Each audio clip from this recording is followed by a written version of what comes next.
Hey.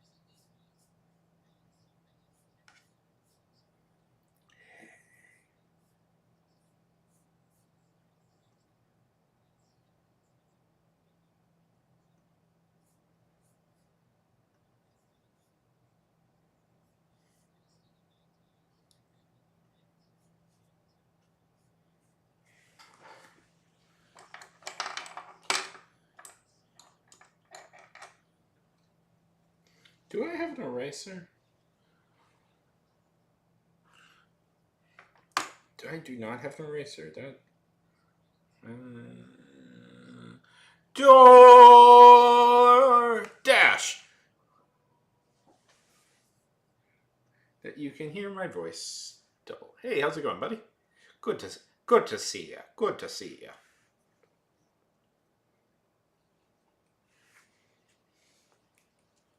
Hope everything's going well in this fine world. I forgot to bring my eraser in. 1 second, I'm just gonna quick grab it.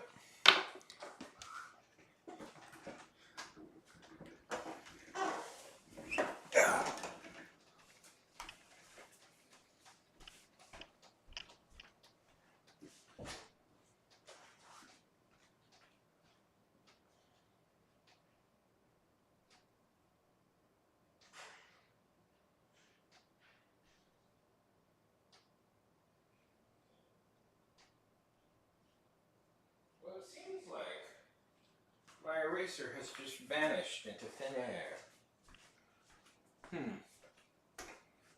I shouldn't complain.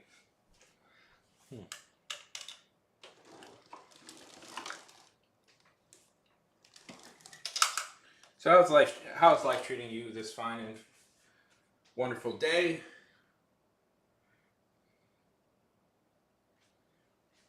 And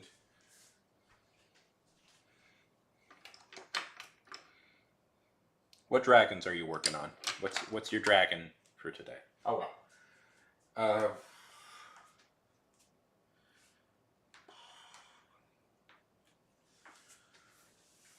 Okay. I want to hear about this. I want to hear about all of this. Tell me what.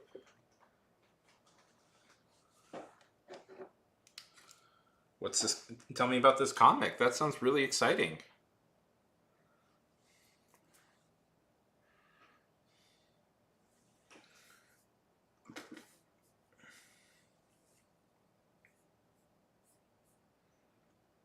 See, these are all things I should have taken care of before. Anyways, tell me about this comic. I'm excited about this comic. I'm excited that you're working on a comic. You're doing more than I am. What's it about?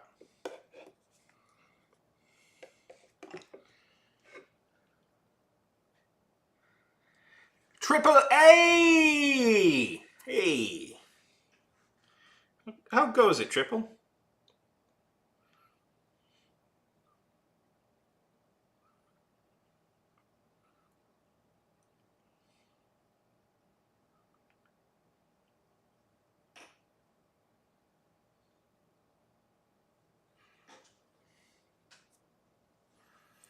Robin. Hey. Oh, how do I do that? I've actually never known what that thing is. I just put it on there because it was pre-made. I think it's supposed to be if you're like playing a character in a game. That's wonderful to hear. I've been on a little mini break, so you finally got here. Fantastic.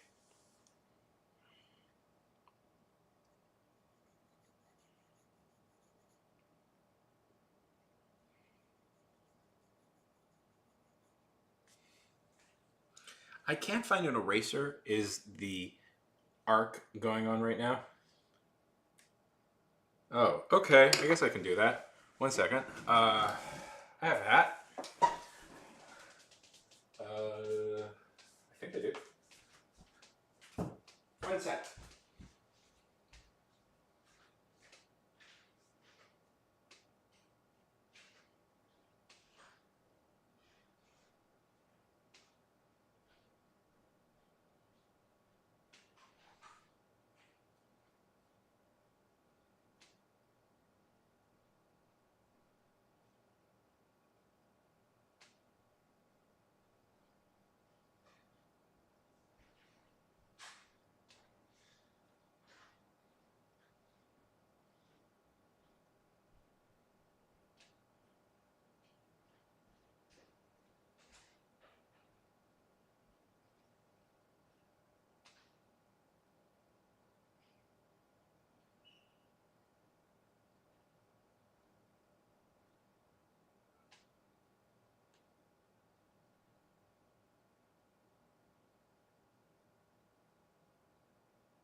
Okay, I found a hat.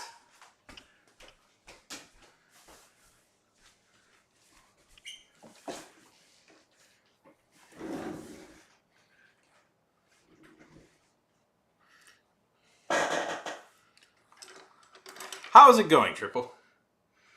I know it's very.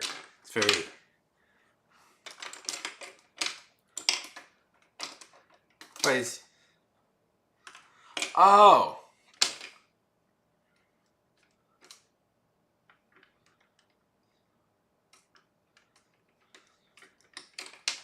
Well, that's good. Sad and good.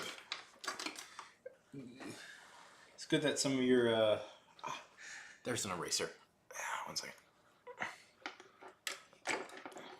What? This is just a normal hat, normal everyday hat that normal everyday people wear.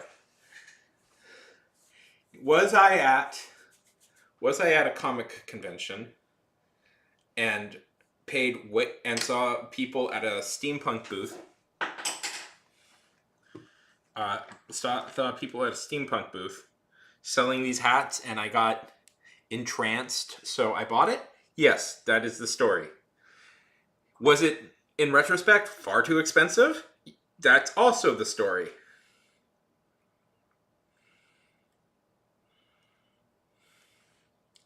What dinner are you making? Okay. Called Toilet Bound? I've never heard of this series before.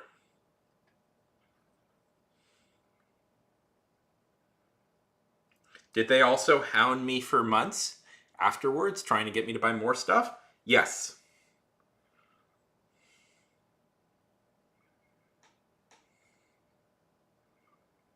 That's the story of my beautiful hat. Okay, there we go. Now I have everything.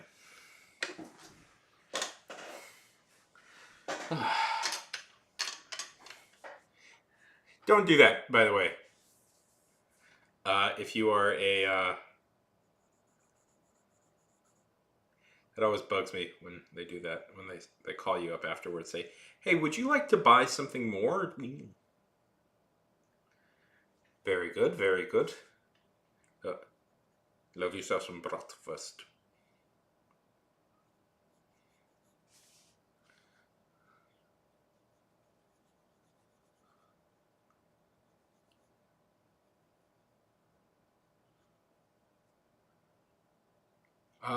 I don't think I've ever heard of this one in particular. So, Robin, how are things going?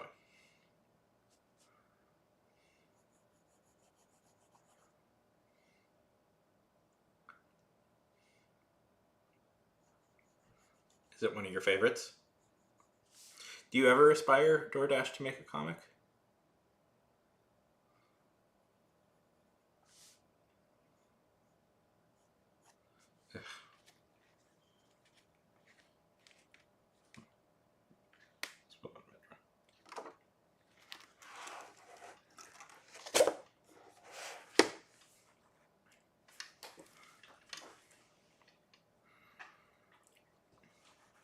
So AAA, what's the thing you're excited about now? This thing is a little bit...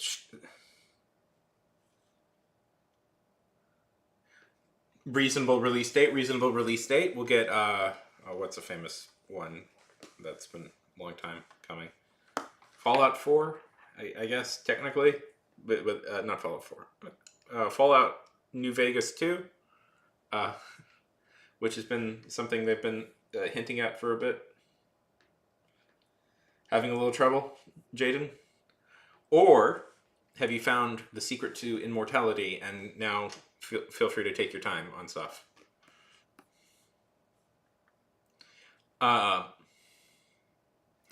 So, what... Oh my goodness! Oh my goodness! What? Tell me about this. I'm very curious to hear about this.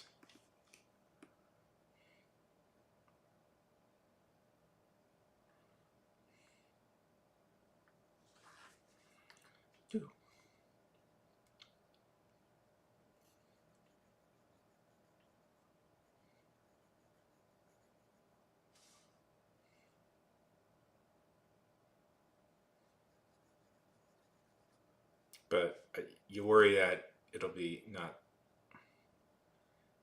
like Odyssean. You worry that it won't be Odyssean. That I've actually never said that company's name out loud. I'm not sure how to say it. And not Vista, who takes it over. Oh, that sounds adorable, A. I love that. No, I love that. That sounds really adorable.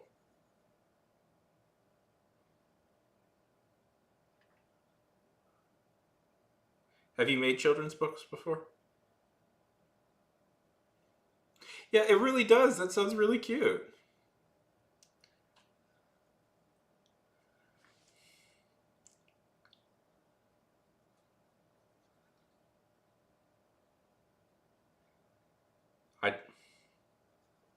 I'd buy that for my theoretical kid.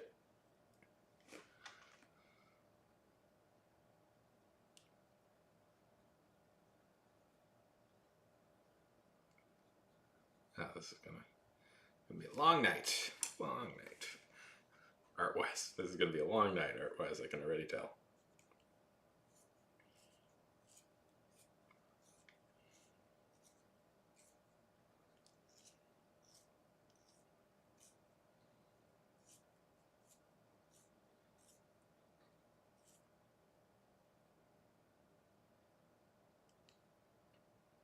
Do it, Jaden. Have you ever written a script before, Jaden? They're a little bit different than like books. Oh, that's so cool.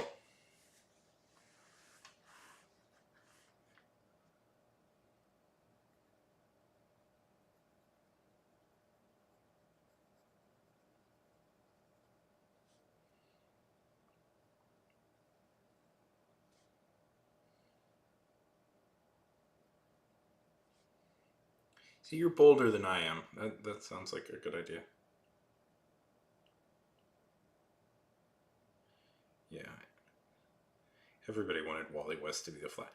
It's so ridiculous. Oh, yeah, anyways, I don't want to get into being mad about the Flash, but it's so ridiculous that, like, Wally West was the Flash for so long that he was made the Flash in the Justice League cartoon. And it's like... it's so ridiculous. Anyways, it's really cool. So, are you going to draw it, or is it going to be just like a story? Either way, that sounds. Hey, that sounds so cool. I love that. I love that. That's. Does it not dawn on her that she? Is she going to dress up like other monsters? Calais.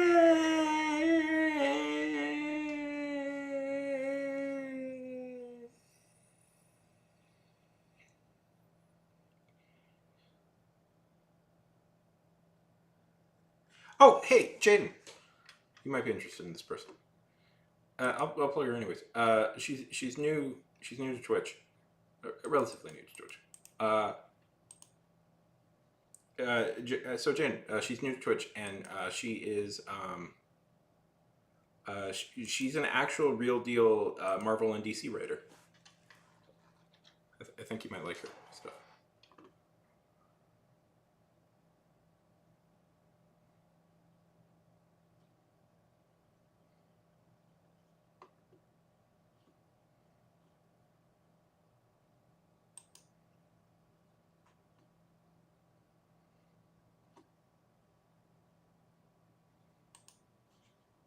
I'll link it over on YouTube if anybody wants to follow her there too. Anyways, um,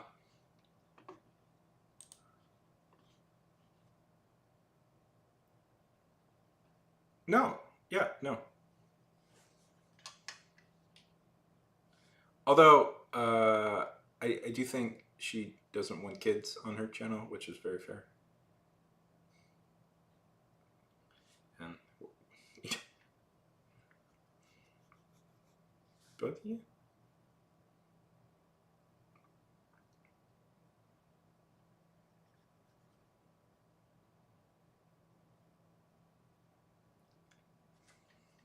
I was hoping that would be the thing.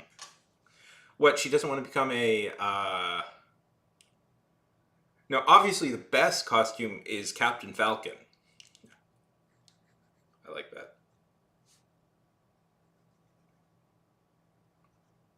That's such a cute story. Anyways, how long have you been working on it?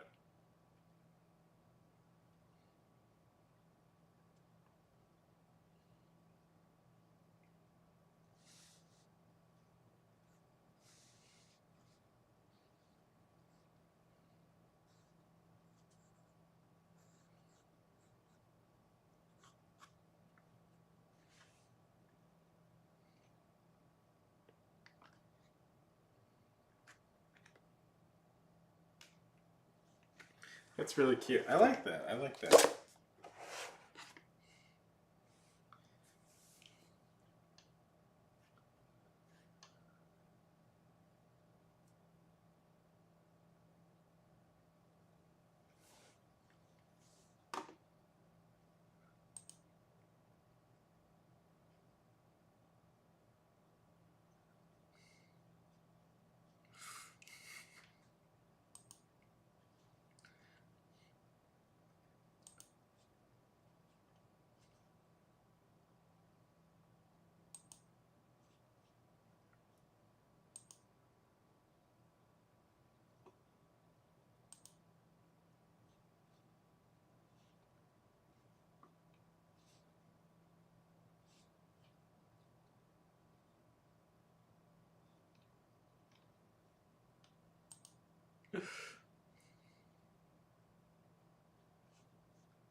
So,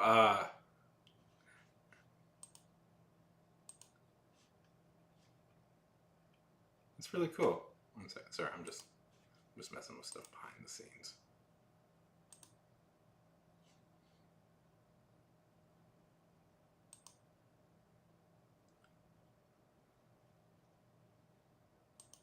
Okay, there we go. Okay, sorry. You know, you get one thing I will show with the streaming stuff is if you get too intense on like trying to like do like minor readjustments nobody cares about, like it makes the stream worse. So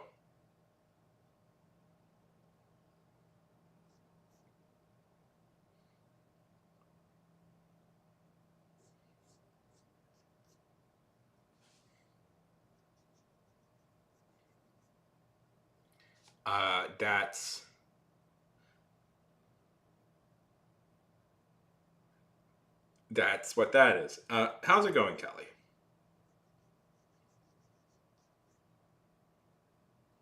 So DoorDash, how's your drawing going?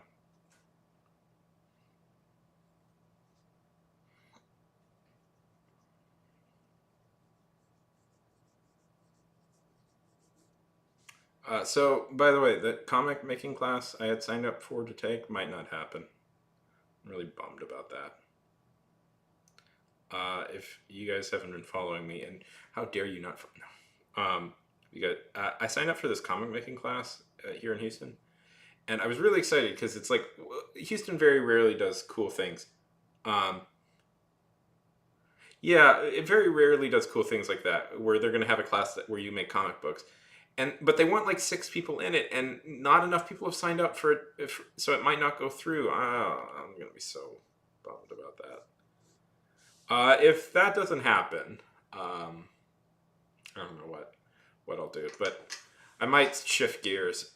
Uh, I've been itching to like use my degree again and like make a short film, so we might do that. I might work on that for a while. Yeah, no, yeah. Houston never does anything cool, and anytime something cool happens, it gets canceled because like not people want to paint. People want to paint watercolors, not do sick comics that I was so gonna. I so had a. Right? Wouldn't that be cool? Yeah, I would fly down to Houston for move to Houston for 3 months to take this class so I can take it. No, yeah. I mean, I mean, do any of my followers here live in Houston? I'm like advertising for them now because I want to take this class.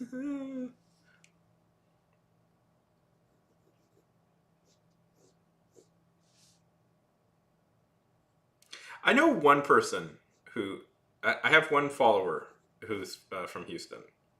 I had one follower who's from Houston, and I had one follower who like is from my actual neighborhood, which I always found really funny.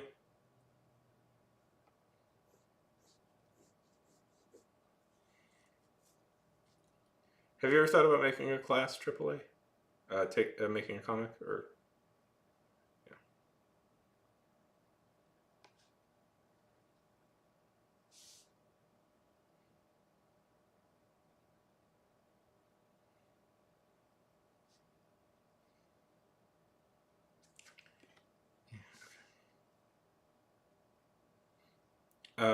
oh, so okay.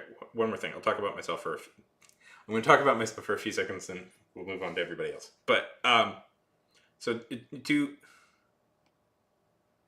yeah. Well, AAA. This used to be a writing stream. I used to mostly do writing on here. Um, and I've been sort of itching to try and get back to that. So we could do I should do writing at some point here.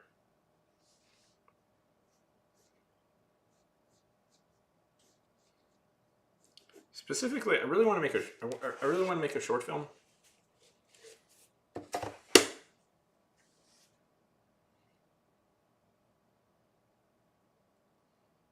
Maybe I'll do that tomorrow. Even we'll see if I have the energy to.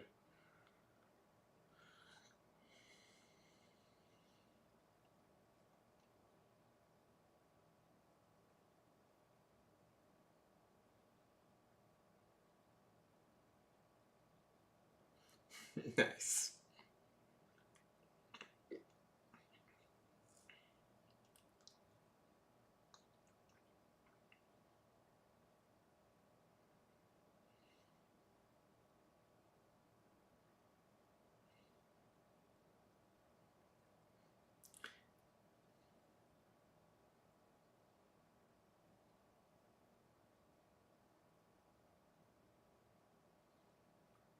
Ugh, I'm tired a little bit. Um. Oh yeah, so I ran today, which is not unusual. I'm trying to run every day, but I ran today, and I broke my record. I broke my time, and I ran 2.25 miles in 57 minutes and 7 seconds. So I'm feeling I'm feeling triple. I'm feeling pretty darn proud of that. I gotta admit.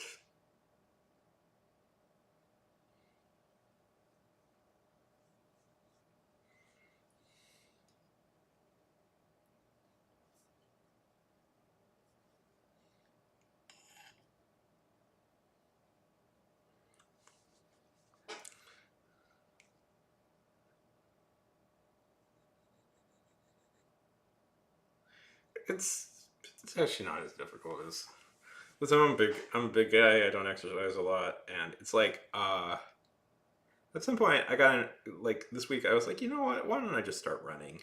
Running is free. You can do it anywhere because it's not like I'd rather do that than I decided I kind of had the revelation, man, I really need to start taking better care of myself. I'm not doing great. Anyways, and I've been feeling better, so it's been a really good feeling, and my clothes are fitting better now, and it's been really awesome. Anyways, yeah, that's been really great. So writing wise, if you could, AAA, here's a question. Here's a question. Here's a question. Here's a question. If you could, someday I'd like to take this hat off.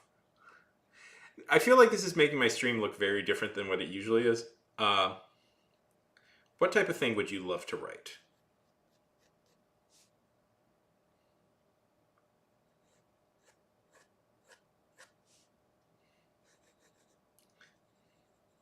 I also had the revelation. This is terrible. I also had the revelation that people on social media would probably like to watch it, which it's like, oh, I feel terrible as a runner.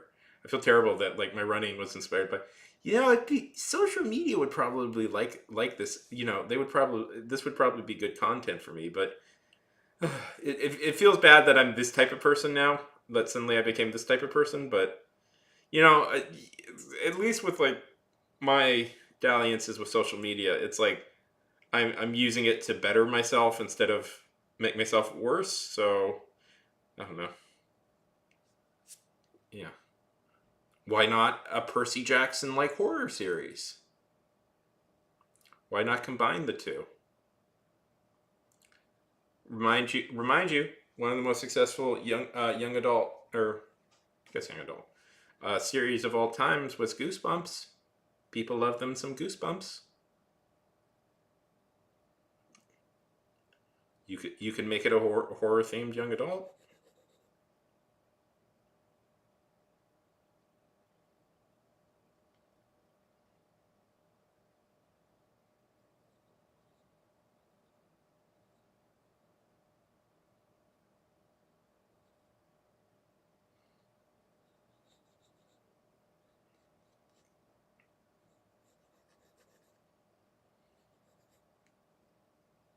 What are some of your favorite books? Yeah, really. I never saw it. As a kid, I was very. As a kid, I was very scared of the Goosebumps. I never read them. I just was the covers made me nervous. I liked Garfield. I like monsters now, though.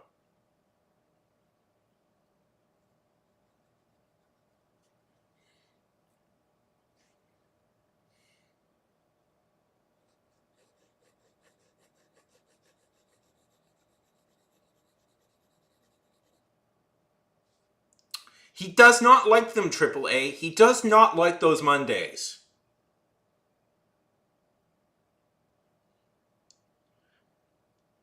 They're just so apathetic to you now. What I find so funny, is that people have totally forgotten why he hates Mondays, and it's just become part of this like cultural menu. Like there's a whole bit why he doesn't like Mondays, but people have totally forgotten what it is. Because as a kid, I read a lot of Garfield. Garfield was like the thing I would read all the time, almost to an obsessive degree. Um, so, do you know why he hates Mondays? Like, are you aware of why he hates Mondays?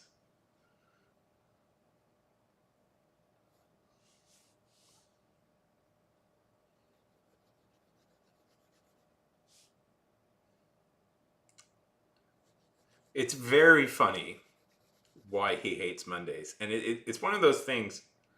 Okay, okay, I'll explain. It's one of these things that is so bizarre that like newspaper comic strips do that are so inexplicable that it's hard to totally get.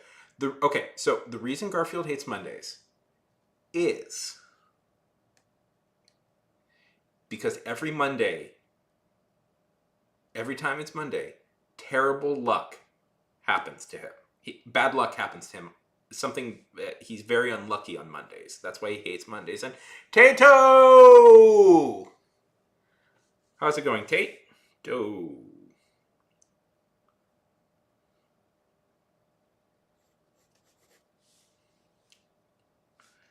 How's it going? How's it going? Good to see you. Good. Hope you're having fun.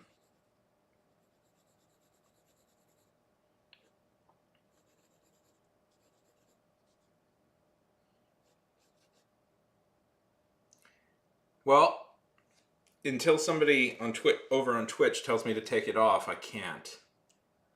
It's my thing now.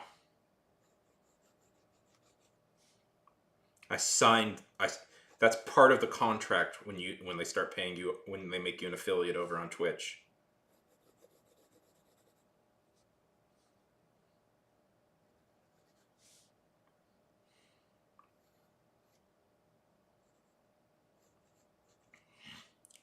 This can't become my thing, guys. This can't become my thing. Top hat guy being a top hat guy is a very, very, very bold choice that I don't know if I'm ready to make.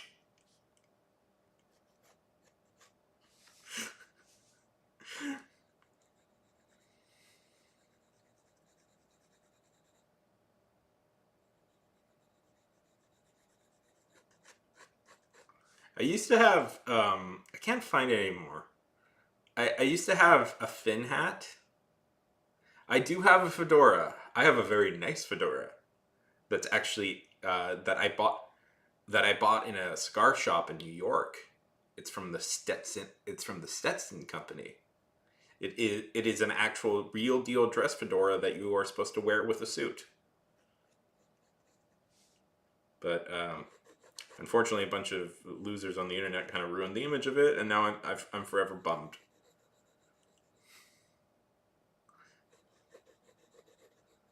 They're not even wearing fedoras, AAA. They're wearing flippin' trilbies. A flippin' trilby.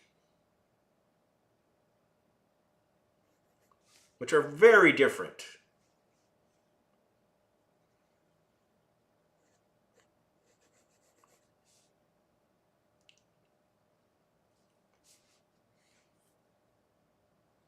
This is not a great drawing.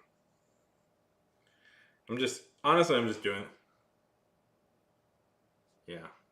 Alright. Nice, Jaden. I used to live in New York. Fun story.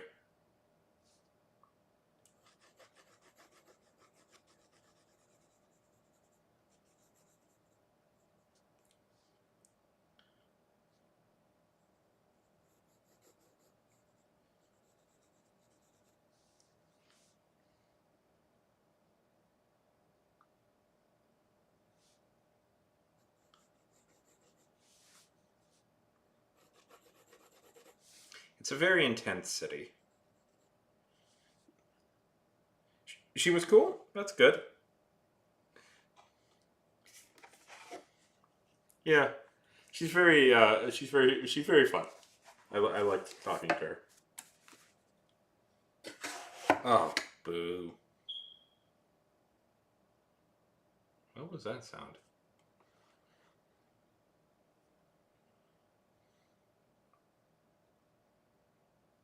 I've never talked to somebody who has a Wikipedia page before. That was very surprising.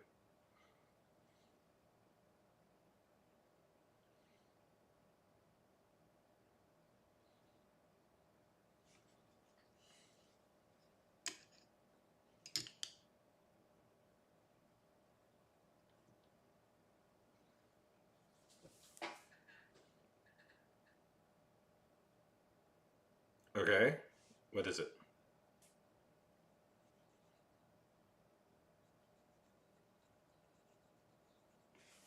Oh, let's see. Oh, Tato, I'm excited.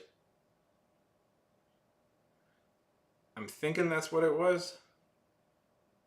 I'm too tired. I'm too tired to deal with it. I'll look at it tomorrow. Should be fine. Either that or a fire's going on right now. Oh, Tato! Look at Tato's art. Look at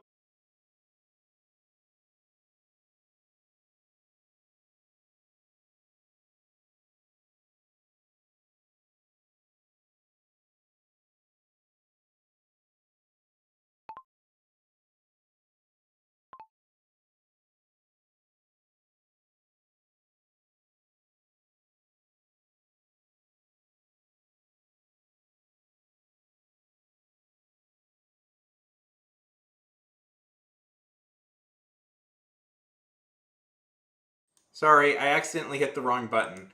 You didn't hear me praise Tato's art. 1 second. Here's Tato's art. All the nice things that I just said about your art, Tato. That's a really quite darling art. Sam. Oh, that that's a good dude to be influenced by, Sam Raimi. But I take it.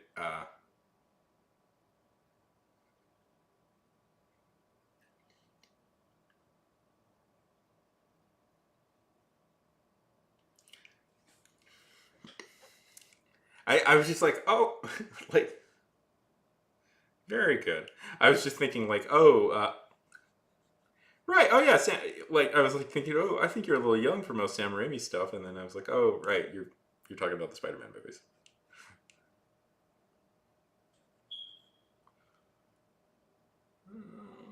I don't want to get up. I'm tired. I don't even know how to deal with that thing. Yeah.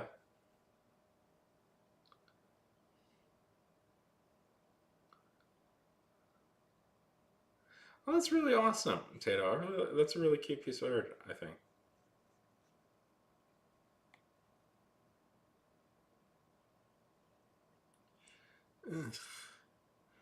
We'll see. We'll see.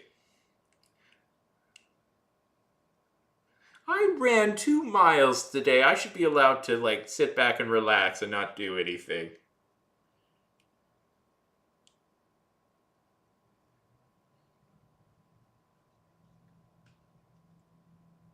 Oh, that's your friend's drawing. Don't tell your friend it's really great. I like that's a really good piece of art.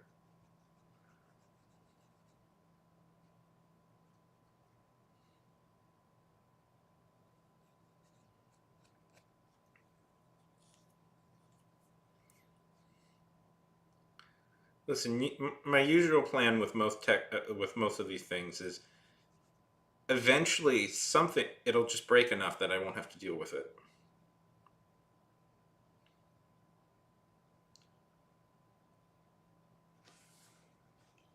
Okay. So, oh, okay. The drawing you did is the redraw, and this is the friend's drawing. Oh, it's really cute.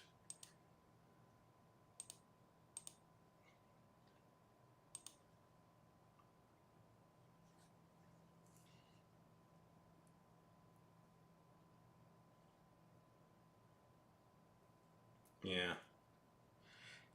Yeah, I mean, I always debate in my head whether it's sometimes good act if acting is bad or the movie around it is bad, because sometimes I think with actors it's a little hard for the acting to be good, even if they are good actors. Like especially.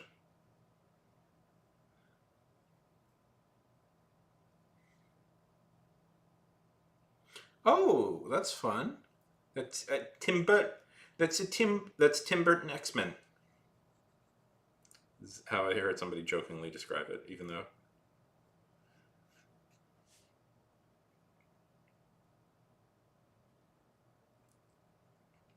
I've heard actually really good things about the book it's based on.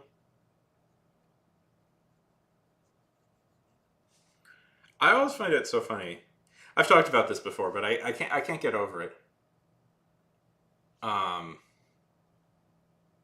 I can't get over it. How funny it is that Marvel in the 60s, like Stan Lee pretty much created the perfect franchise. And for some reason, they've never been able to totally capitalize on it. Because I feel like every few years, there's a new show that comes out. A new show that comes, like a new book or a new series that comes out that's basically just X-Men plus something else. And I always find that so funny. Because it's like, man, they can't really capitalize. They've never, like, I mean, I know the X-Men franchise, like, movies were big, but it's like, it's so funny that they keep making X-Men inspired stuff, but Marvel can't get their butts together and make a big X-Men thing. You're going on kind of a Tim Burton kick, I imagine. Very good. Have you seen Beetlejuice? And have you seen Beetlejuice?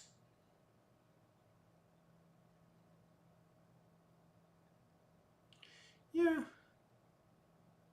I mean, I didn't mind Love and Thunder.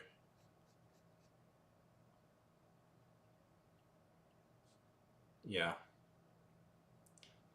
I mean, I say that, but it's like, I just find it so funny that everybody rips off X-Men, yet, like, I don't know, when that big YA boom happened, I always thought it was so funny that they never, like, capitalized on that. Like X-Men, or I guess, like Marvel, or I guess Fox would be like, we actually did this. This is our idea. Why don't we just make something like this? Like, why? I don't know. I always just thought that was so funny.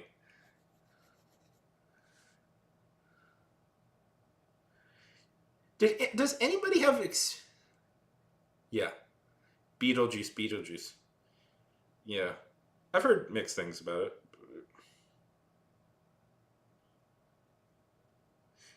Hyde, yes, Hyde.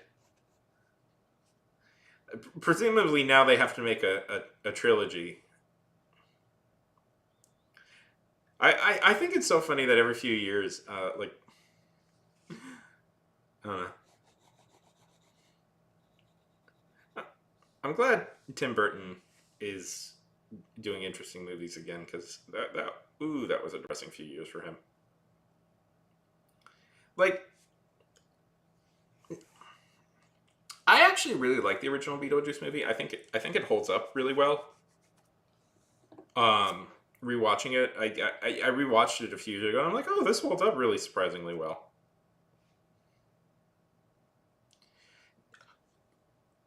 I agree with you, Tato. Ballpoint pens are amazing. They are underrated. I've used a lot of ballpoint pens for stuff.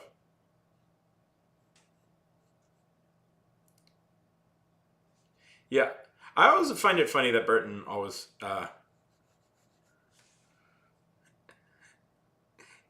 You knew that he was going to cast her as the as Wednesday's daughter, pretty much. I always thought when the Adams Family show happened, I was like, oh, this is, yeah, that makes 100% of sense that he's going to cast her. Yeah. By the way, if to point out in the original Beetlejuice movie, I rewatched it recently. I need to see I need to see this new one, but I rewatched it recently. Winona Ryder is amazing in that movie. Like, like, you can tell the second she was on, like, oh, this girl's a star.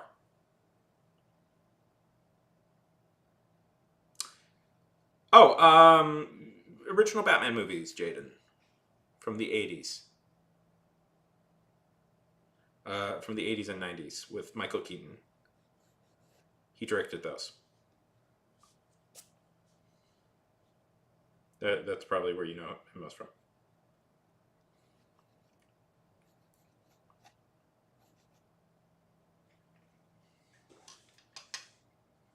Yeah, but yeah, it's quite interesting to watch. I'm like, oh, this is a star making performance if I've ever seen one.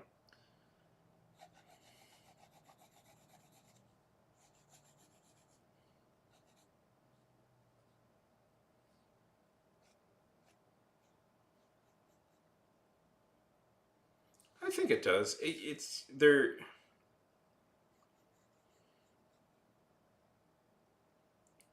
Really, I did not know that came out right around.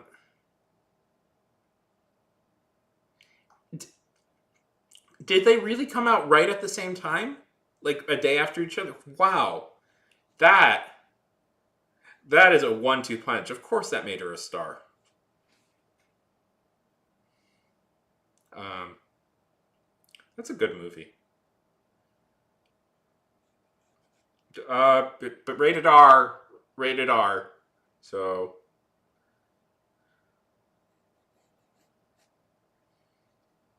because of that is a movie though that they couldn't do anymore. I don't think. Remember they tried to do like they tried to do a remake of they tried to do a Heather's TV show and it was like a huge flop. Like can't do that plot anymore, especially with the idea that they came out with.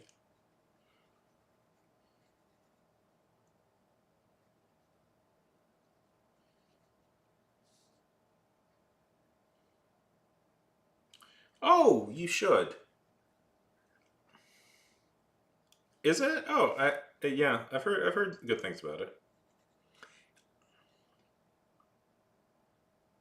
Yes, the Christopher Reeve super. You know, it's gonna be okay, Jade. Jade, that's probably the oldest movie you're gonna. That's probably one of the older movies you're gonna see. So I should warn you, older movies are a little bit more slow paced.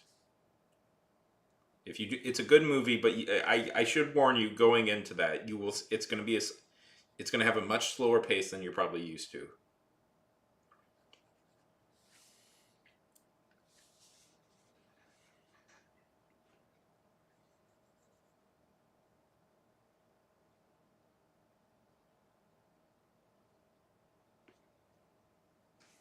And really, the second one of that is much better. The third one is very bad, and the fourth one is trash, but kind of in a funny way. Have you guys ever seen the fourth Superman movie? Or the fourth one is very bad, and the third one is also very bad, which is a shame because Christopher Reeves is great.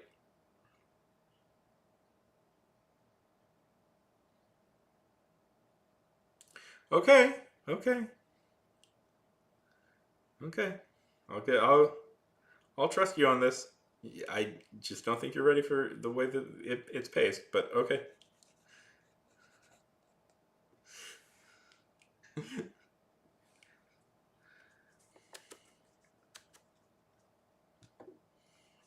God, today is such a bad art day. So I'm just tired.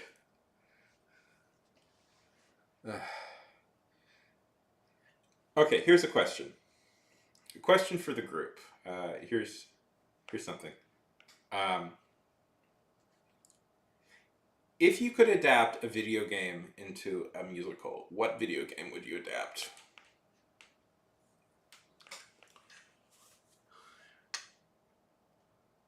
I mean, okay, Jade. Yes, I'm going to give you advice on that. Yes, Subnautica. Yes. Here's the thought process, Jade. You're going to have to go.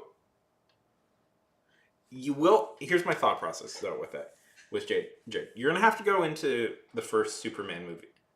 There's already a musical for Pokemon. If I could give you some thought process for older movies, uh, put yourself in the mind of somebody who has never seen something like this. The original Superman movie is a huge, huge, huge leap forward in special effects. In a way you've never really a huge leap forward in special effects. It was one of the like people. It was an absolutely like massive leap forward in the way they did special effects. So no, yourself in the mind of like a '70s kid, Jaden. Put your mind like the way they did like blue screen technology and stuff. Like that stuff was never really done before. It's gonna look hokey now to you now that you're experienced with like CGI and stuff. But you have to come into it with the mind. Okay, I am a person from the '70s who has never seen stuff like this before. Like this will be on the same level as like this will be like this and Star Wars were massive like push forwards and they come out I think roughly similar time. Okay, what musical style would be I mean what musical style do you think Pokemon would be? uh, do you know that there was an attempted Batman musical? A few years there was they attempted to do one. I believe you can find like the songs available. I believe you can find the songs available on on YouTube. I remember listening to them. Jim Steinman, Batman.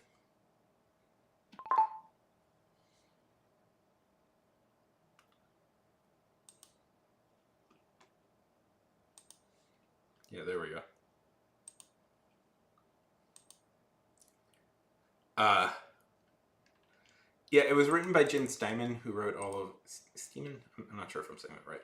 Who wrote all of uh,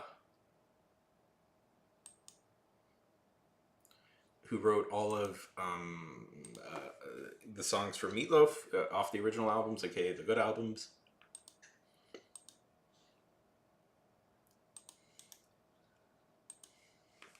I mean, Cuphead is easy a little bit because it's like, oh, okay, night, Jade. I mean, Cuphead is easy because like, you know, it's already kind of a musical and has a musical style associated with it. What do we like? Okay, if we could, what songs would like the Pokemon musical be?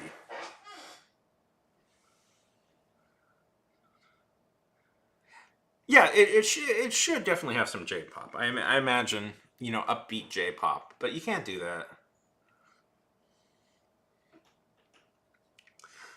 I always like playing this game because it's fun to think of like who should do the music for Pokemon. But I want to be the very best. That would be Japanese pop. Oh, that would be Japanese pop. Like no one ever was. Yes, baby metal. Or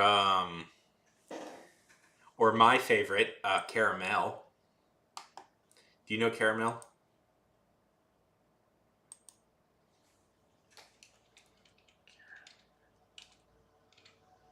Let's see.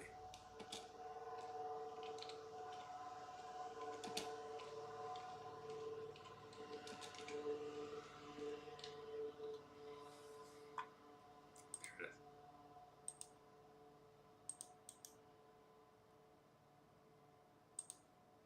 I mean, you know,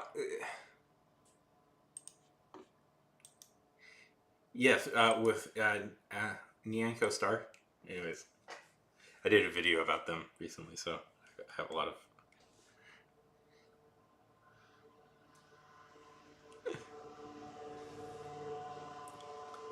I love stuff like that, where it's just, let's make a mascot band. That's wonderful.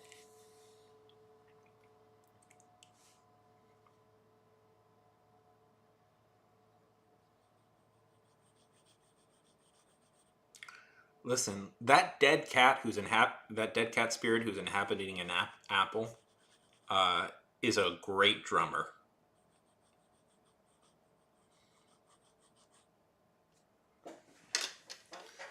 And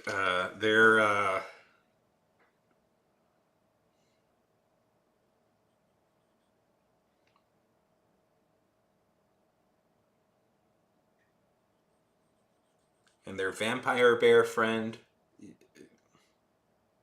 bass playing friend. This is a band.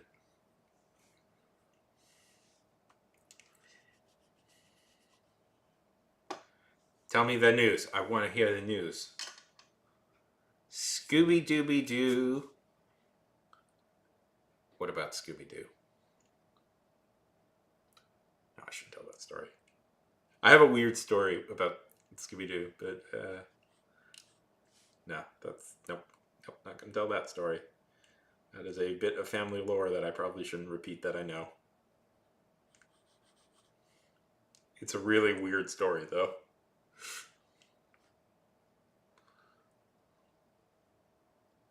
Oh, I am actually drawing a Scooby Doo character, so you'll see in a second. That's awesome. What play is it?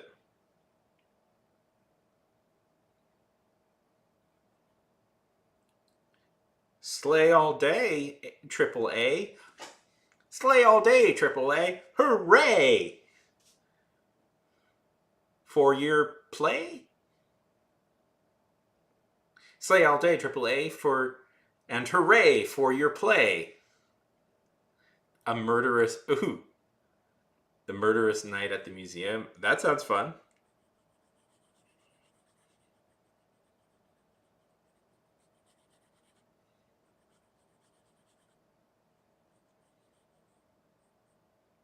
It sounds like a murder mystery.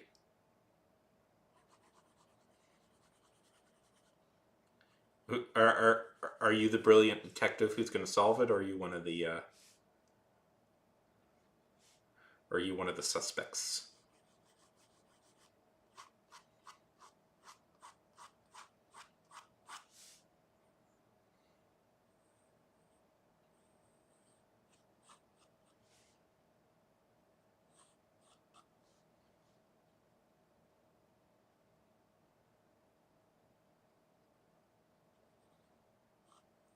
Murder most foul.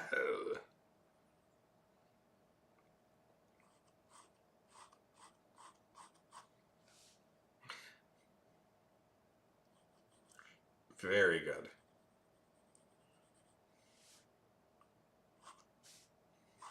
I love murder mysteries.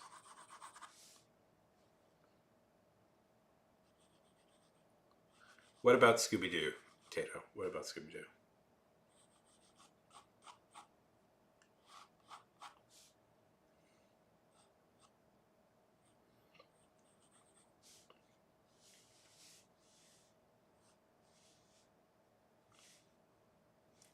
Let's go. Do you like? Have you been doing like theater for long?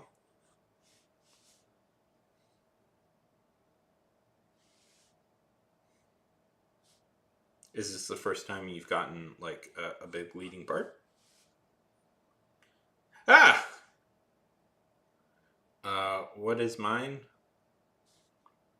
Uh, Probably Mystery Inc. But I have a lot of affection for the first. I have a lot of affection for the first few movies that came out after the show officially ended, like Scooby Doo Zombie Island and Scooby Doo the the Wrath of is it the Wrath of the Witch? I forget what it's called, but those two movies are really good.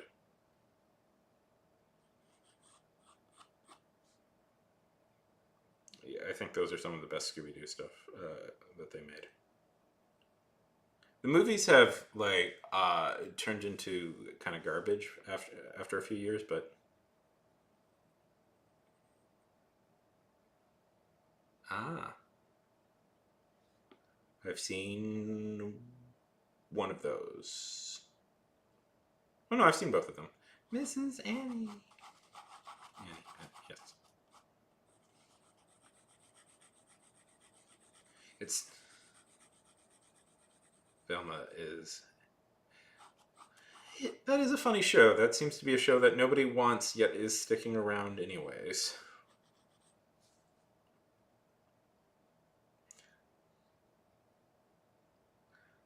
Uh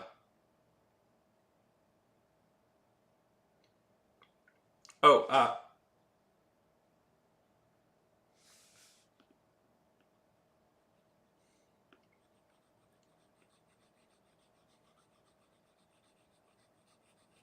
have you oh, you know what my favorite is?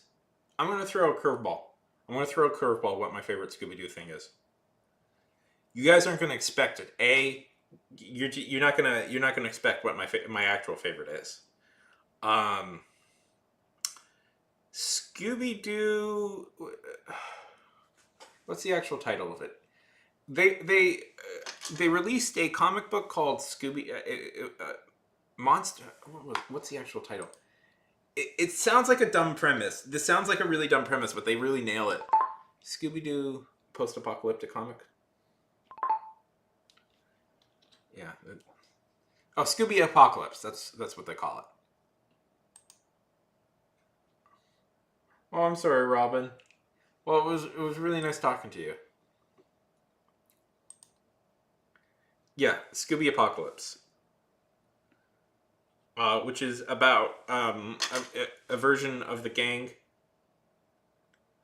Thank you. You're the one who cursed me to wear this hat, so uh, in a post-apocalyptic in a post-apocalyptic where people have been turned into monsters. It's arguably pretty out of character for Scooby Doo, but they kind of nail it. So it's been pretty. It's actually a really good comic that I think I recommend to people.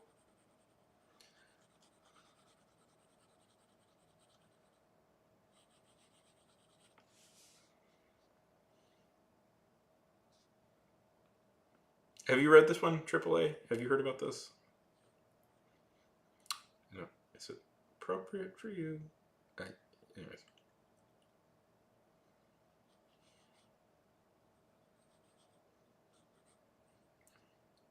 That's a pretty fun one. I like that one. And you saw Velma and Velma. Um, I don't know. Yeah, I've never heard of this one. That one sounds fun. There's one that Scooby Doo did with uh, there. There's been some really dumb ones. There's been like there's two Scooby Doo WWE movies. Two, not one, but two. Okay, I'll give that a look. That does sound fun. I like that they do. That sounds fun. I like when they get inventive. How are they? I've never seen them. I don't know. I'm a decently big fan of wrestling, so I probably would get all the references. The fact that there is now that Vince McMahon is like being pushed to kids is a little depressing to me now. It's pretty depressing, but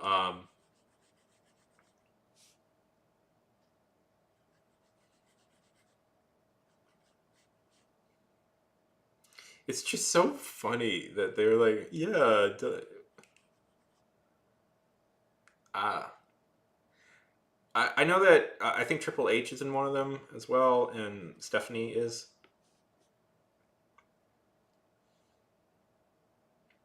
and I think the Undertaker. I know a decent enough. I know a decent enough about wrestling that I can probably.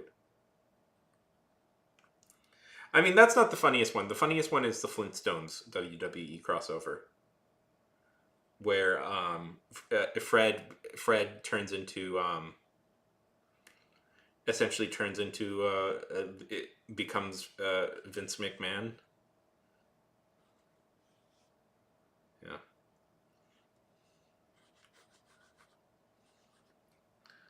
Should, should I just turn this into a watch along? Should we just turn this into a watch along of the WWE Scooby Doo movie? The stream. I mean, I have HBO Max, or I guess just Max. Yeah, I have Max. I could pull it up right now. We could watch it. I saw the Courage the Cowardly Dog crossover that they did. Partly just because I love Courage and I wanted to see it.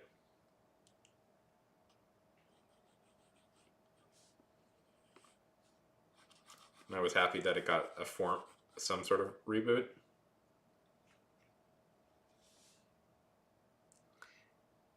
Do you know Courage? Young people in my audience, do you know of Courage the Cowardly Dog?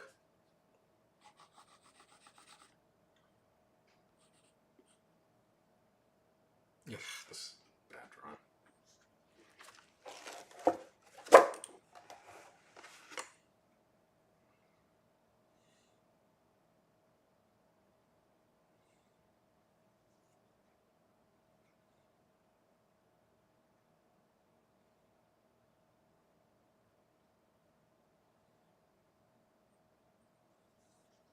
Tato, Tato, AAA.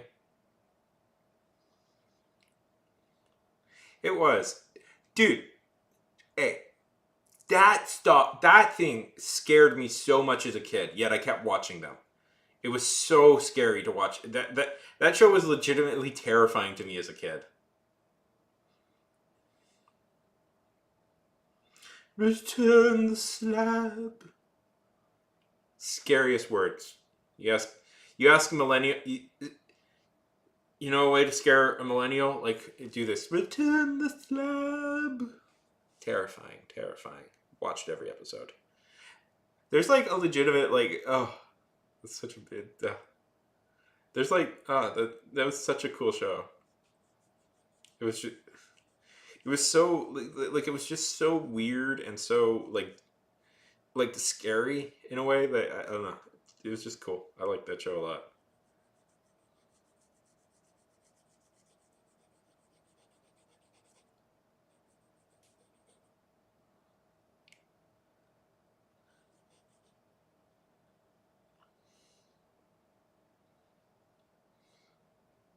Okay, Triple. It was so great talking to you. Tell me, tell me when you get that book done. I'd love to look at it.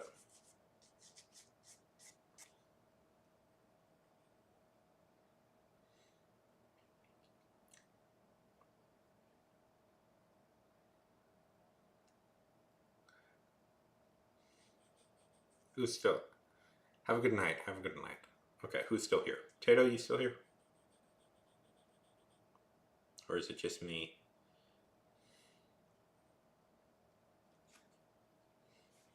Somebody make me take this hat off.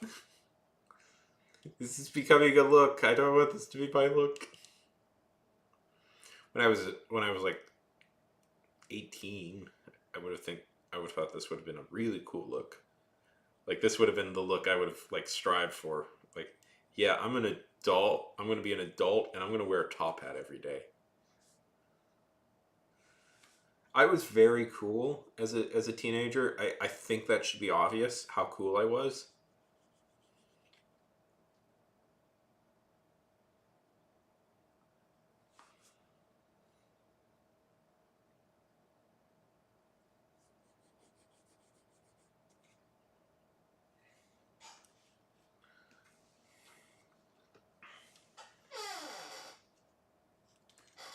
Return the slab. Boop. Good sound.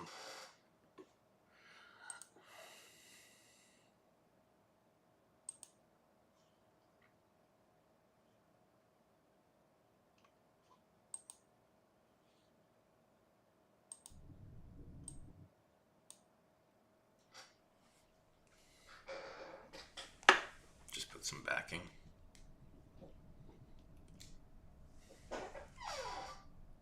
Oh, what is this? Oh, you are being very frustrating right now.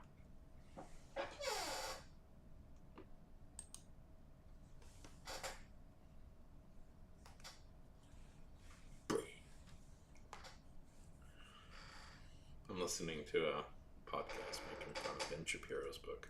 Uh-oh. I lit a political film. Yeah, I probably shouldn't do that.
So running is fun. I enjoy it. I know some people hate it, but I like it. I'm getting in good shape. I think I've lost a few pounds, about 3 pounds. I think my clothes are fitting better. Okay, that's boring. Nobody wants to hear me talk about running. I'll save that for the running videos and the running stream. I might do. Squirrel, squirrel, squirrel 73.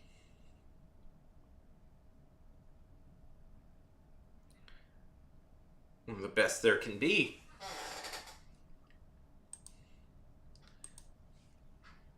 It's a cause for great revel.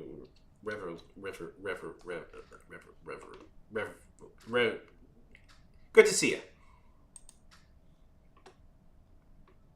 How are things going? I'm good. Just slowly. Leylai! Oh my goodness! It's so great to see you. Oh, I'm good. I'm good, squirrel. Tired. I ran a lot today, which was good. Hey, how's it going, Leylai? Hope you're doing good. Hope you're doing well.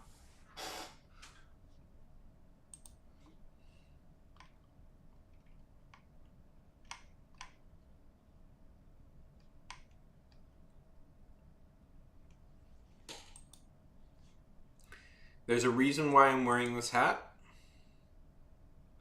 Oh, Leylai. I'm so happy. Oh, I'm so happy that that's going well. I know that was I know that was kind of really pressing on you, so I'm happy. I'm happy that you're doing good. Yes, I know. It's a whole thing. It's a whole bit on Twitter, Twitch over on the Twitch side, and now I'm stuck wearing it.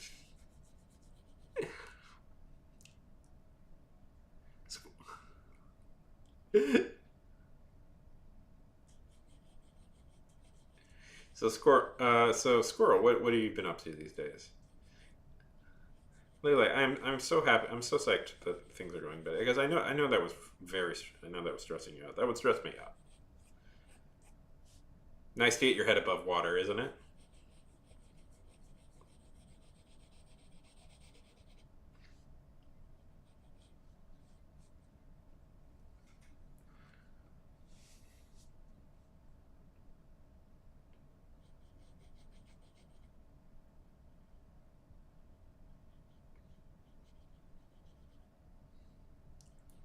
Yeah, I could tell. Yeah, you seem pretty. You seem pretty. Yeah. Did you? Oh, I'm so happy that helped. What did they say?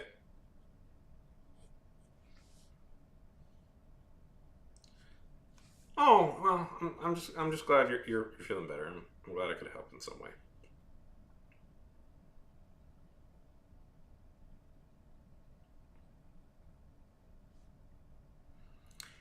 That's good. That's good. That's good.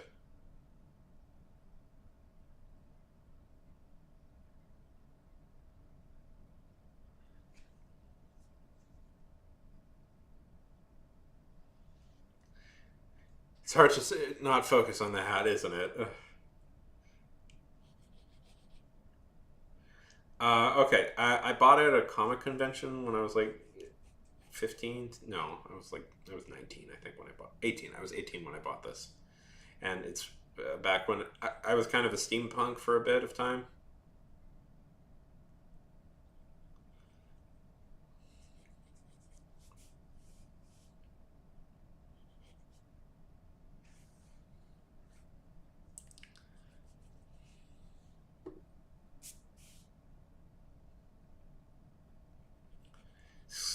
Uh, have you not heard of this particular subculture?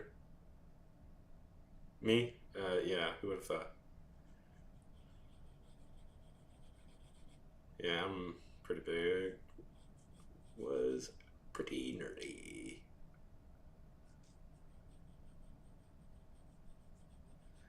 Listen, I thought like Gears and Airships are cool. I still think gears and airships are kind of cool. I've been surreptitiously thinking of writing a story about an airship captain. Yeah, they're still cool. Listen, all the cool kids moved to diesel punk. I mean, I think solar punk is probably more popular now, but...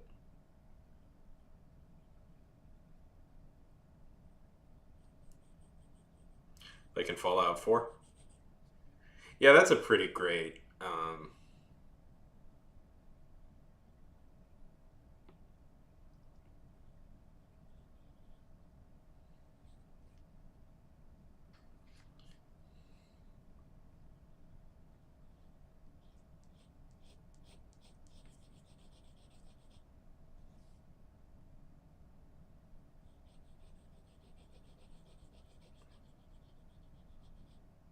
that's a pretty great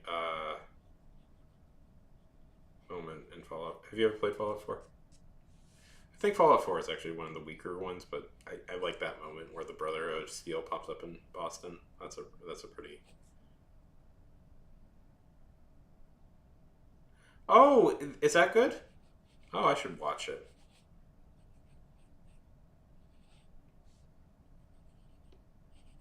I've heard good things about that, and I like that. I like the main actress, and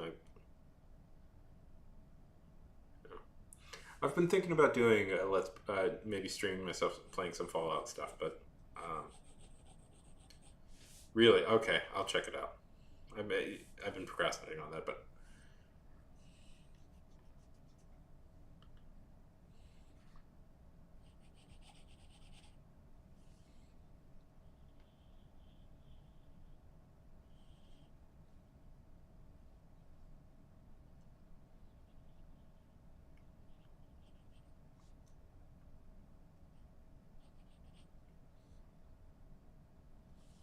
yeah, the magic side of yeah. Oh, that's good. The magic side of Marvel, I think it's a really, I really like the magic stuff in Marvel. Not all the magic. There's some stuff I don't like, but like I do like the source. I really like Doctor Strange comics. Is what I really love like Doctor Strange comics and stuff. So I've always enjoyed the fantasy side that Marvel has. That's always been kind of fun. You want to hear the bad magic side, the stupid magic stuff? Yeah, is the is the magic is the magic things that the Spider-Man magic stuff. That stuff is dumb. All the magic things that happen, the whole totem storyline in Spider-Man is stupid. It's very bad. Have you read this one? It's very bad because Madam Web is an adaptation of that side of Marvel with the totems and stuff. And I hate that. Don't make J. Michael Straczynski. What were you doing? What were you doing, J. Michael? Writing this garbage. You're a good writer. What are you doing writing this? You wrote Babylon 5, good sir, and you introduced this garbage. Oh. Yeah, oh, yeah, no. No, So there's this whole dumb magic plot line in Spider-Man where it's implied that instead of Peter getting bit by a spider being like a scientific accident and stuff, no, Leylai, no. It's magic. That's right. Magic happened. Peter is... yeah, it's...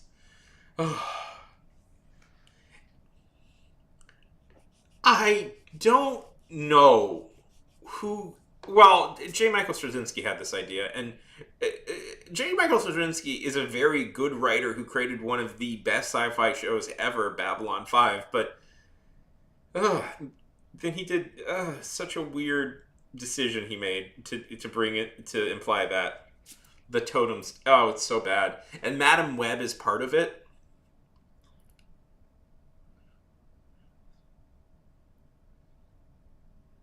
Yeah. Um. Yeah. Okay. Now that Jaden is in here. Okay. I have to admit something to everybody.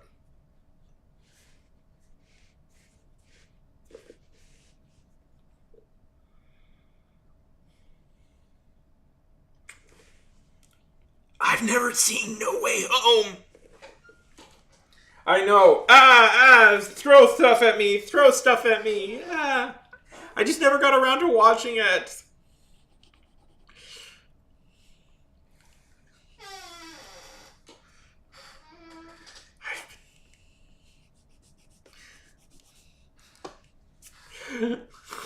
I've never. I'm sorry. I have failed.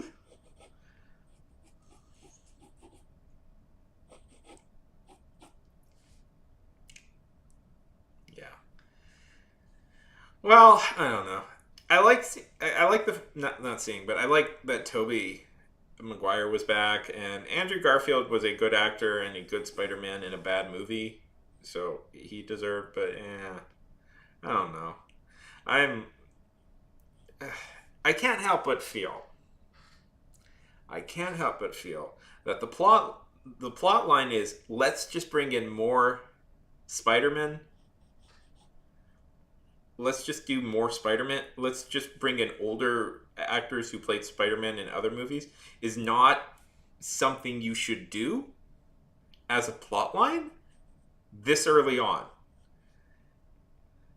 It kind of seems to rob this version of Peter a little bit of agency, and that bugs me just a tiny bit.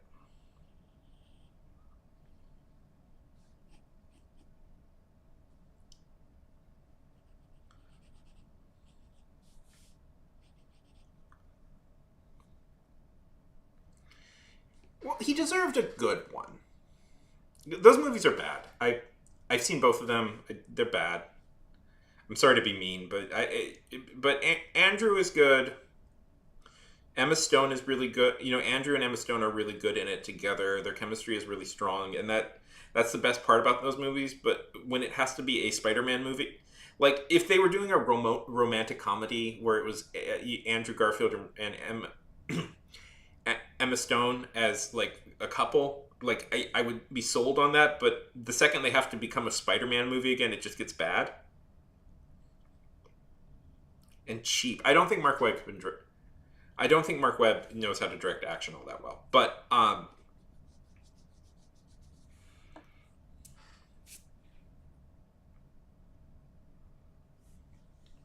so a better director for the Andrew Garfield stuff would have been good.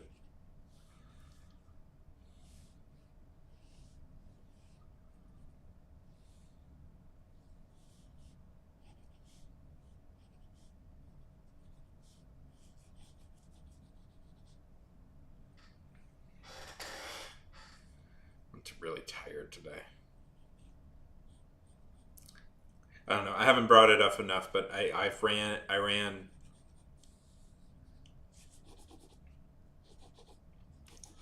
2.25 miles. I ran 2.25 miles today in under an hour, and I'm very proud of myself that I did that. That's currently my best running time. Oh, if you haven't been here, I've been. I don't know if you've been here for this, but I've taken up running recently, trying to get into a little better shape. Yeah. Um,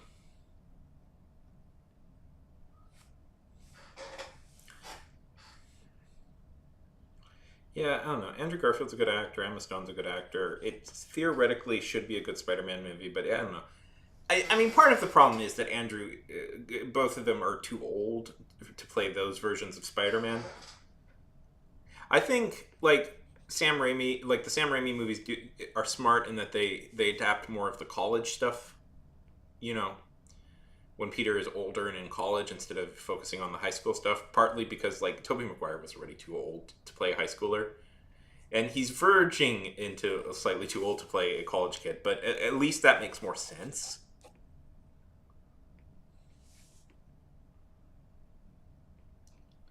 Like, at least that makes more sense of where to place it.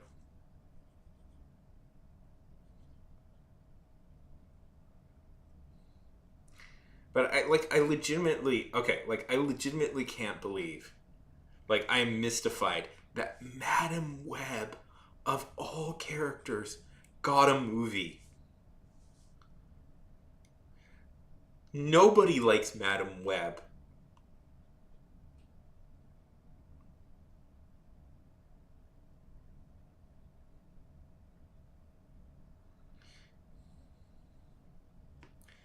And I'm also annoyed, partly with this stupid Sony thing that, like, apparently we're not getting Craven in the next Spider-Man movie, even though he was rumored to be the next Spider-Man villain, which is really annoying because if you don't, I'm just going on rants about stuff now. If you don't know, Craven might seem like kind of a goofy villain.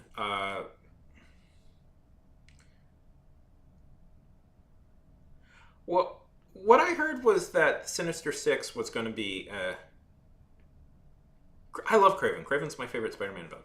Craven, by the way, is the star of maybe one of the best Spider-Man stories, Craven's Last Hunt. That's maybe the best Spider-Man story, one of the best Spider-Man stories that they ever did. Like, legitimately, like, maybe on, like, the level of, like, a Dark Knight Returns, or I don't know if it's as good as Watchmen, but it's pretty great. I think it should be counted higher in best storylines than it gets. And it's about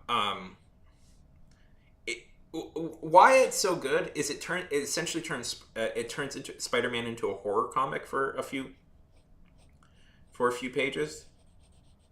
Like, the story, it's essentially a horror movie in a spider. It's like a horror story in a Spider-Man comic, and it's legitimately quite scary in a way that doesn't feel like quite shocking.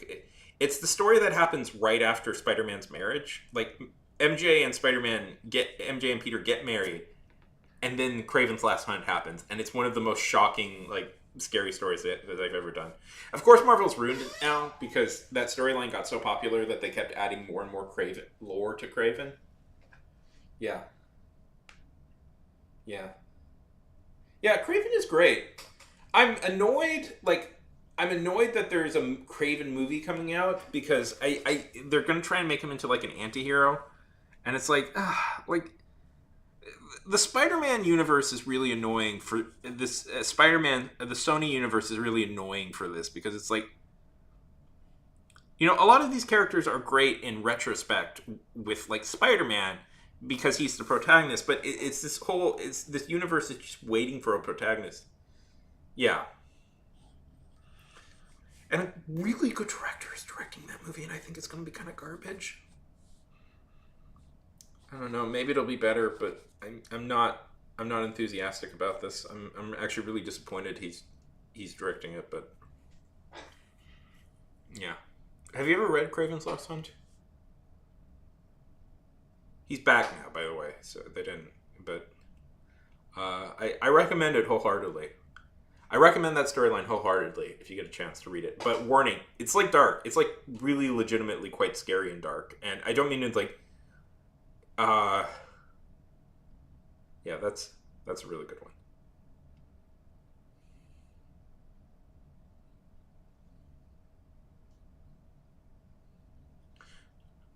Okay, I'm gonna throw out a recommendation for you, Leilai, about a thing that Marvel does that you probably haven't heard of that is pretty darn good as well. Do you know that they've been releasing audio plays? That's right. They've released a bunch of audio dramas. Calais. Are you back in the US of A? Calais. Yes. So they've released a bunch of like audio dramas. Like, radio podcast like for free podcasts that take place in their own universe. They're really good, and they're free. At least they were free last time I checked. Welcome back, America. Did you see an eagle fly? You know, they say whenever an American returns home to America from an extended stay, a bald eagle will fly overhead. Okay, it's called Marvel Wastelanders, but there's also another show. Do you know Squirrel Girl? You know Squirrel Girl? Squirrel, do you know Squirrel Girl? I wonder if it's on YouTube. They might have just posted it on YouTube. Marvel Squirrel Girl podcast.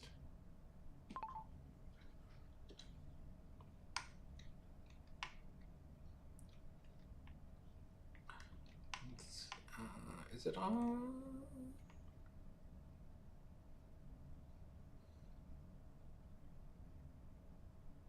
Because the Caribbean is nice. It's nice. That's why.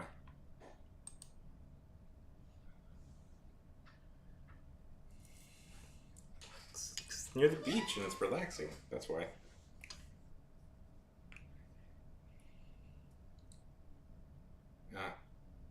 Oh well. I'm going to recommend this stuff to you anyways, but it's good because it's good.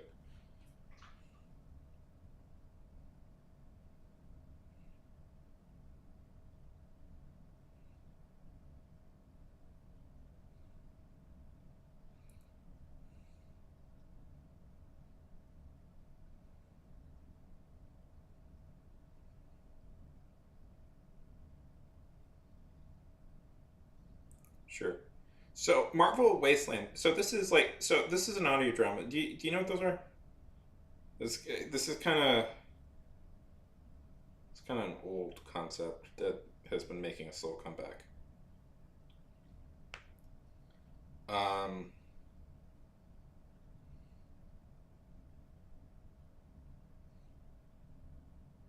1 second.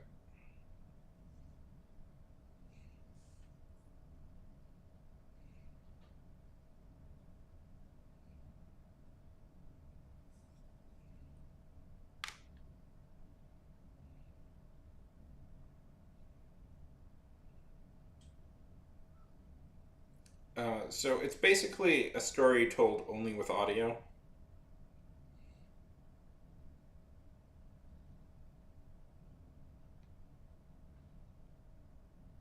I'm sharing you some of my favorites, but there's a few.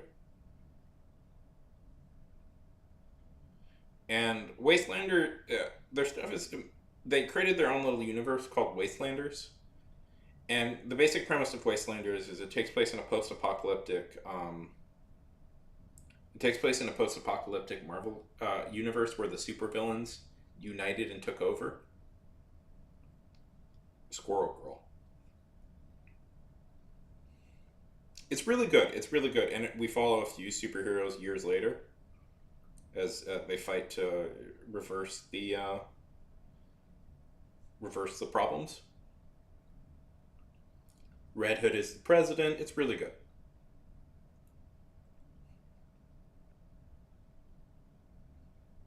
And Squirrel Girl, though, takes place in its own continuity, and it's kind of a sequel to the Squirrel Girl comics, but they're really fun. I suggest Squirrel Girl because it's like just a fun. It's just Squirrel Girl is about Squirrel Girl starting her own podcast and superhero stuff happening while it's going on. Callie, did you see the eagle?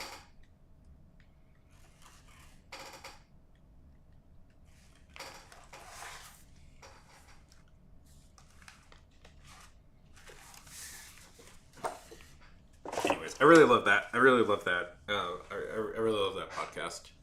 Partly, I'm going to try and be on for a bit. Usually I go for about 3 hours, so we're an hour and a half. But we'll see. Well, sometimes it's all about vibes, but I'll be on for at least another hour and a half, probably. Okay. I'm going to try and create my own character. Well, create a character just because I promised myself I would practice that. Oh, feel free to. Feel free to. Do your homework. What homework do you have? I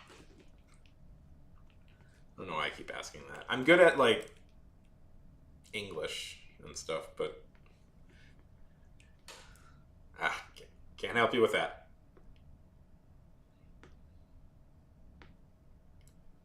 Do it.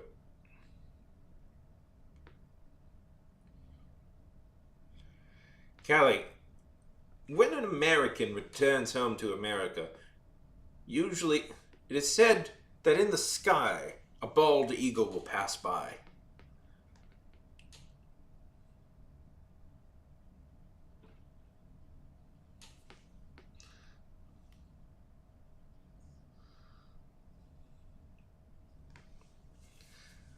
I might take a break in a second and get a snack, but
okay.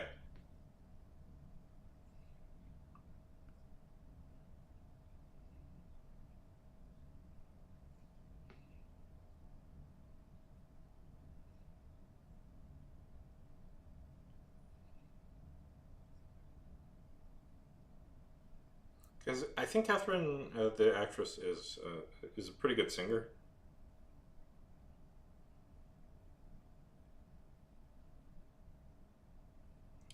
I have her album somewhere. I have an album she did somewhere. I think I'm listening to it now.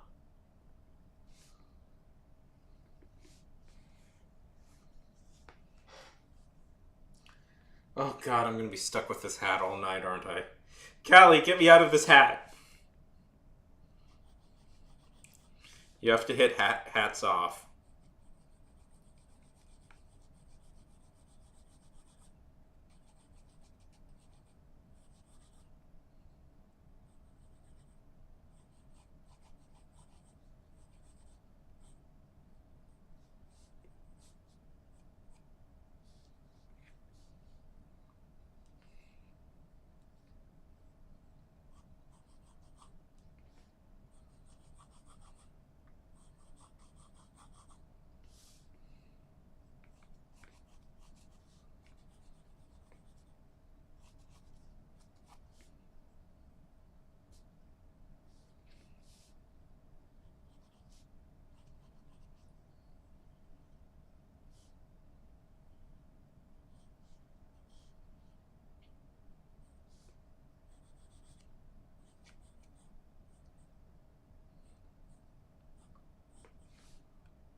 Oh, thank God.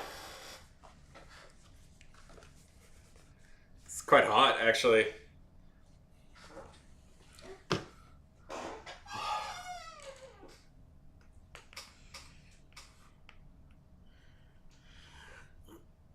This kind of. It's funny how, like, 70s rock is what we've all agreed on is, like, the music for witches. I mean, I know it's not 70s rock, but it's very much. It's very much trying to do that. Specifically, I think they're trying to do a Stevie. This is a Stevie Nicks thing they're doing.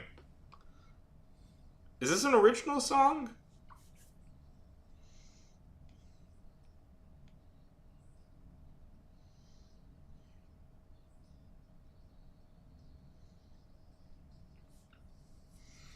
Like, there's this band in the 70s called Coven.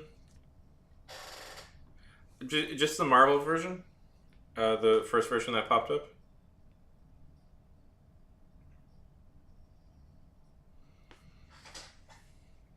Like, this is definitely. They're trying to.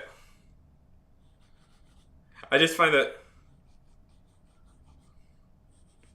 I can't quite. I don't know where the original version is.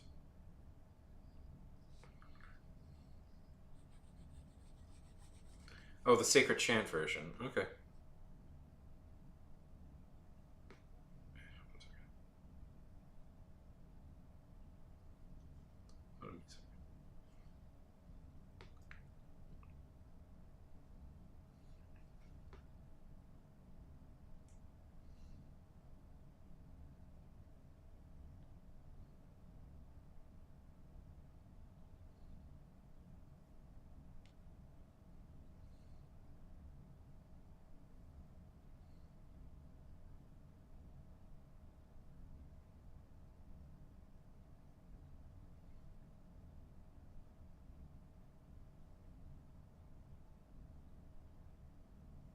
Well, it says cover version, so.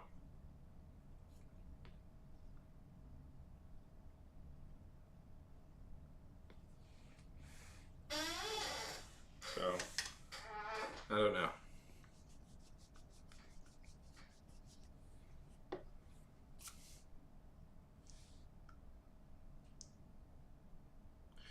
I just find it. I'm just saying. I find it funny that, like, the 70s rock is what we've all decided that this which the soundtrack for Witches.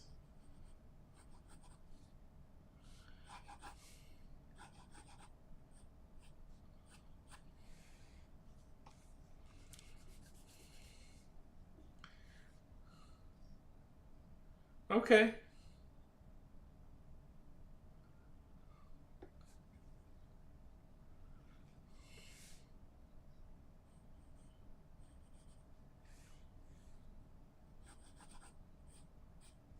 This is pretty good.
Sorry.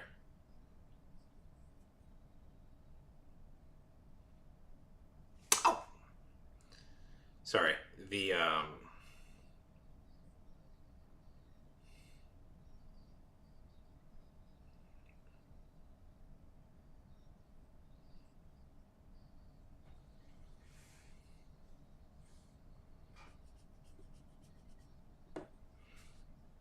like this.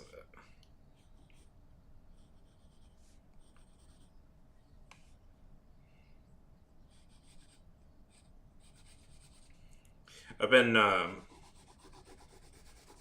working on a big video about subjects similar to this that I don't want to reveal yet, but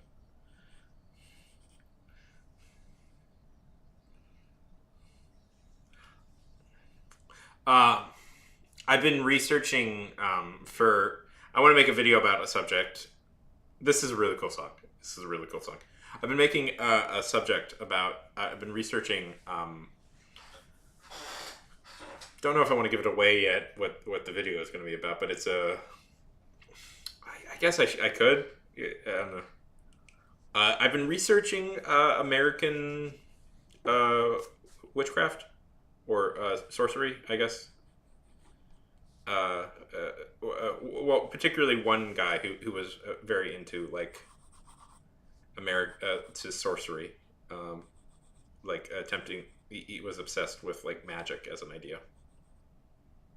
So this is subjects that are veering very close to the things I'm reading right now. Um, uh, I don't know if you guys have ever heard of a particular guy named Jack Parsons.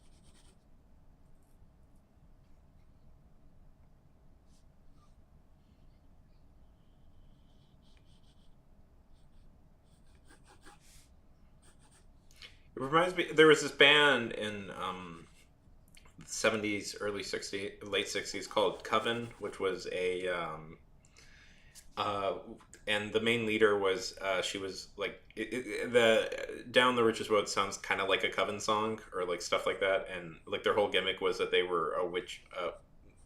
Was a witch or anyways? They're considered an early metal band, and that song reminds me of it.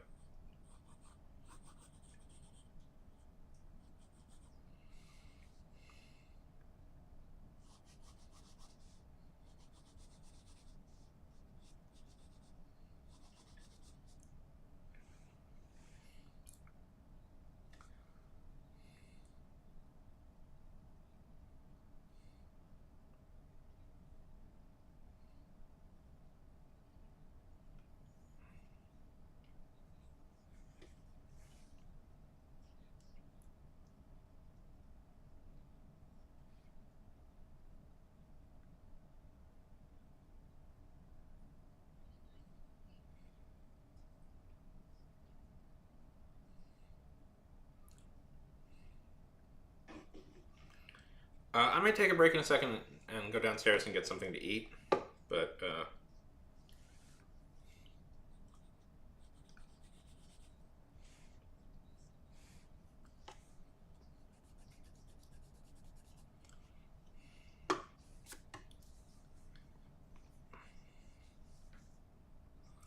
down, down.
Okay.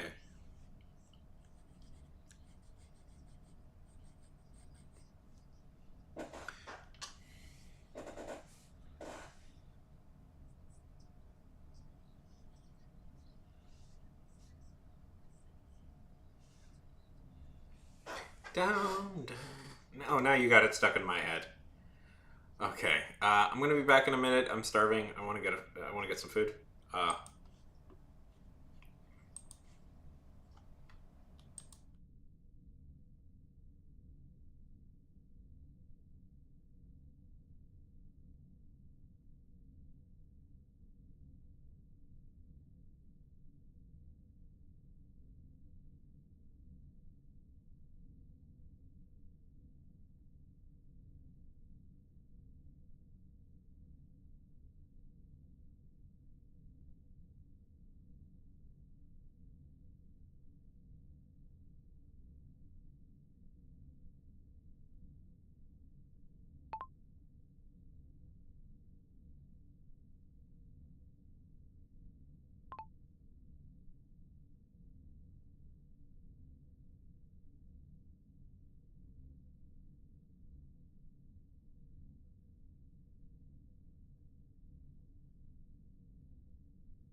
Hey!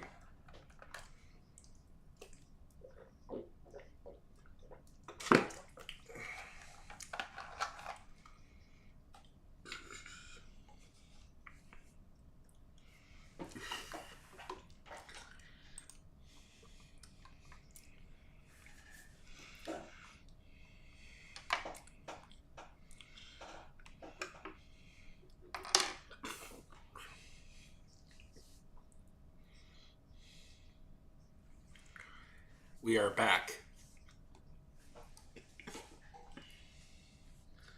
Had a quick little meal.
I don't know if you're here, who's still here, but I do have a band for you, Lila, that you might be interested in.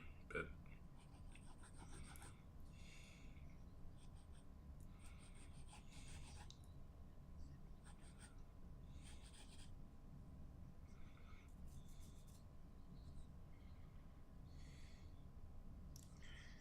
welcome.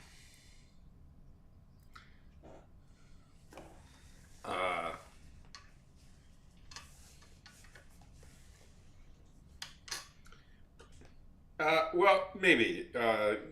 It's definitely. One second. I have to remember what it's called. It's definitely doing something similar to what that song is doing, um, but maybe a little bit more avant-garde. Let's see. Oh, I just got to remember. Ah, yeah. Okay. I'm gonna one second. I'm gonna link their YouTube channel.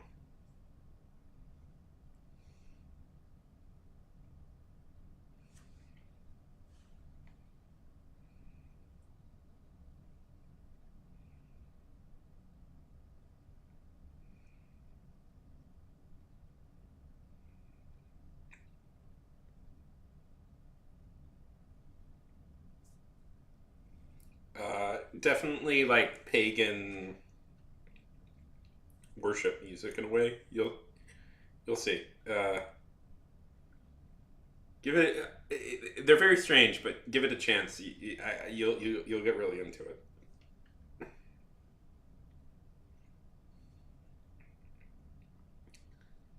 How's the homework coming?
Uh, Sorry, I'm tired.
Now I'm listening to them. I haven't listened to them in a bit.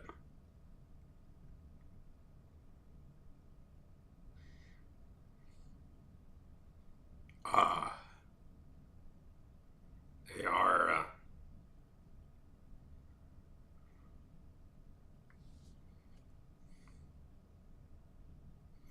They describe themselves as kind of like a pagan, uh, religious band. It's and their concerts aren't concerts; they're ceremonies. It's very cool.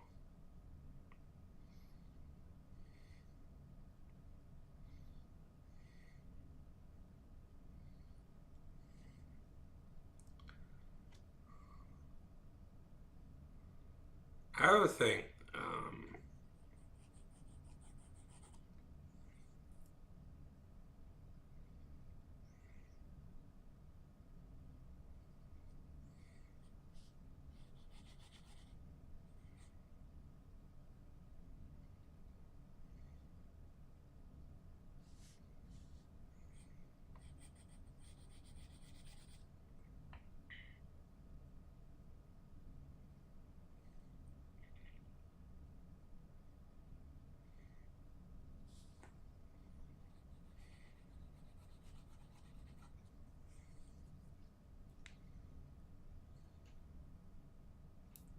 It's on my ear.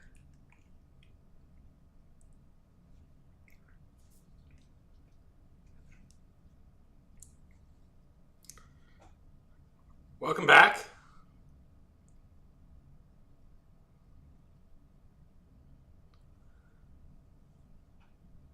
How was the homework?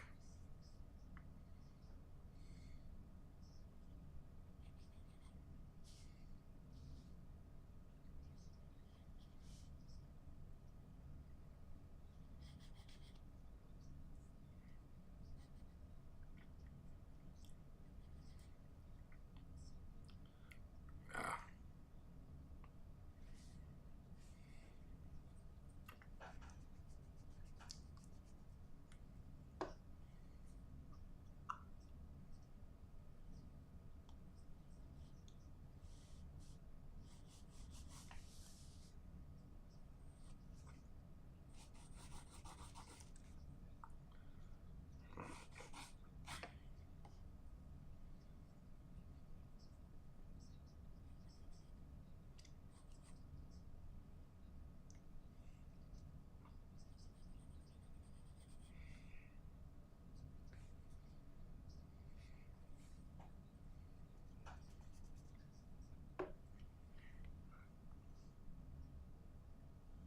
uh, Homework sucks. Why do we do it?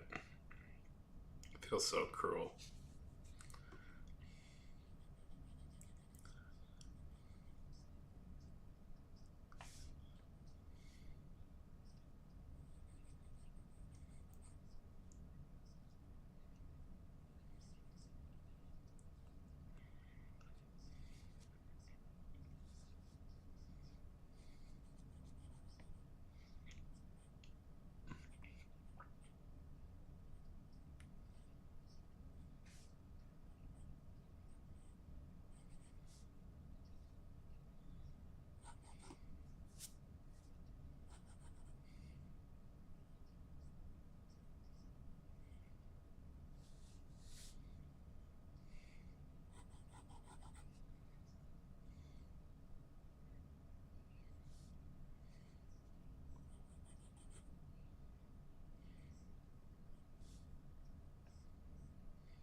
Oh, that's nice. Maybe get the dog to do your homework.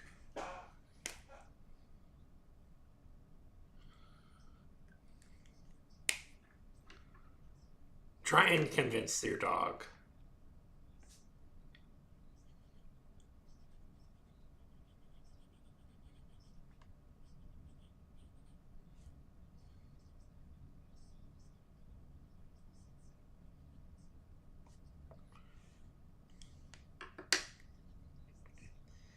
That's fun.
Do it. No.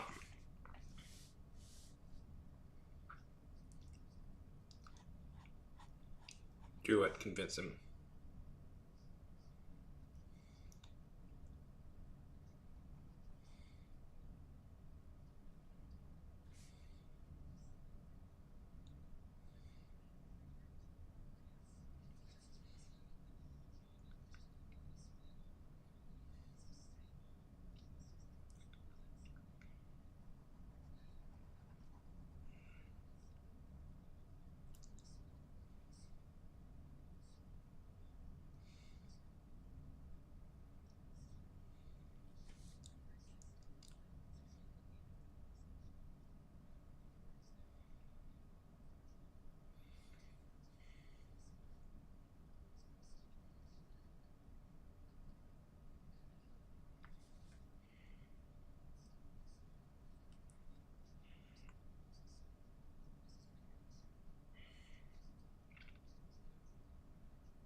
Hello. Oh, hi. Sorry.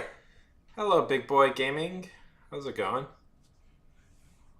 Sorry, I was getting into drawing. Okay, drawing.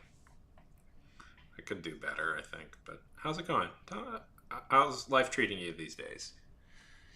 Did I not notice you early enough? And you're.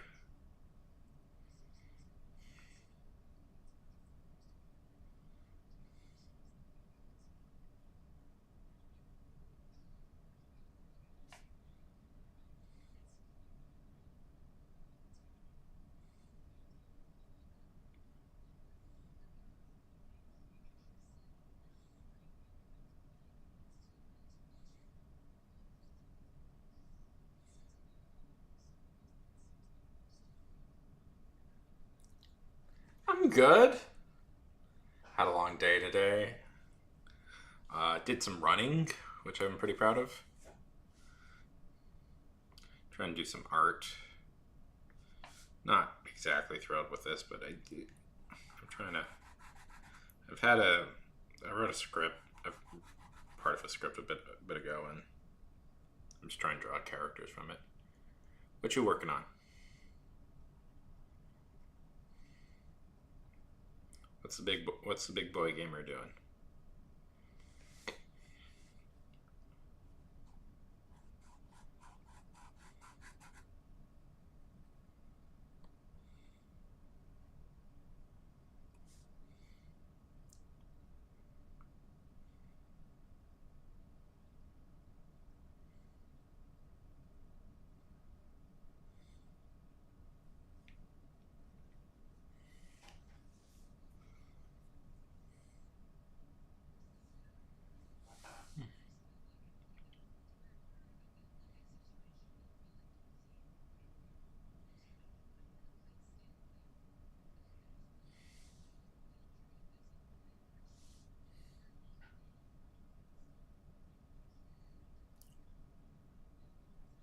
Cool. What football game? Or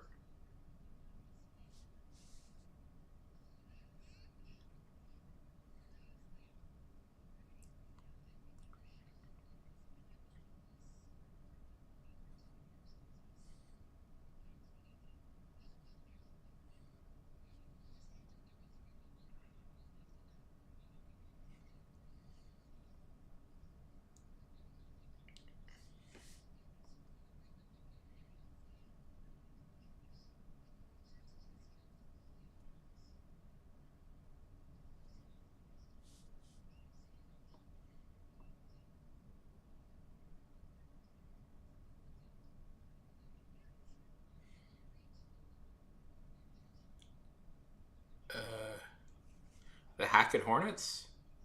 I've never I've never heard of the Hackett Hornets. Tell me about that. Are they like arena football or like a high school football team? College?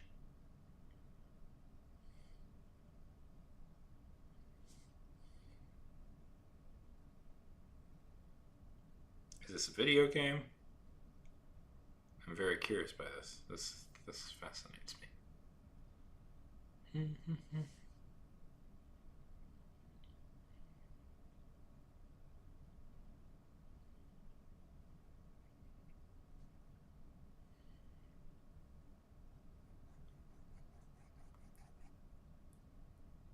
Oh, high school. Yes, that was the other one. You're about to join them? Are you a high school football player?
Okay, cool. Nice meeting you, big boy.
Okay.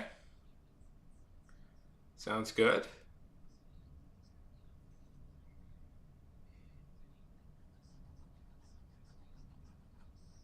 Does the shark have a name?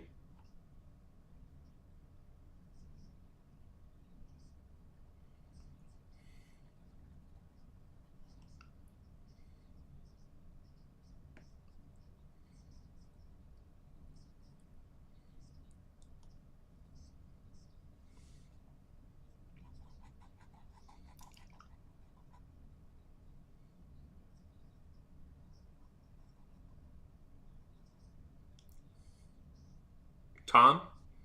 Tom Petty?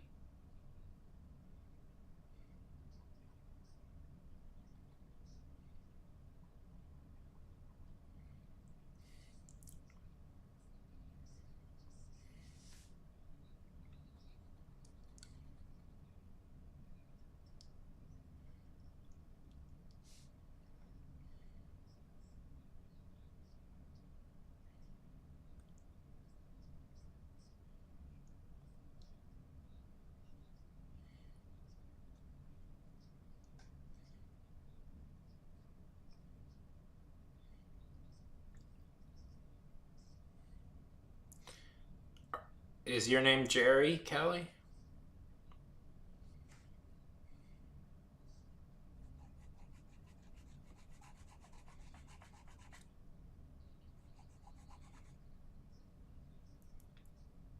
Is your name is your name Jerry?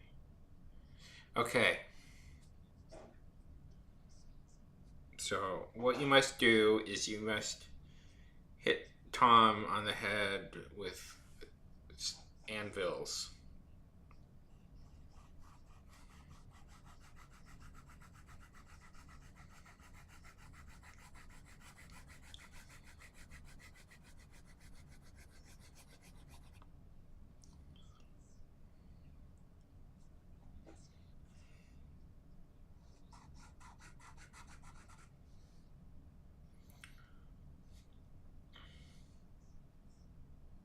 He'll bounce back. That's what Toms do. All he has to do is stick his fin in his mouth and do this, and he'll be fine.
Well, that's the nature of the game, Callie. That's the nature of the game.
Welcome back.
That's not how you do it, Jerry. That's not how you do it.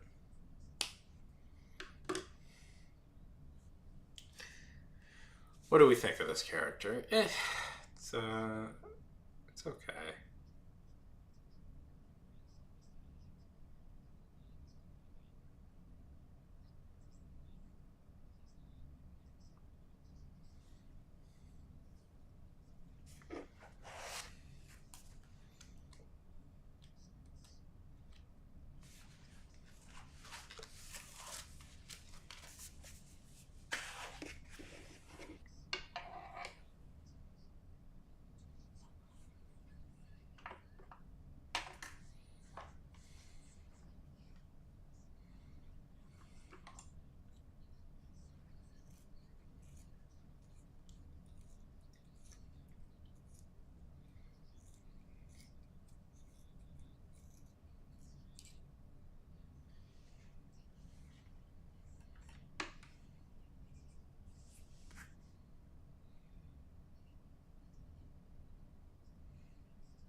Uh, what do we do?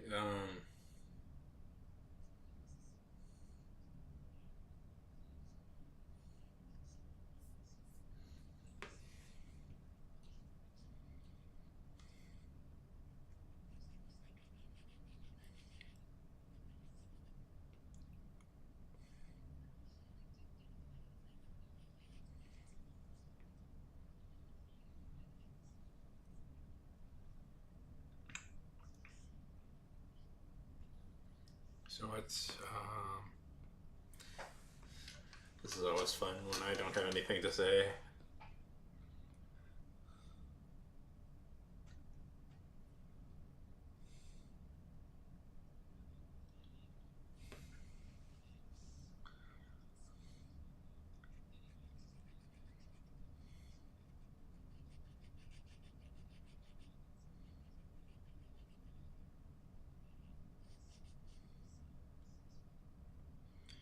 Do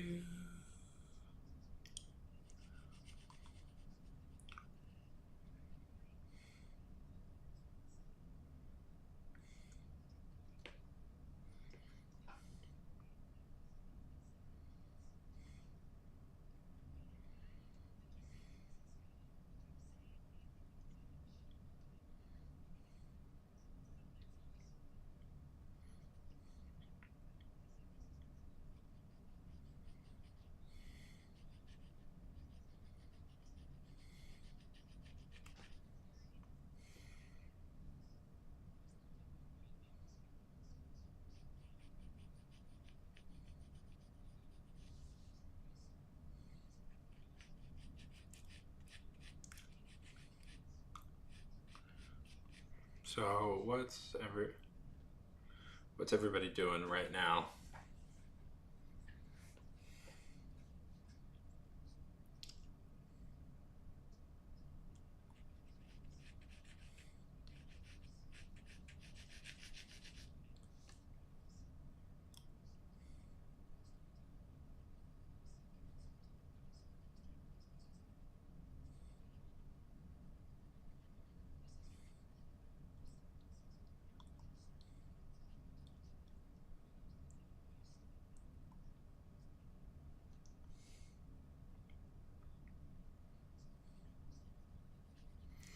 Nice.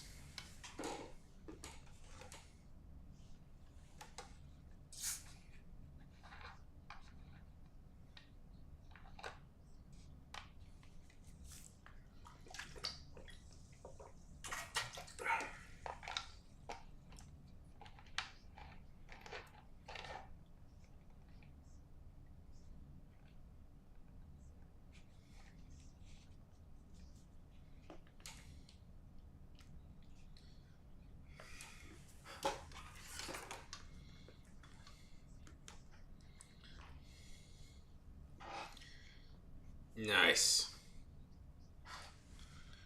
Nice. What you listen to right now?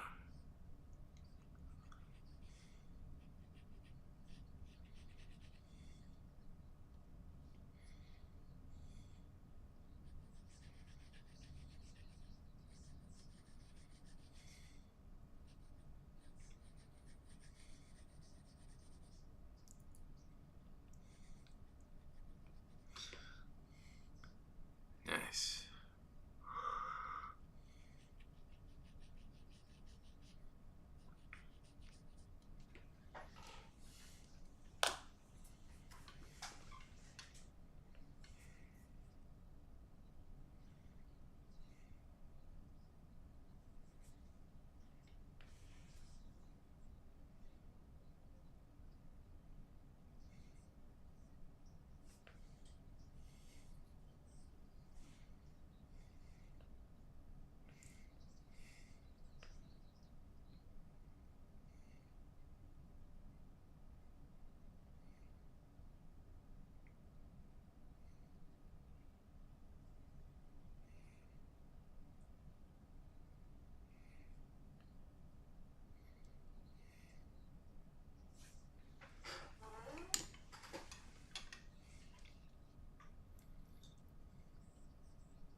So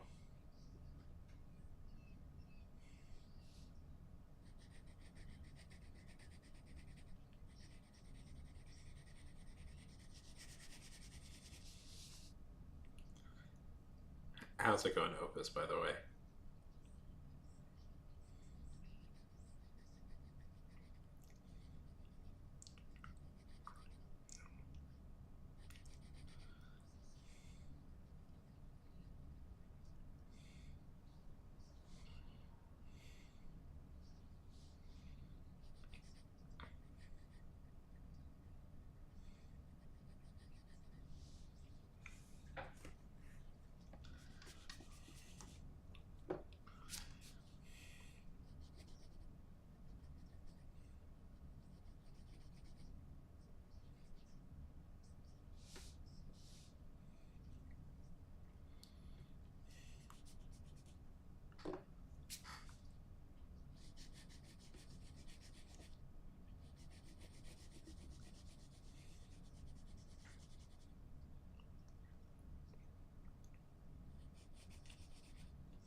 Uh,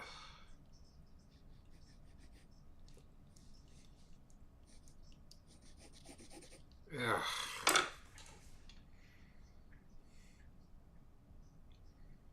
I'm tired.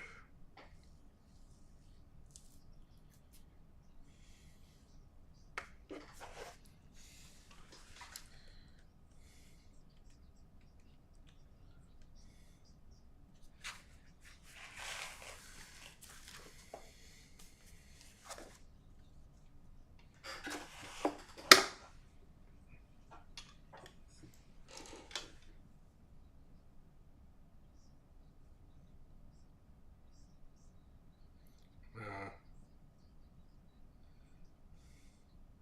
I guess.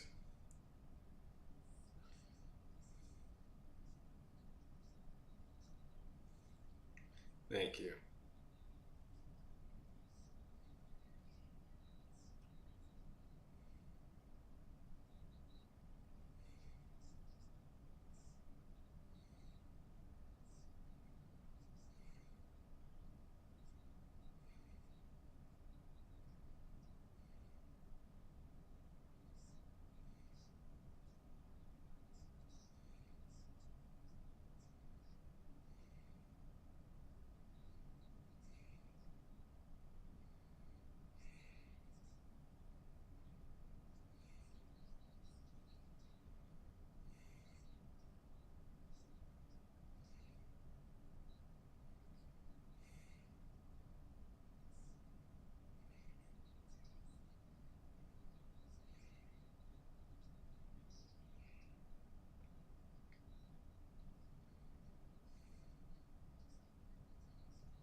me, Rod Curates.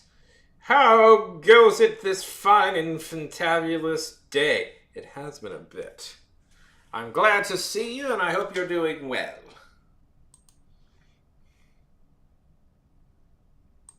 Happy birthday! Well, congratulations. Happy birthday. It's your birthday.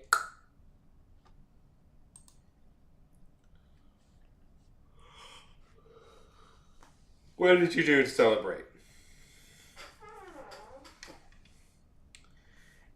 Fantastic. 35. Better. The best 35.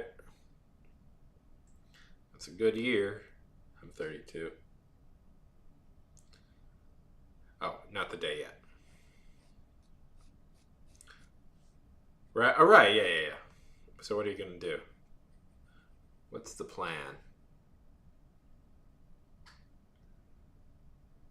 That's really cool. Gonna see a show? Get some dinner. See a show.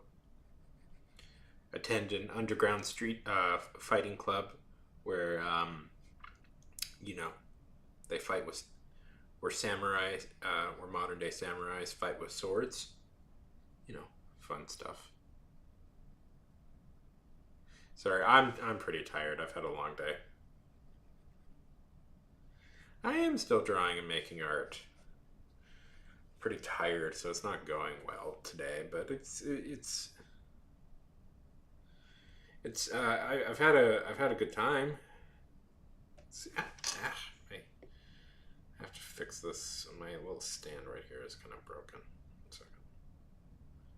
Let me show you something I drew recently because I'm proud of it. It's arting. I'm arting all over the place.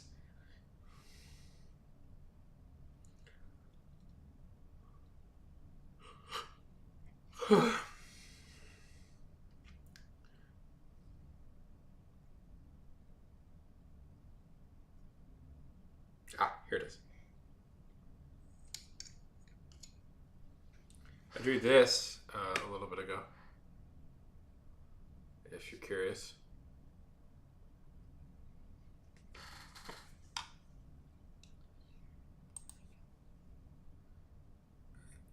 Nope, there it is. Right, isn't it? It's pretty great. I should theoretically just go downstairs and get the actual drawing, but I don't feel like doing it.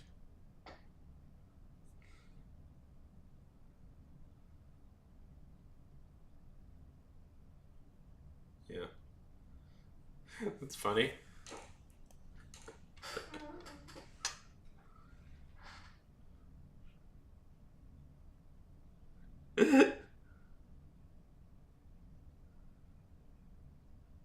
That's so funny.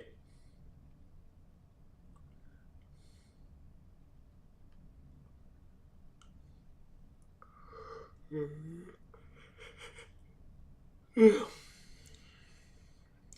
I gotta find the reference picture I was using again.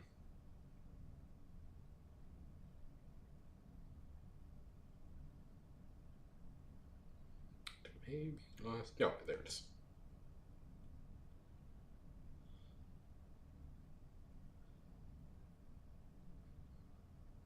Oh, that's really cute. That's really nice. I'm glad you like.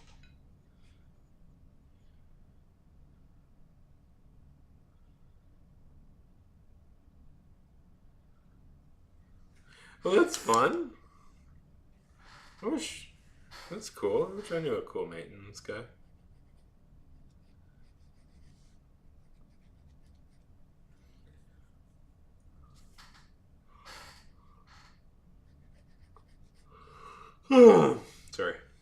Sorry, don't mean to yawn. I'm very tired. I did the. That's awesome too.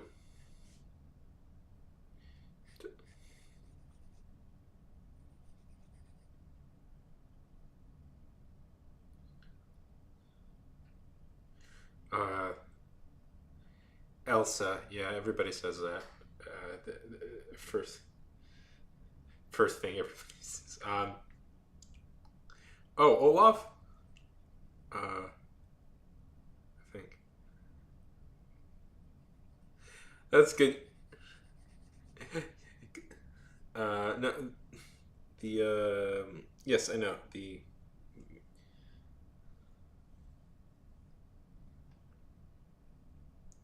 who's Anna's boyfriend?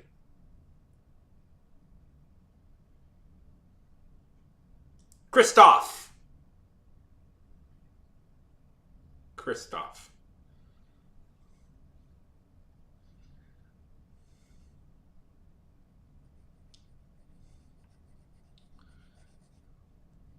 For a second there, I was worried you were going to say the snowman guy.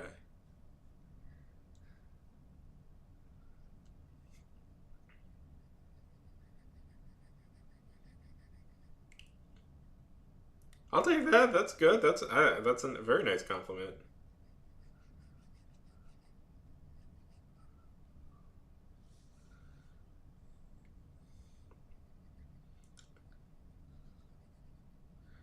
The he's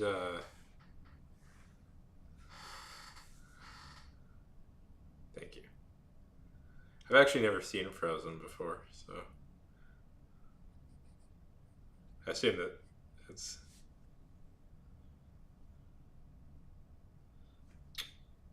that's a good way. That's probably a good idea.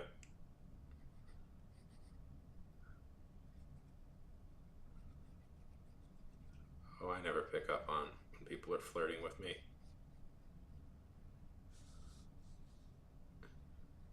Um,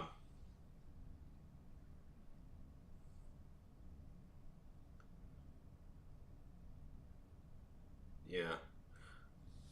Oh, I can't. I never pick up on it. Uh,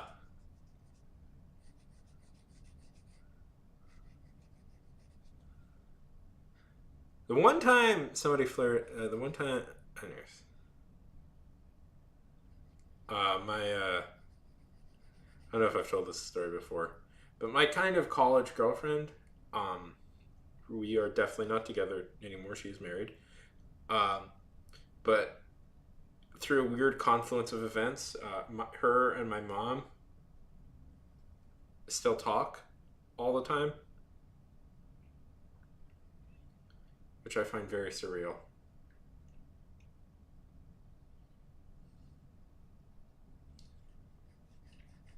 So, you working on anything, Brie?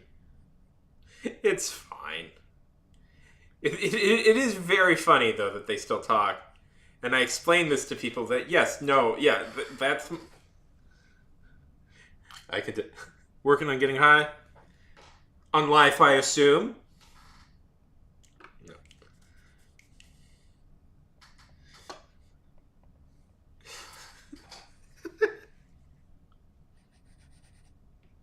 Good celebration for your birthday. Get nice and high. The greens. Oh, yeah. Broccoli. I get high on that high fiber diet going in me.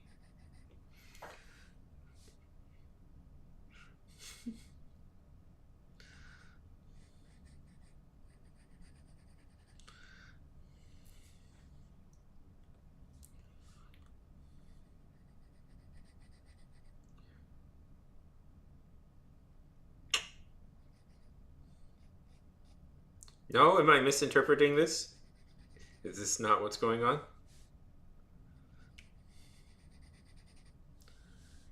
Peas?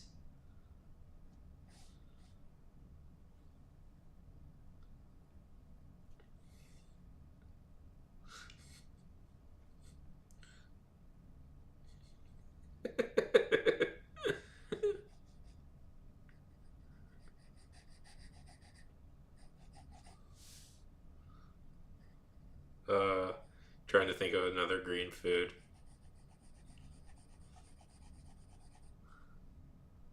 Trying to think of another green food to say instead of the thing I know it actually is.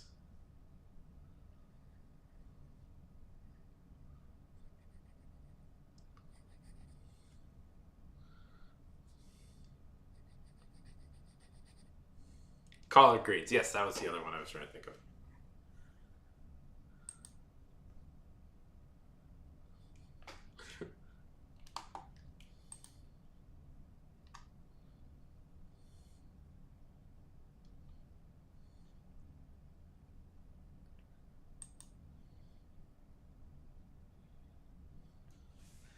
Yeah.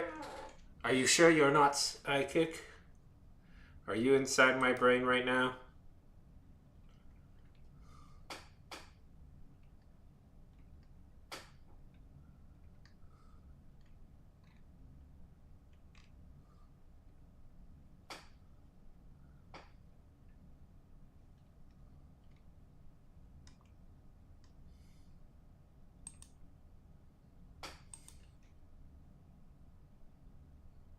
It does! It does! No! No!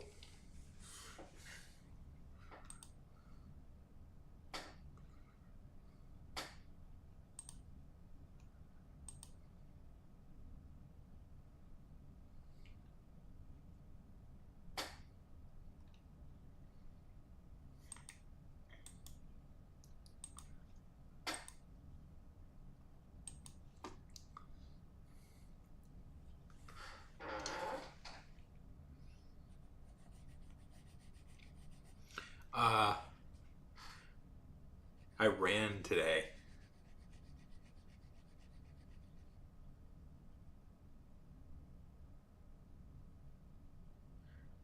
Go, get a crystal.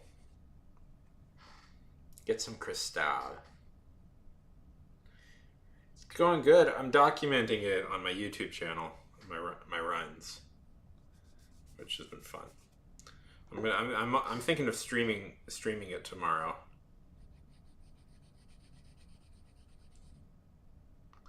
I broke my record today. That's why I was bringing it up because I'm very proud of that. I ran 2.25 miles in about 57 minutes. 57 minutes and 17 seconds, which is so far my best time and my furthest distance.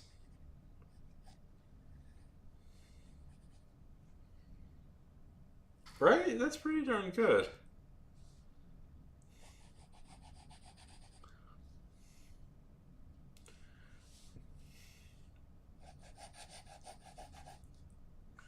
I cut off like I think 5 minutes from my last run.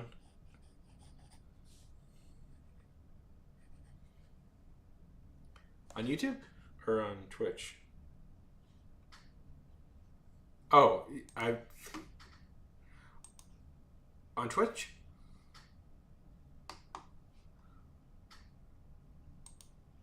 Oh, or on YouTube.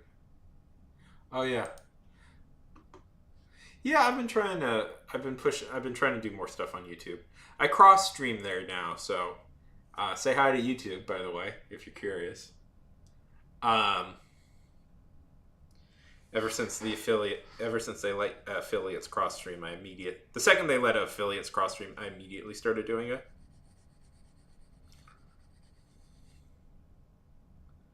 I've also been releasing shorts and doing videos and stuff. So I just had a. I would say I have it set up so that all the comments you see in this little box right here, they all come from all three different platforms.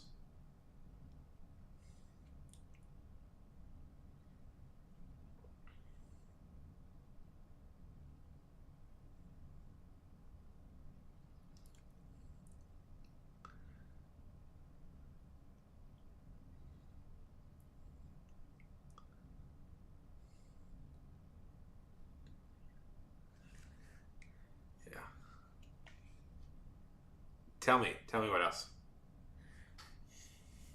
I'll link your YouTube channel. I'll give you a follow. I'll be your 48th.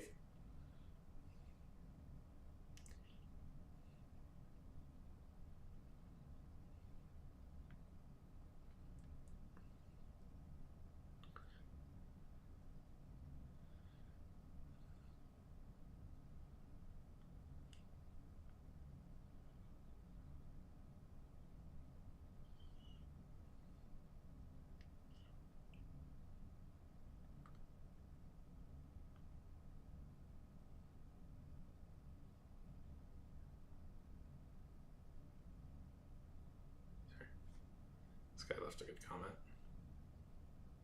Let's see, how many hours is this video gonna be so far? Sorry, I'm just checking something.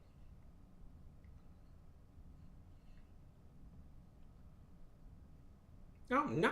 Oh, sweet. This gave me 6 hours. Okay. Okay.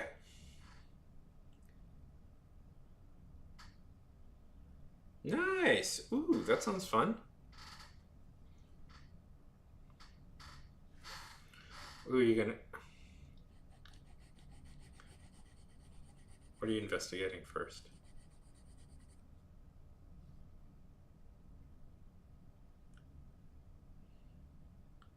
That's really cool.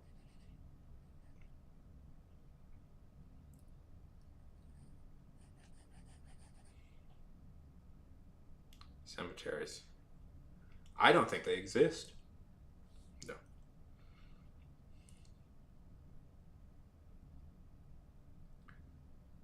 That's fun.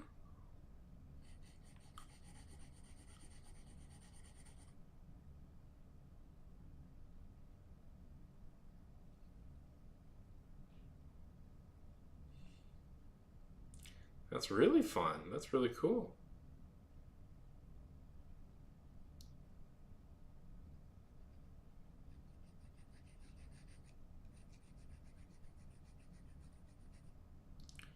Neat.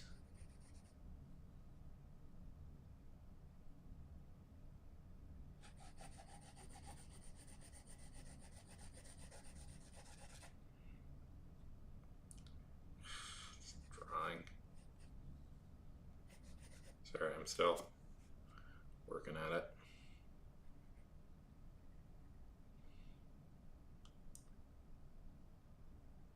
Yes, curves. It's not exactly going the way. I'm tired. It's my main reason, so it's a little hard to get this going.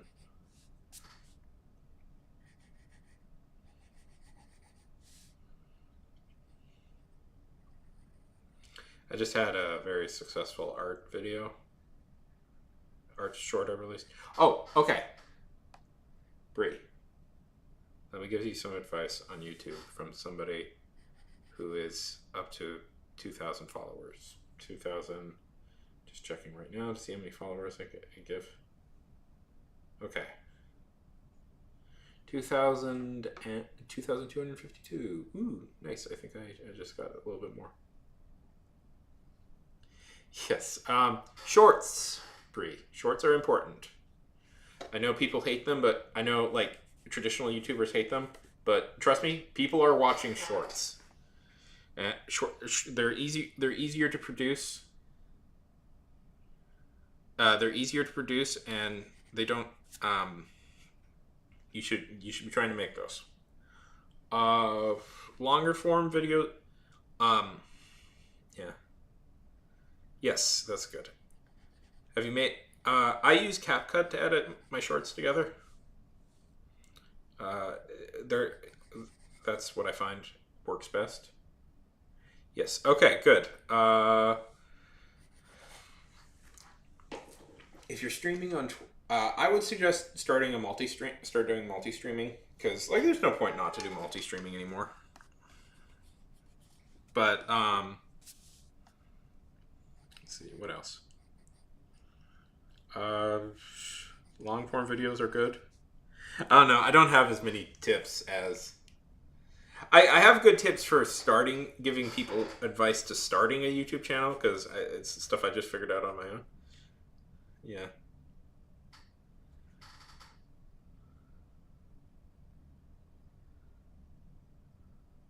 Oh, I've developed a pretty decent audience from streaming.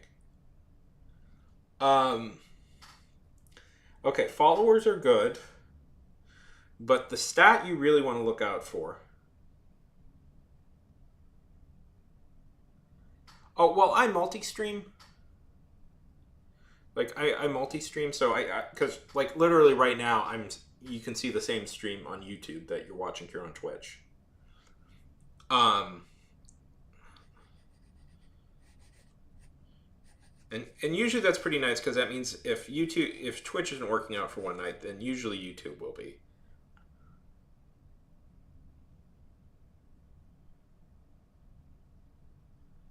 Yeah. I mean, tags aren't really that important, I don't think, actually. Good titles, and if a thing I've realized is that I mean, what's really more important is like thumbnails. Honestly, you want like strong, effective thumbnails, but that's just kind of generic advice. Here's what I would say. Yeah, algorithm. Yes, I've totally haven't really figured out. I've totally figured out the algorithm. That's why my most successful video is me reacting to the Garfield trailer. That's the most successful video I've ever had on YouTube. Although that's not fair. I mean, okay, it's weird because like I don't really consider shorts and long form videos to be sort of in the same category. I've just recently had a big hit with a video, so that's I don't know how to process that yet, but I got 15,000 views on a video recently for a short I made. No, I was just watching it and talking about it for a minute.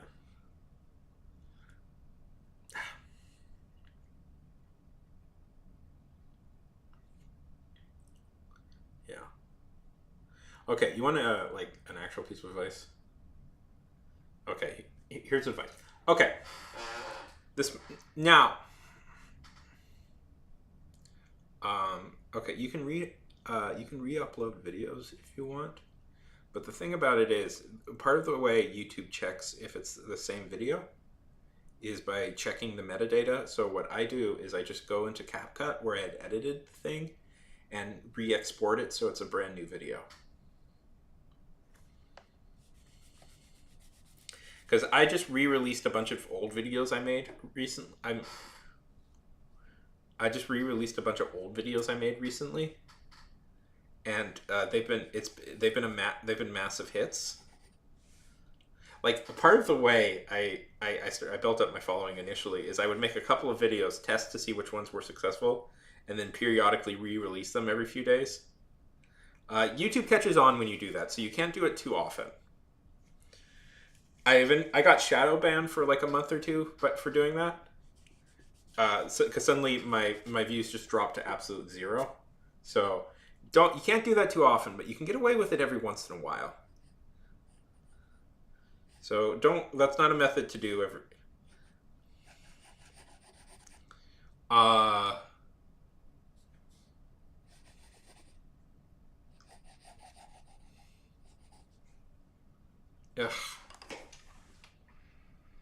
Drawing is frustrating me. Ugh, I'm tired.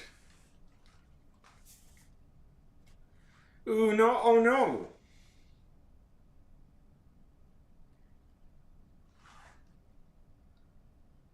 Ah! Let's see.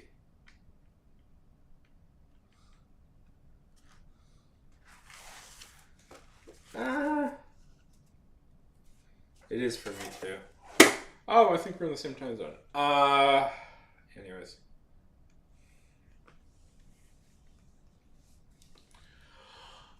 If you ever want, I can show you how to set up multi-streams, by the way, Bree. It's not that difficult.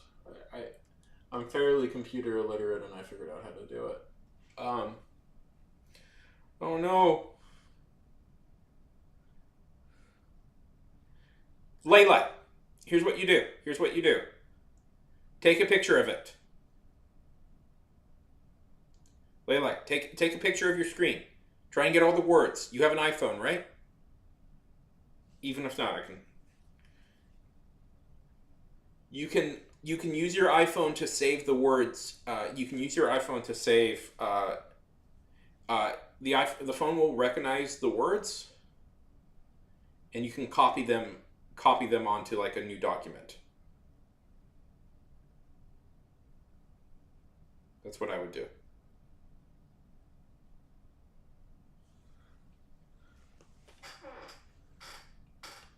It's on YouTube. The one problem is the YouTube is a little slow. You'll see it in a sec. You'll see it in a sec. Their comments. Yeah, yeah. It's Lele, the person going ah. You gotta watch. You gotta watch the screen. That's where the comments all come in. Yeah. Anyways,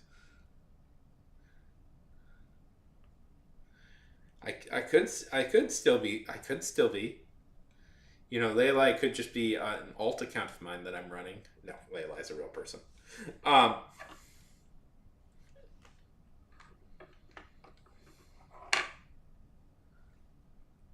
Phew. Autosave that. Lele, autosave that.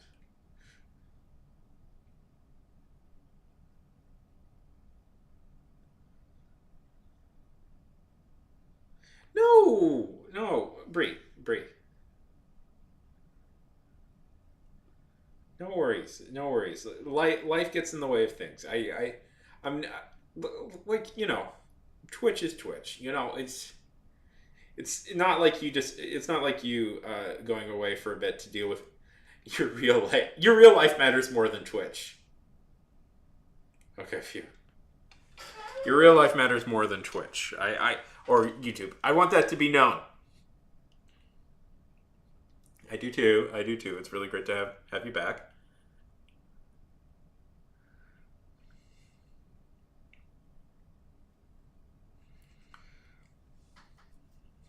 I'm not. Twitch is weird. Streaming is weird. Yes. Streaming is weird because it's like, ostensibly for like social media, parasocial, you don't have a relationship with the people that you talk to with social media. But, streaming is all about talking to the person. So it's like you form, I don't know. I always say it's like, it's you do form friendships with people you talk to on Twitch with streaming. So it's a weird thing. But I do, there's still elements. So it's not exactly like the same way. Parasocial relation, or it's not necessarily parasocial relationships. It's, but like the one thing I don't like is when streamers get really like guilt people into not doing into like supporting them or something. I remember when like COVID hit, and there was a streamer who was complaining that people. It was really gross. They were complaining that like people were like the person had just lost their job because of COVID, and they went on this long like rant about how obnoxious, how terrible it is that they're not subscribing because even though they lost their job, they should still subscribe because it's not that much money. And I'm like, fuck, go fuck yourself. So I always swore to myself I would never be that person. That is like,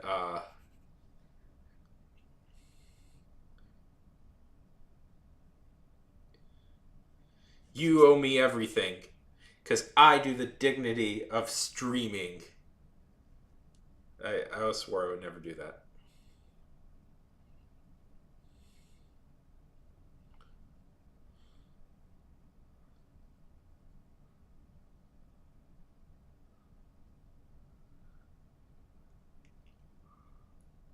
Does it feel good, Laylight? Does it feel good that you submitted on time? You happy? That must be good to get that off your back.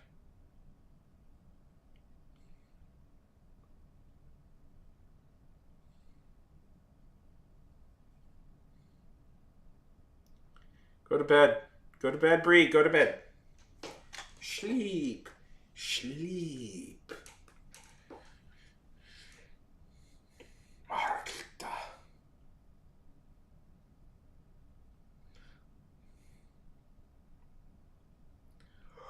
How long have I been streaming for? Yeah. I can go a little bit longer.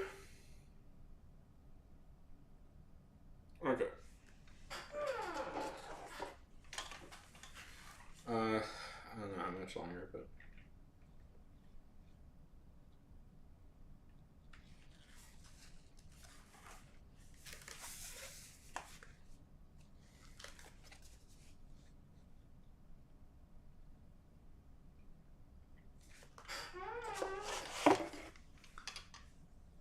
Good, good, good.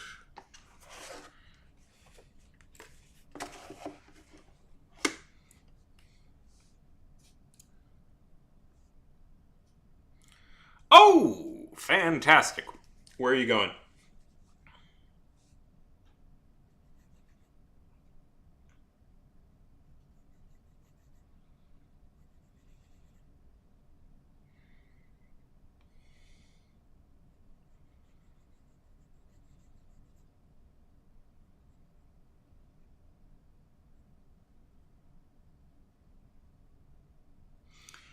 San Diego. No more beautiful of a town than San Diego.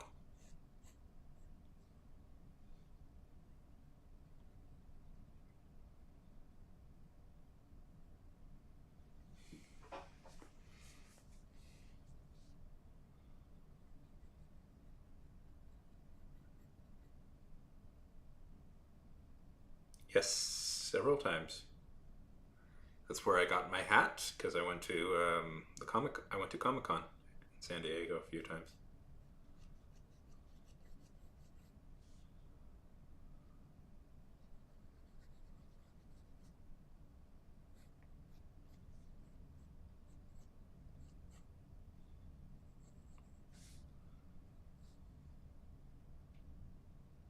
Have you been there before?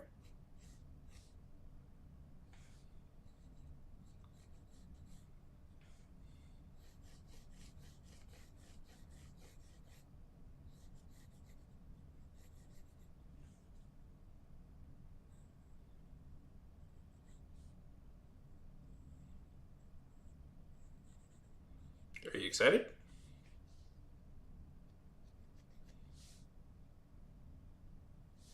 That's so exciting. Oh, what's the impetus for going? Just want to go?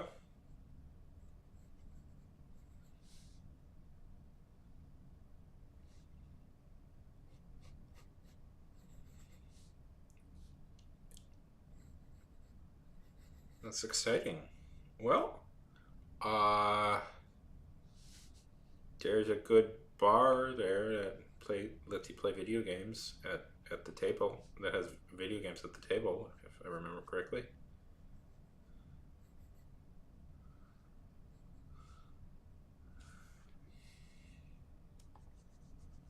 I don't remember. It's been nearly a decade since I've been to San Diego.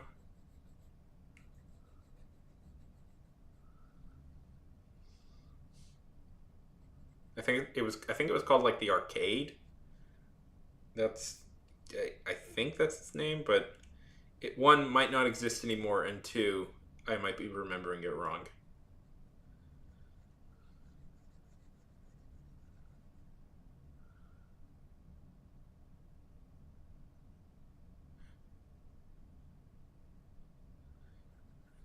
Yeah, I went to the San Diego Comic Con 3 times. I've been there three. I went 3 times. Fun weekend. If you've ever, that's a fun weekend. Although I don't know. I don't know if I'll do that ever do that again. You wait. You get to meet a lot. You get to see a lot of cool things, meet a lot of cool people, spend a lot of money. Like I would always have like just a ton of stuff by the end of the by the I would always have just bought a ton of books by the end of it. I got to meet Stan Lee, Lele. I very briefly got to meet Stan Lee at Comic Con one year.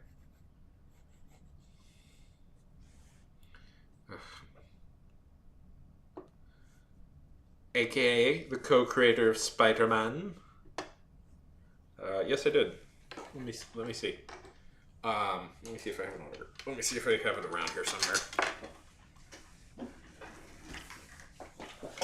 Warning: this is for a sort of risque project. You'll see.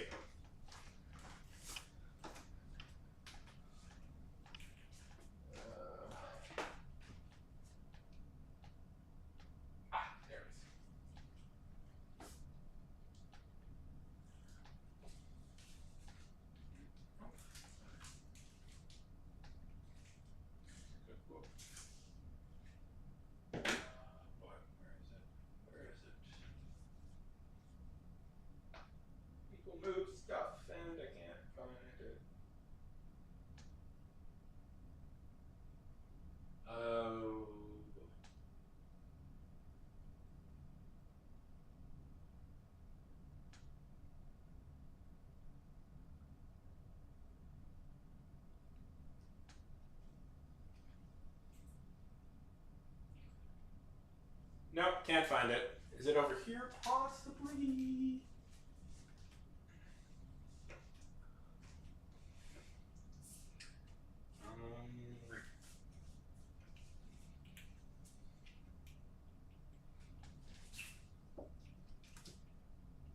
Nope. Where is it? No, can't find it. I did get an autograph. He autographed a comic. A comic he was working on. Called. Yeah, it is. I should go try and find it. It's somewhere around here. It wouldn't have gone far, but I don't know where exactly it is. I checked. It's worth like $200, I think, the comic I have.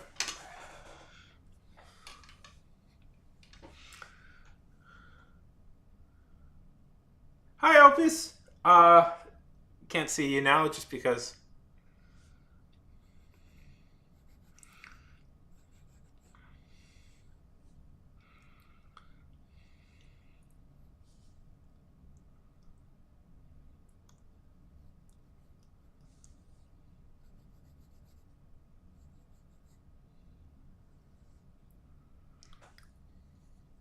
Hey, Opus.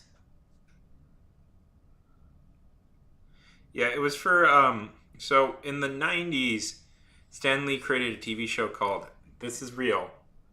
This is real. This is real. People with sensitive ears, turn away for a second. It was called Stripperella, and it was about a stripper. By night, she's a stripper, and by also night, she's a superhero. Pamela Anderson played the titular character. Anyways. And Stan Lee created the show. Or, well, according to the lawsuit, an exotic dancer.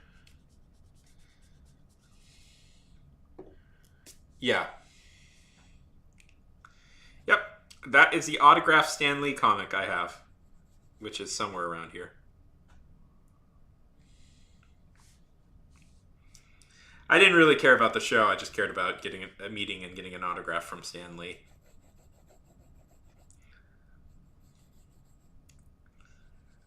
And he was only signing those, so that was the one I got. How's it going, Opus?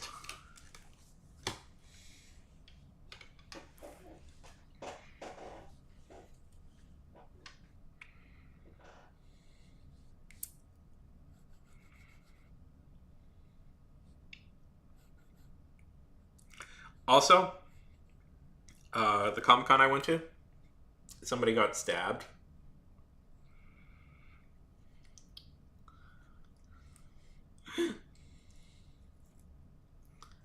Yeah. I was in the room where it happened.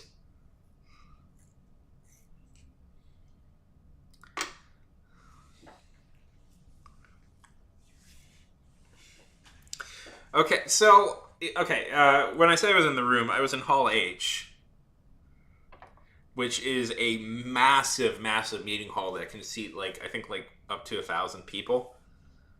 So I actually didn't see it happen, but I was in the same place where it happened. And I'll tell you my perspective. Me and my friend were sitting there waiting for the next panel to start, and we hear us, and nothing's happening for a while, and nobody's sure what's going on. We assume just that the guy is late or something, and then over the PA, we hear the noise. Now,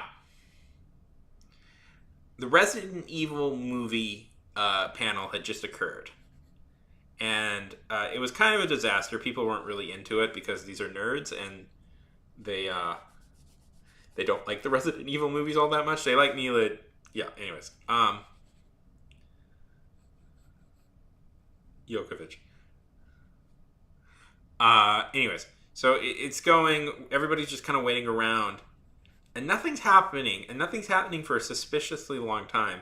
And then a guy over the PA comes and says, "Please, please be calm and sit in your chairs. We are dealing with this situation." Of course, that means everybody starts freaking out and starts jumping up to see what happened. And what we found out was a guy got stabbed. That's why everybody was waiting. Somebody got stabbed. Okay, so there's rumors and myths going around about all of this. The story that initially breaks out is that the guy, what happened was, somebody, the Resident Evil panel happened, and a guy said, "Well, that looks shitty," and the guy got stabbed. And the reason for that, people thought that, was because there was a lot of strange guys who were very excited about the Resident Evil movies, but that's not what really happened. So the story is that I heard years later, is this.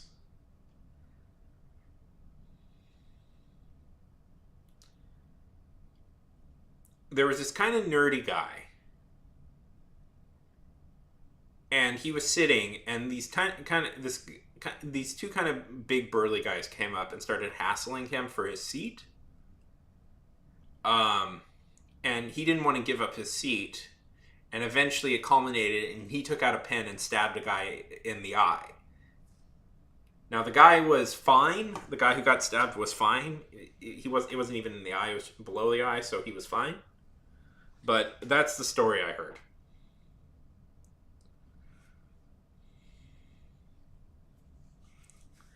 Anyways.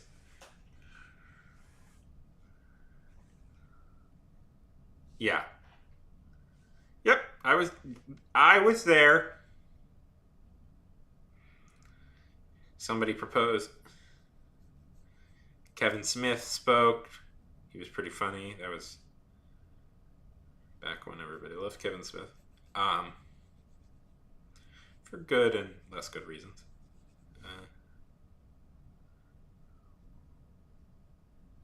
Yeah. Yes, Opus Crochets. You two would be friendly, I imagine. Are you on Twitch, Lele? Opus usually stays over on Twitch.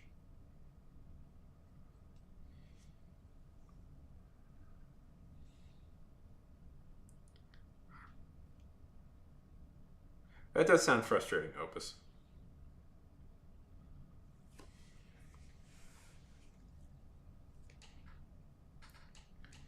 Yeah.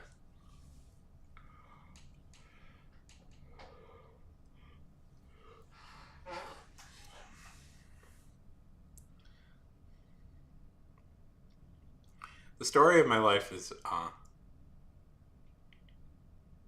yeah. Well, you know they have an app, right? Twitch has an app if you want to use it on.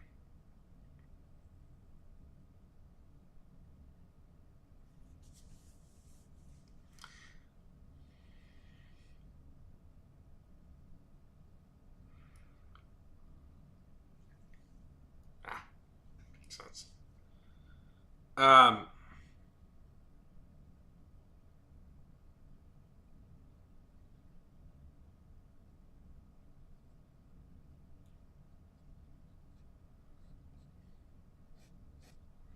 Oh, Bert, it's just not going the way I wanted to. I'm pretty. Ugh, sorry, I'm tired. Yay! Layla was pretty excited that you crochet.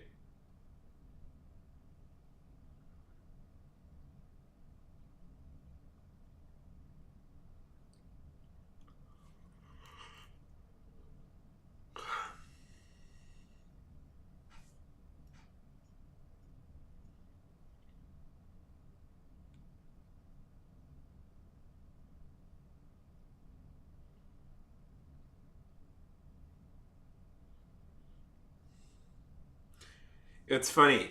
You had technical difficulties and had to.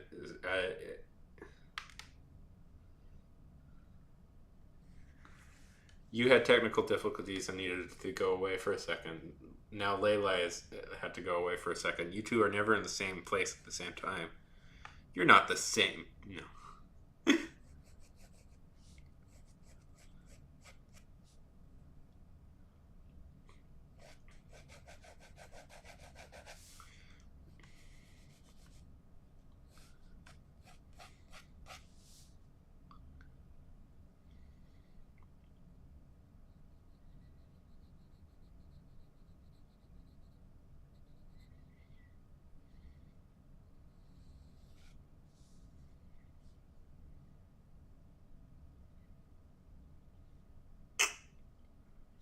Wait.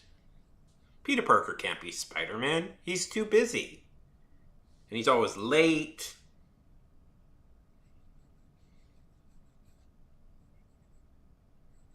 He's a fragile. All he does is work for the Daily Planet and take pictures of Spider Man. Opus, how could Peter Parker be Spider Man? How could he take pictures of Spider Man and be Spider Man at the same time? That can't just be done.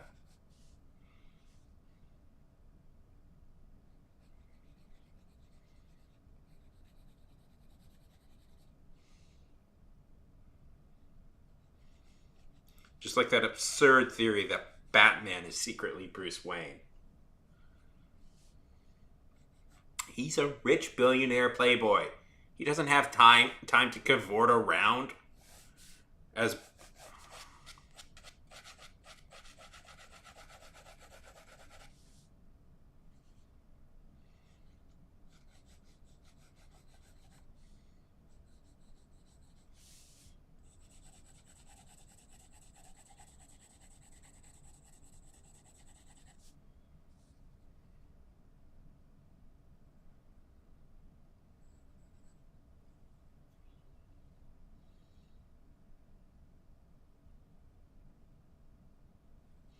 yeah. Well, there is a great scene in the original movies where the Green Goblin attacks J. Jonah Jameson, and he refuses to give Peter up. Yeah, that's made. That was kind of like people thought that, and that's kind of made almost canon now. And that Chip Zdarsky almost made that a canon thing. Because now, but J. Jonah, there's been a whole big pop point that J. Jonah Jameson now knows who Spider Man is.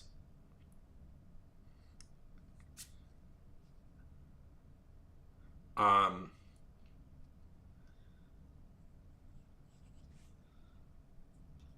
yeah, in a weird way, it's weird to think that in a weird way, J. Jonah was kind of Peter's true father. Was Peter's father figure for a long time. Marvel does it weird because, like, in the Marvel universe, like in the actual comics, Iron Man is not that much older than Peter. Like, he's older, but he's not like father figure older. But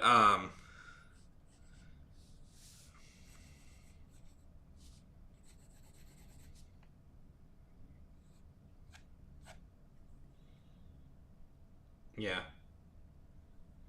yeah, it's I mean, it's just convention of how they told the story. Because I would say, like,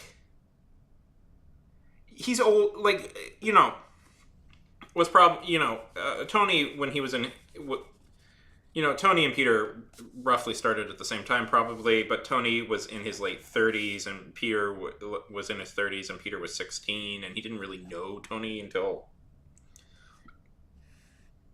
he was an adult. So it's a weird idea, and like Tony is probably, if any superhero was going to be the father figure to Peter, it would have been Mr. Fantastic, but that they didn't do that.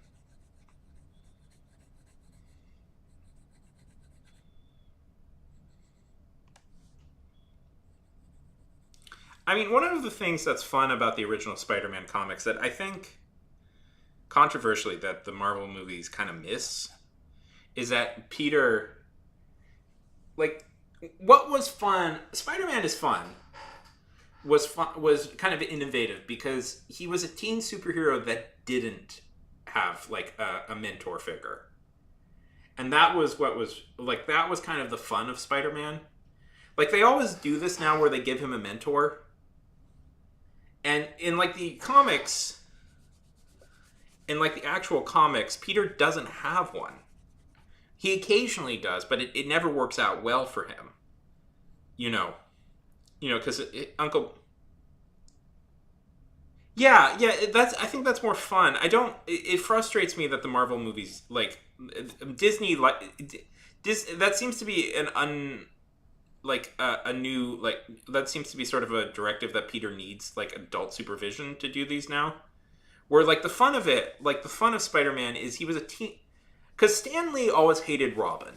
I know that's controversial now, but Stan Lee always hated Robin. He always thought it was such a dumb trope to have like adults who had like kid sidekicks. And part of the impetus behind like Spider-Man was like we should just give the kid sidekick his own story. Like let's do this without him having a mentor. That the kids would like that more. Where they get to have the fun. So, yeah. Where they get to be the ones in charge, not the adults. Yeah, right? Yeah, that's a more fun story, I think, for kids. At least, that's partly why I like Spider-Man.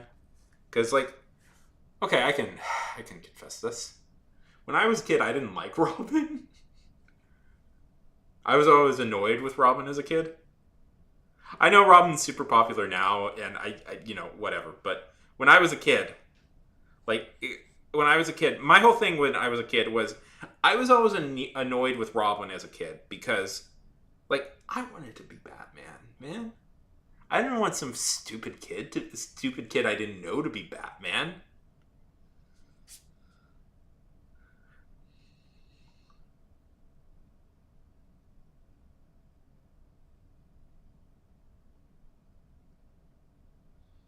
I wanted to be Batman. And, Robin being there means he got to be Batman next. It's like conceivably, when I was a child, the thought process was, I can eventually become this.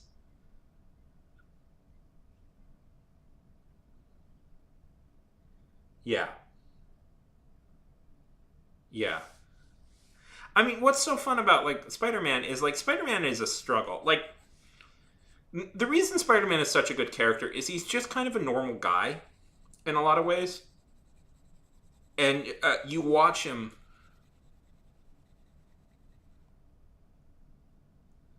Yeah, you watch him like kind of develop as a normal guy. Like he doesn't really have a guy. He doesn't have a system around him. He doesn't have any.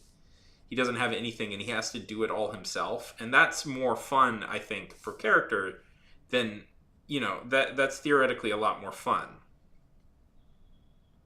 You know,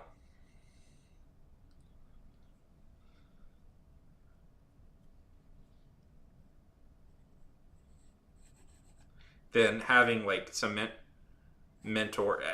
Maybe not realistic in a sense, but I don't know. It's more fun.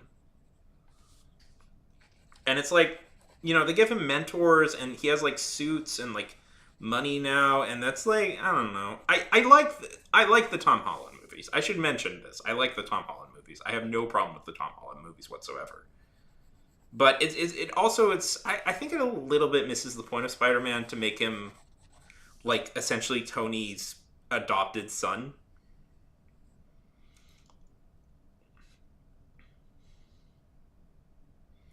Although I gotta admit, if the Marvel universe ended with, yeah, I gotta admit, if the Marvel universe like version of Tony dumped Pepper and ended up marrying Aunt May, which it almost seems like they were thinking of doing, I would have been fine with that because that would have meant I wouldn't have had to. I don't like Gwyneth Paltrow. Paltrow is my whole thing, and I like Marissa Tomei a lot better, but I don't. I like Marissa Tomei, so uh, I wouldn't have had to deal with her being in movies I liked. Yes, the hoodie thing though looked good. You know what? I'll say that his hoodie costume looked a lot better than the mechanical suit. I liked the hoodie costume a lot better. And I know people are sick of like origin stories, but you know what? Maybe we needed an origin story with Spider-Man. The reason I don't like Gwyneth Paltrow is because she promotes quack medicine theories through her company. That's why I don't like her. Anyways,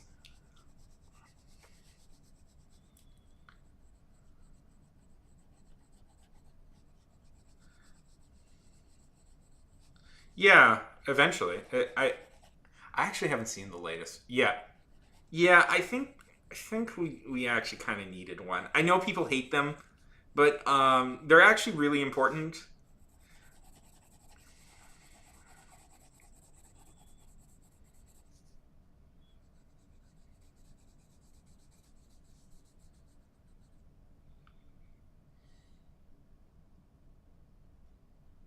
Yeah, like that's actually really important. Like I don't think we needed to spend a whole movie on it necessarily, but I actually people are like, ugh, I hate origin stories. Like, yeah, but they're actually kind of important because there's a lot of character moments that go into origin stories that I think are missing out. You miss out on if you don't do that.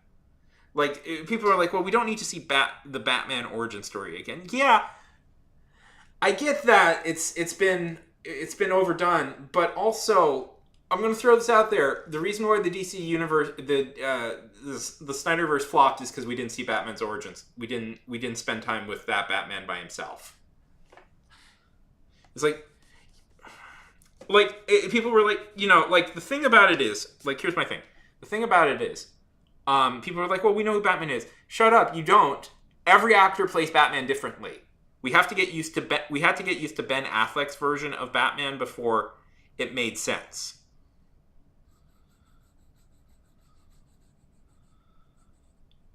George Clooney, George Clooney's Batman is very different from, say, Michael Keaton's Batman, and they're theoretically supposed to be the same person.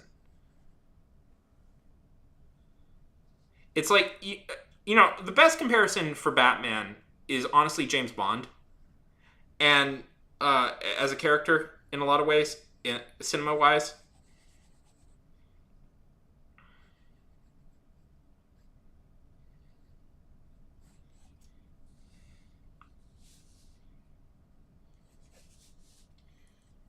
Anyways, I mean everybody knows this. The classic mistake they made was not the Ben Affleck Batman movie should have come first before Superman v Batman.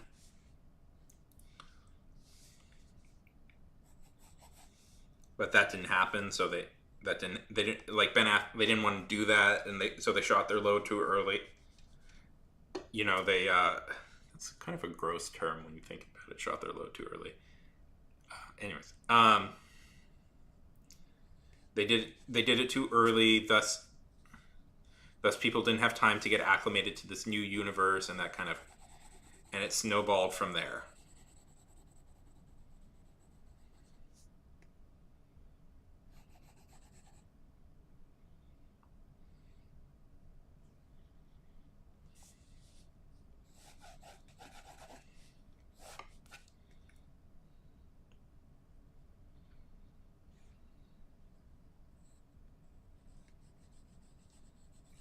But yeah, I prefer Peter as more of a like a kind of a guy on his own trying to figure it out. That's the fun part. Spider-Man is fun because Peter is a bit of a screw up, but a lovable one.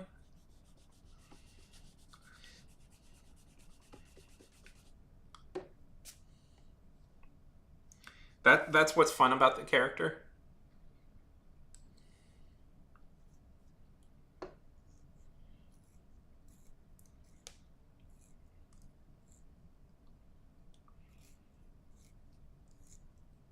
And he's also supposed to be just kind of this normal dude that, he's supposed to be sort of an everyman character, and comics always needs those. Yes. Comics always needs the everyman. It's good to have an everyman character. I think, a thing I was thinking about recently. I think this is why the Marvel universe might be struggling a little bit, is because there isn't really an everyman right now in the Marvel universe. It's too. Anyways, yeah.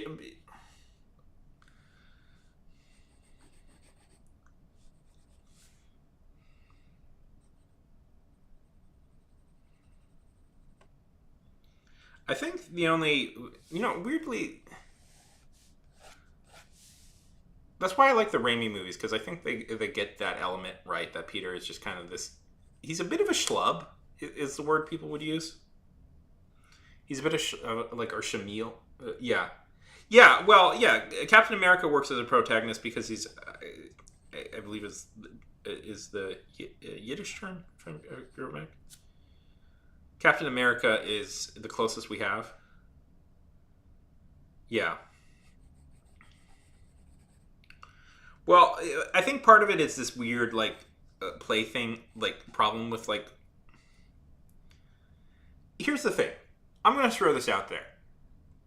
I'm going to really throw this out there. This is going to be maybe the most controversial thing. I think Spider-Man would work better as a TV show than a movie series.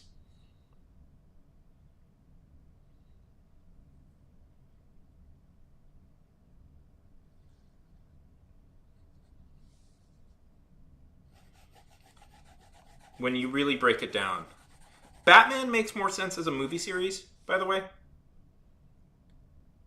So, Batman makes more sense as a movie series, whereas Spider-Man, I think, would work really well as a TV show.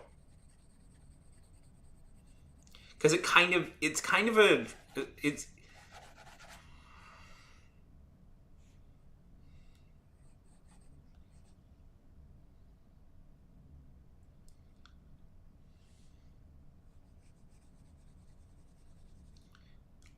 if you're curious about my thoughts, Batman works better as a movie. Superman works better as a movie. I think Spider-Man works better as a TV show, and X-Men works better as a movie, as a TV show. Iron Man actually works better as movies.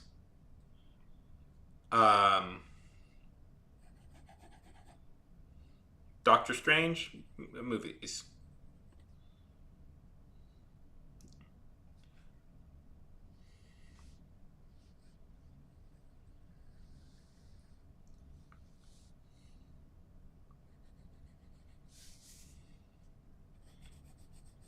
Supergirl theoretically could be a TV show.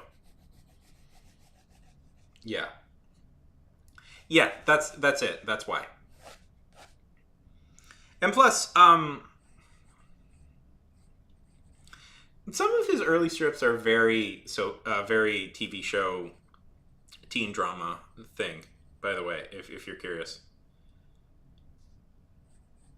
I think also partly why Spider-Man works so well is this. This seems to never get through. But early Spider-Man it's kind of a teen drama. Yeah. Yeah, exactly.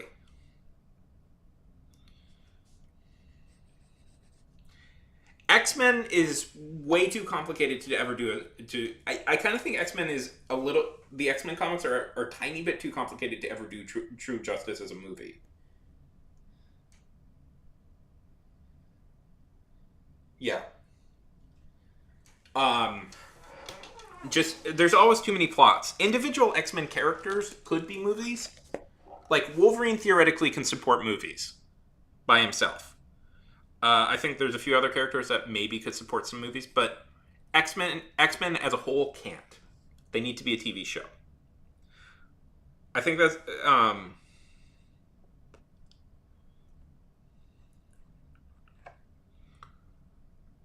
yeah,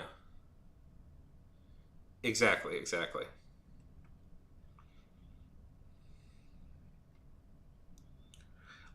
To me, I've always compared Batman to James Bond. I think there would be something lost if James Bond was made a TV show. And I know Apple is they're thinking about doing a James Bond TV show, but I honestly think there would something be lost. Like it should be big adventures.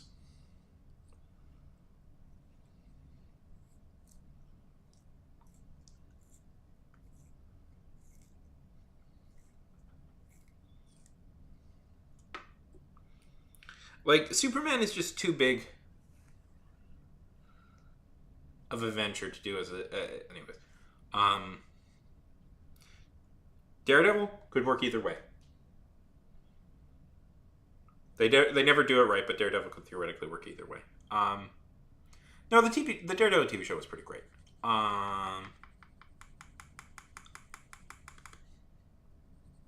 What else? I'm now just kind of freebasing. Hulk movies. Um, yeah, even though Hulk had a successful TV show. Yeah, exactly. If you need something big and grandiose, that's a movie. If you need something a little bit more slow paced and more minutia, you should do that as a TV show. Spider Man would work a lot better as a TV show, I think, than a movie. Which is why I don't think any Spider Man adaptation has been perfect. Because they never really.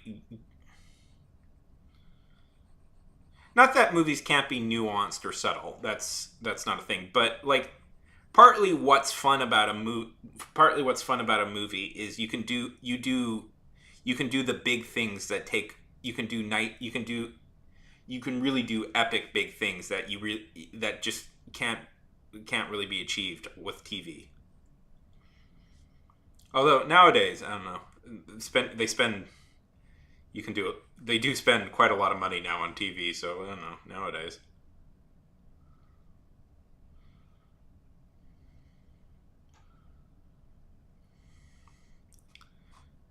But like the thing about it is like the Joker, his impact is lessened when you use him every arc.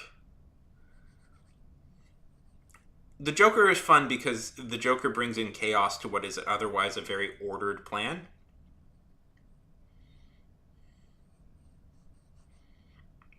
World. Yeah. Yeah. Exactly. Exactly. I like that metaphor. Also, a thing that's never really gotten through in the movies or the TV shows, movies, is Spider Man is kind of a teen drama in a lot of ways. At least the high school years are teen drama, and they never nail that. They never get that right. Like I think part of the reason why it was successful is I mean, Spider Man is such a smart idea in so many ways. And I think one of the reasons it was successful is that the people at Marvel realized that, you know who's reading this? Teenagers. Why don't we make one of the teenagers the hero of the story?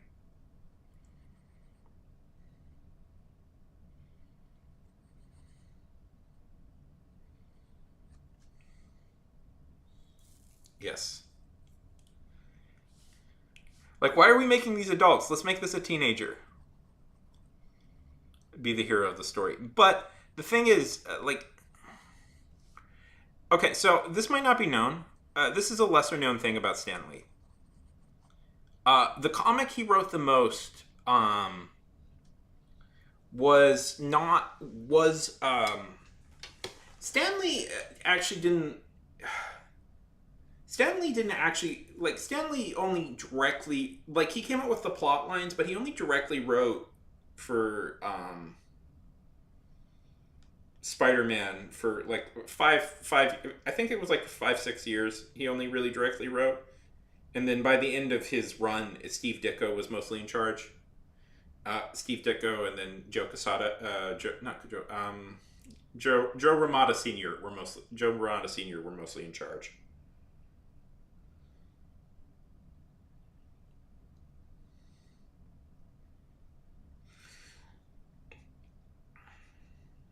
Like Lee came up with the dialogue a lot of the times, but yeah.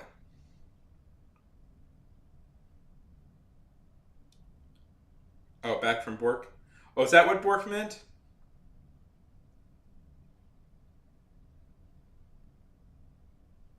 Okay, I wanted to throw this out there.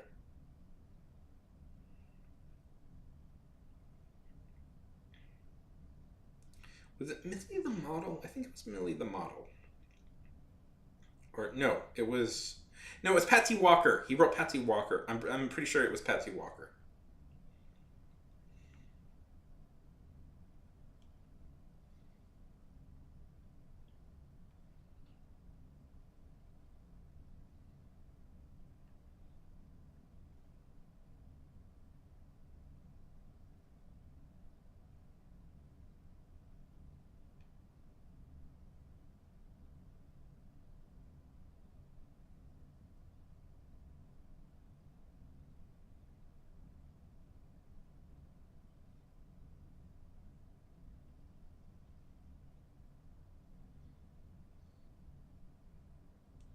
Yes. So, if you're curious, Stan Lee, for a long time, the longest thing Stan Lee ever wrote for Marvel was a teen sitcom soap opera y thing called Patsy Walker. And that's where you can kind of see what Lee's the actual origin of Spider-Man is. I believe he actually stayed on that longer than he stayed on Spider-Man. And Patsy Walker is about a girl in the 50s dealing with high school situations.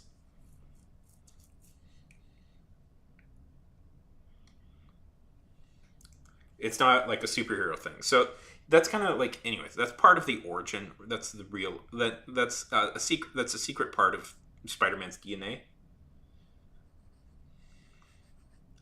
They eventually turned her, by the way, into a superhero, which is very funny. I find very funny. Like, they had this non-superhero character, and it's like, well, we make superhero stories now. What do we do with her? We'll make her a superhero. So, anyways, that's kind of my whole thing. Also,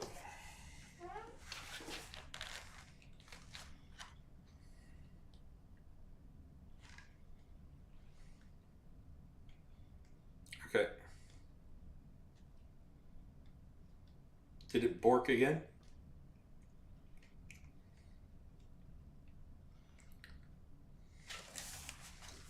Ugh, I'm dry like shit tonight.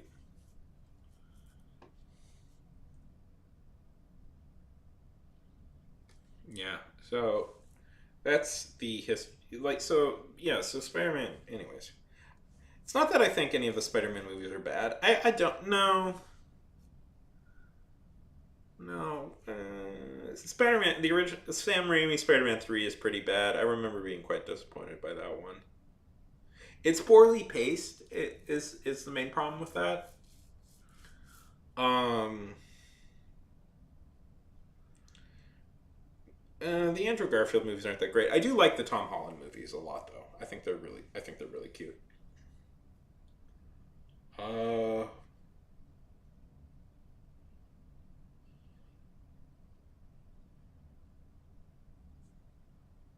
that's funny. That's what I said. Oh, you can't make your lips desync because part of the way you speak is by changing the shape of your mouth.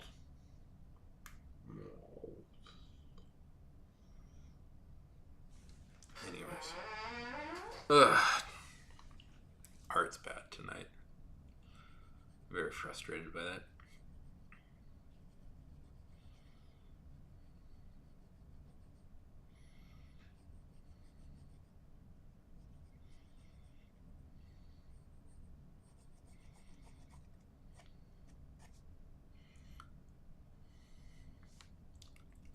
I'm trying to draw a character from a script I wrote.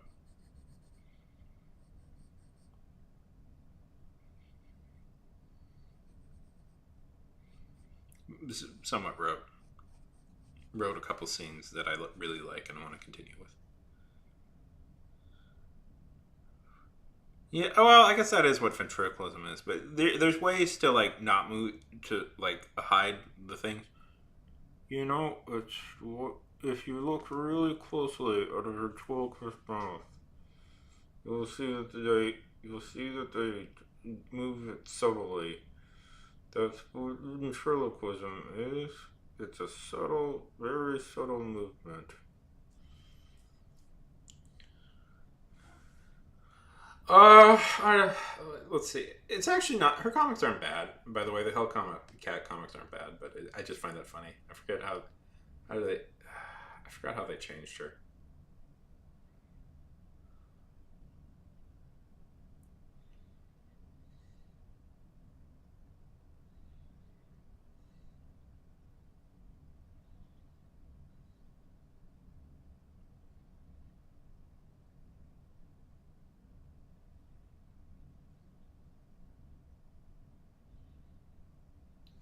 Yeah, how did they make her?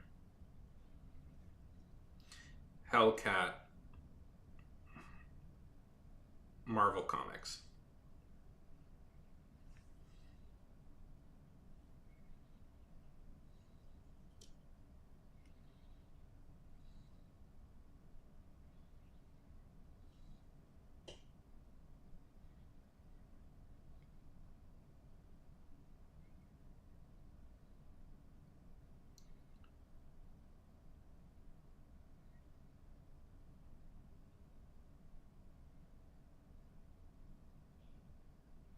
Oh, I guess she just becomes one for the fun of it.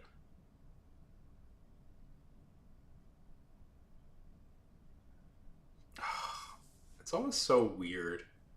Okay, after using her natural athletic abilities and good instincts to rescue the Avengers, Walker is offered membership in the team. The cosmic adventurer Moondragon persuades Hellcat to decline and instead accompany her to Saturn's moon Titan, for training in psychic ability and advanced martial arts. Walker's training is soon interrupted when she returns to Earth. Uh, we were just talking about the Marvel character Hellcat, and I didn't actually know what her origin is, so I looked it up, and that's a wild origin.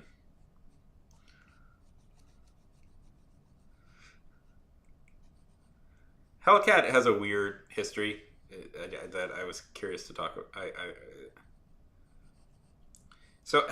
Patsy Walker is a character from Marvel Comics that existed before Marvel exclusively made superhero comics. She was a character in a romantic comedy series, like a teen romantic comedy drama romantic comedy series that Stan Lee wrote a long time. Wrote a long, long time. In fact, in many ways, it's the main thing he wrote for Marvel at a certain point. But anyways, but she would have name recognition enough that they kept her on, but they had her change. They changed her into a superhero by having her train with the cosmic adventurer Moondragon on Saturn's moon Titan in psychic abilities and advanced martial arts.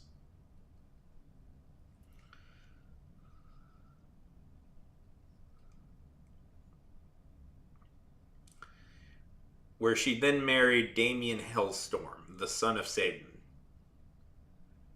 After that, she married Damien Hellstorm, the son of Satan. Wow.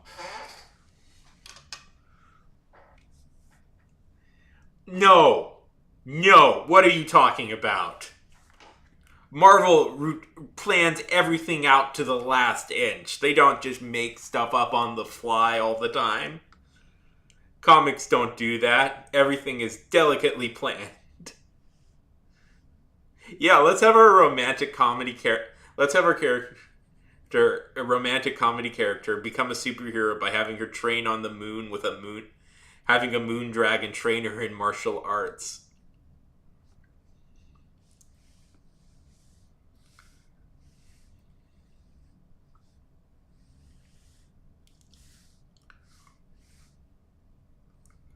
And have her marry the literal Antichrist, Damien Hellstorm. Oh, what a weird. It is partly why I like Marvel comics is because of how weird they can get. Why I like comics just in general is they can get very weird when you let them.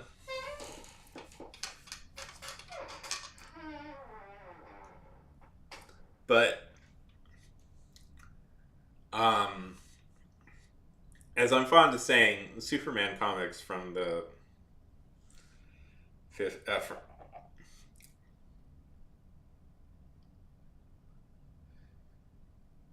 Exactly, exactly. That's why. That's how it works.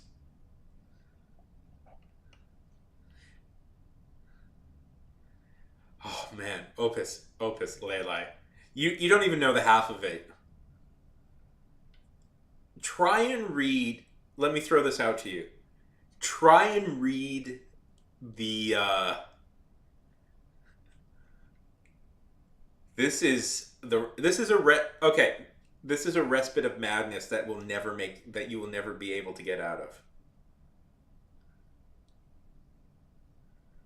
Try and make sense of the Hawkman's origin.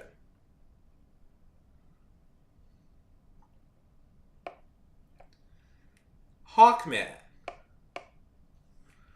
Okay, I'm gonna read you the this what Hawkman is currently in this the Hawkman spiral.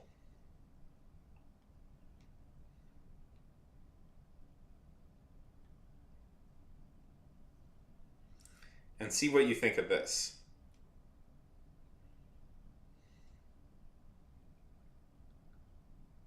Yes, he was.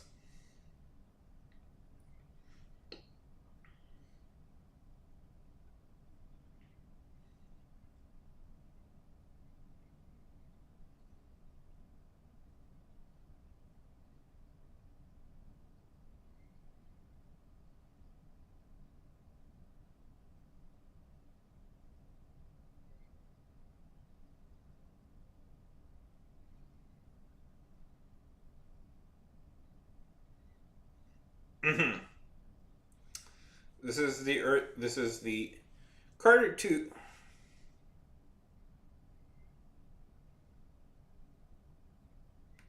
Okay. I must let me find it because it just gets nonstop. Continuity spiral.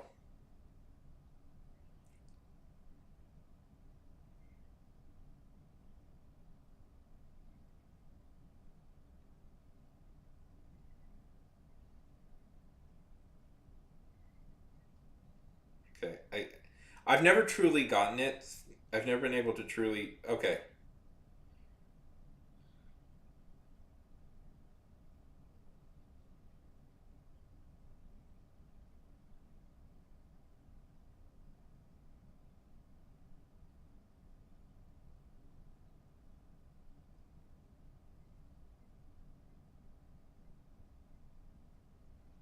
Let me find it. Well, let me find it because it's. I feel like I'm overhyping it now, but okay. Okay.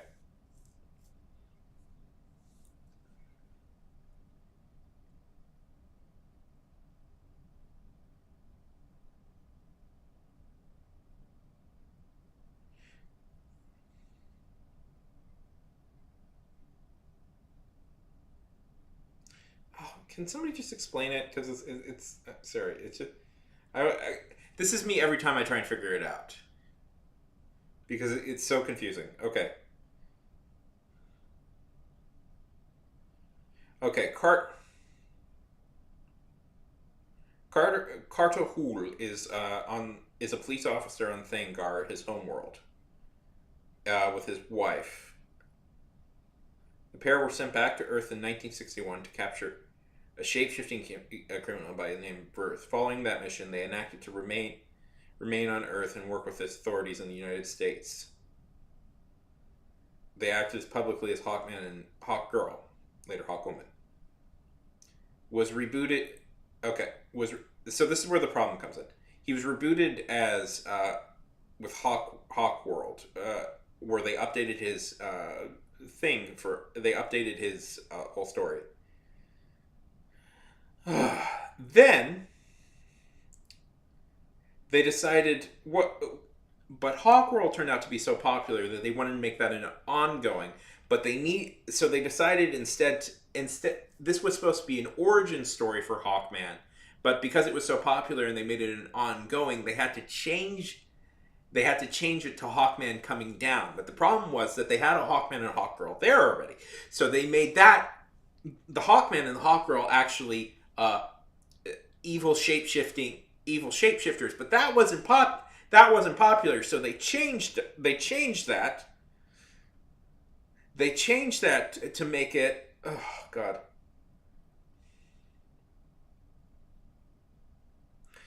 an earthbound angel with an eagle host.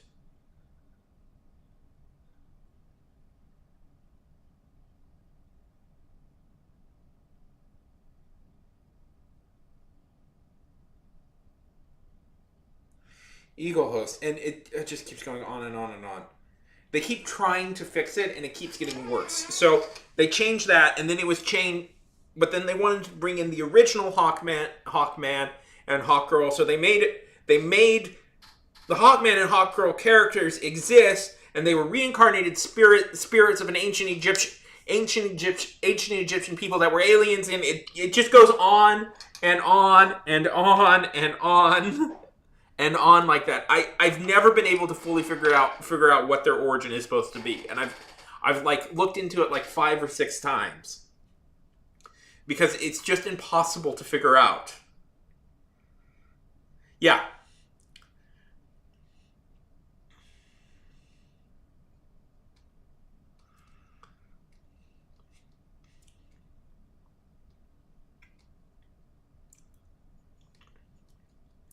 Also, by the way, the other character with the worst, most complicated backstory is Wonder Girl. That's a thing that's almost impossible to figure out. I'm telling you now, that one's complicated as hell too.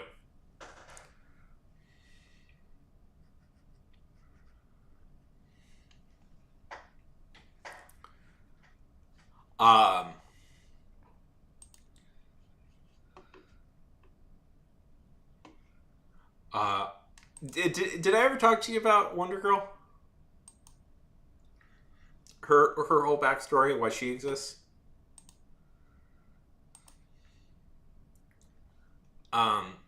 So if you're curious, Wonder Girl is Diana Pryce is theoretically the younger sister of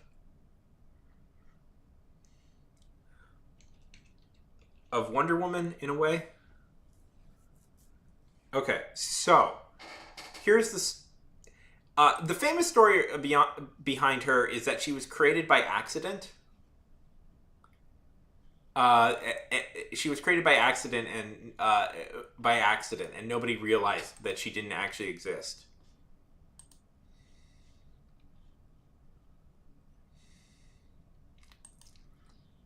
So the legend goes that when they were creating the Teen Titans, the creator of the Teen Titans was looking for sidekicks for everybody, and he saw the cover in real life. So he saw the cover for a Wonder Woman comic that had Wonder Girl on it, who looked like a teenage version of Wonder Woman, and he's like, oh, this must be Wonder Woman's sidekick, because he didn't really know anything about Wonder Woman, so he just put Wonder Girl in it. And the problem with that is it's much more complicated than this. And the thing is, she was actually supposed to be Wonder Woman as a teenager, because there was this popular trend in comics for a while where they would have the superheroes meet younger versions of themselves, and they would just go on adventures. So that's the myth. That's not exactly true. That's not exactly what the actual story is. It's much more complicated than this, and you're gonna be. It's very, very stupid. So there was this trend in So that trend of like superheroes dealing with teenage versions of themselves is really popular. Was really popular at the time. They did it with Superman and they did it with Batman, but it seemed to have like really been. It was like a huge hit with Wonder Woman. So they kept bringing those characters back. And the thing about it is, seemingly, Opus, you will not believe this, they forgot that that's what they were doing. It seems to have slipped their minds. Because about halfway through, they seem to have forgotten that Wonder Girl was supposed to be Wonder Woman, a younger version of Wonder Woman, and they just start treating her like her own separate character. Like, they just kind of forget that happened. That's what the character was. Yeah. To be fair, okay, so seemingly what happened was, part of the whole thing with this is, because writers would get moved around a lot to different places, so seemingly the story is, the writer who started writing those didn't know that these were supposed to be not supposed to be younger versions of the character, and they just totally forgot. And so when the creator of Teen Titans was looking for characters, he read that, didn't realize that she was supposed to be a teen version, because they never bring that up. They never bring up Wonder Girl.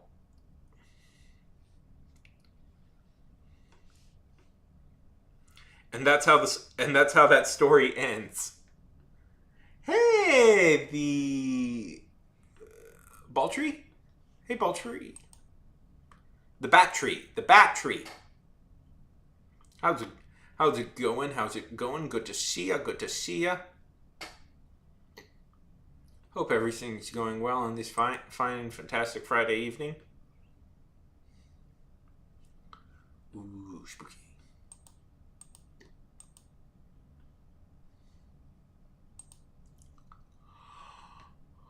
So that's where you go. And they kept changing the origin, by the way. It gets more and more complicated after that, because they decided. Just a random girl I saw. A random picture I saw. I get nervous with, like, references. 1,000 great books! What is up? Nothing much, just hanging out and doing some art. Did you read Invisible Cities?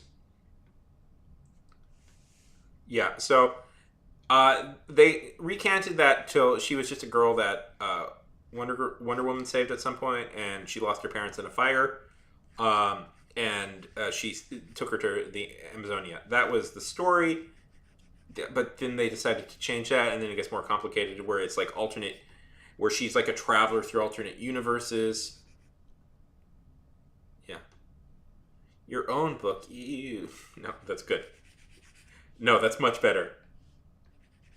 No, read the book I want. No, that is a much better. That's a very good use of your time, my friend.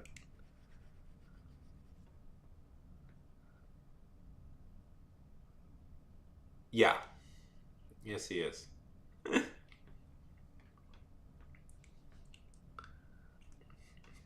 It's very great that you're getting stuff done. So, Battery, tell us a little bit about yourself. And 1,000, how is the book going? You writing a masterpiece?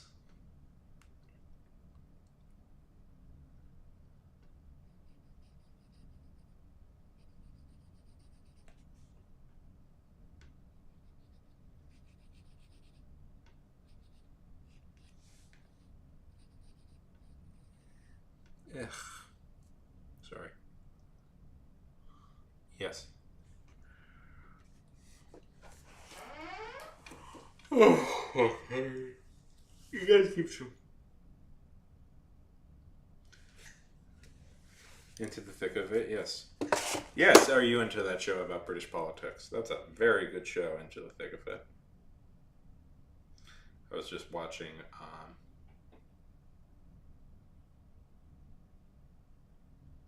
That's good. That's also good. How long have I been on? How have I been on for 5 hours? How is that possible? That's cool. What type of stuff do you draw? Bat? What type of stuff do you draw?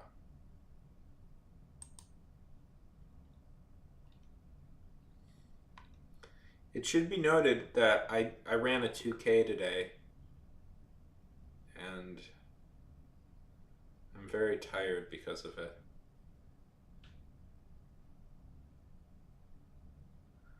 Oh, is that you? Oh, that's awesome. I love that. That's so cute.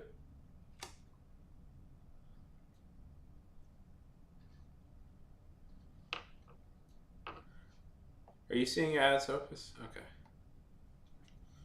Yeah. It should be noted I ran a little over a 2K today, so I'm a little bit tired.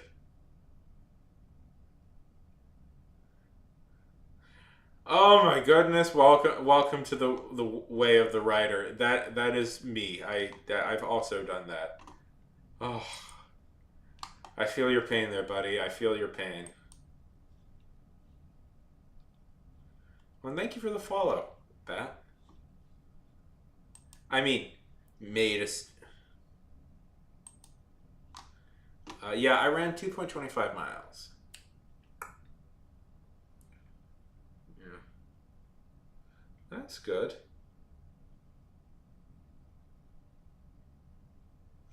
No, I'm a writer. I'm a writer and an artist too, but I'm very tired.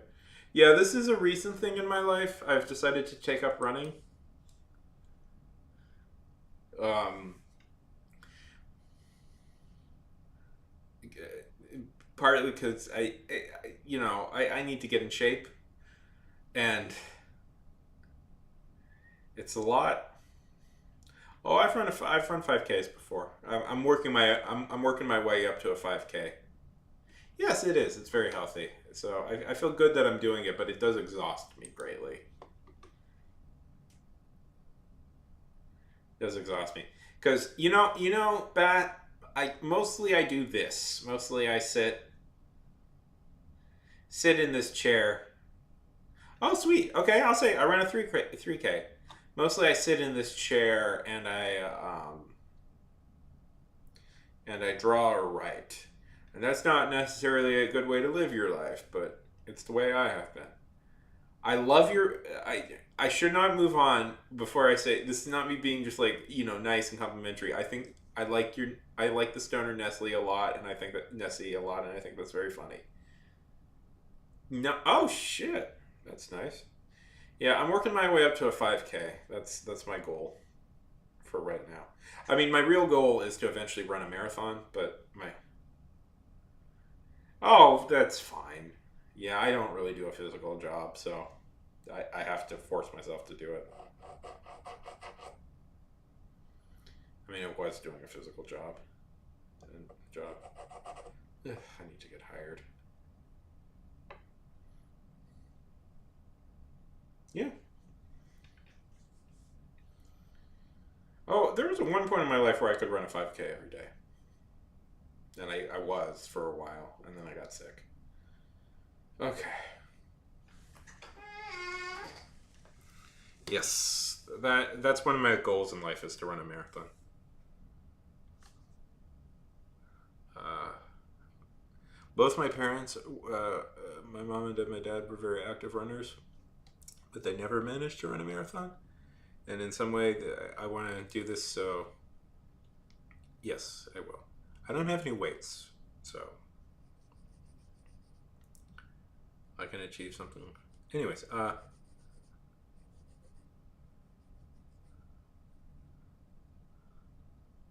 yes, I sold my weights, which I don't think was a smart idea, but I thought we were going to move sooner than we are. We were. So that's why we sold them. But then nobody bought that. Nobody's bought our house yet. So for the team.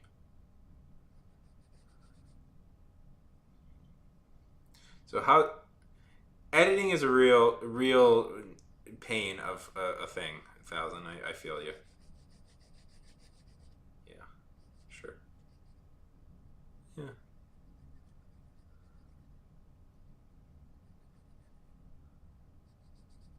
It's a real pain. I really feel you there, 1,000. I'm trying to draw a character from a script I wrote. I have a position.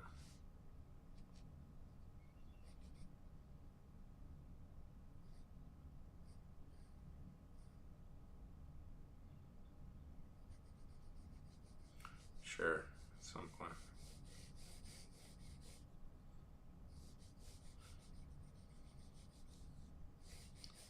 I have. Yes! Got the position down right finally. I have this picture of her leaning against a wall with her feet up like this, and you know. So, the comic class, this is something new people won't know, but the comic class I was going to take is looking like it might not happen, which I'm very bummed by. Not enough people signed up for it, so they're going to cancel. They might not do it. So if that happens, I think I'm going to go on and try and make a movie instead. Yeah, I know. So I really want to make a short film. What should a short film? What should I make a short film about? Anybody have any ideas for short film? Can I steal one of your ideas for a short film?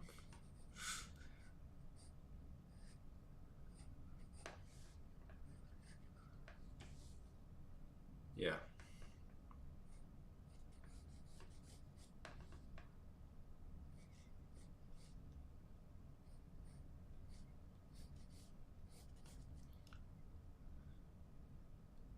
Okay.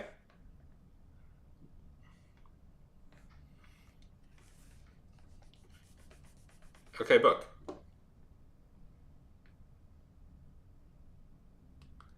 Okay, book.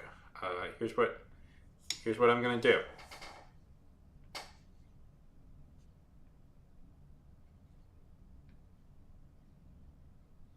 So it's a little bit off, so I'll give you a tiny bit of extra time. See this timer? Book. Get your keyboard ready. Oh, not 35 bits.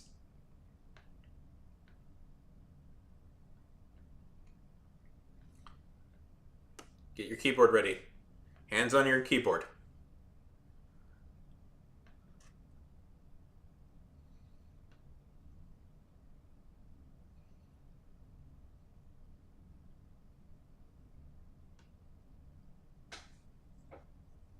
Are you ready? Tell me you're ready.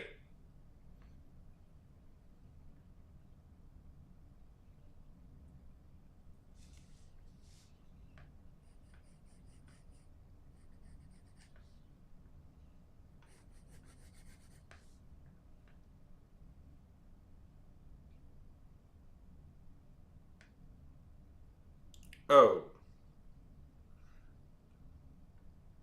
Well, this is for 1,000.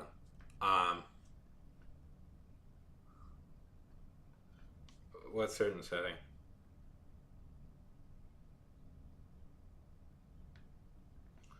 Okay, book. Do you see this? You have 35 seconds to pitch, starting now.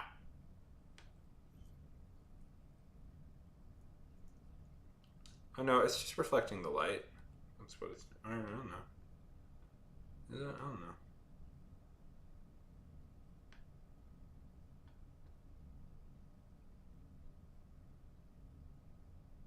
I think it's just reflecting off the thing.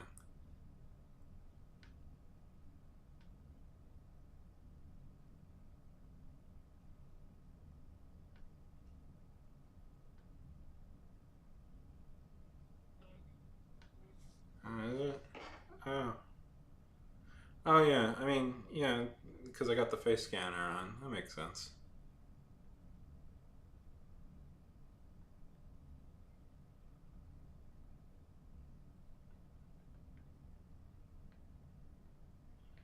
I mean, yeah, it's not that much. It's very. It would be very inconvenient. It's more convenient to have the face scanner on.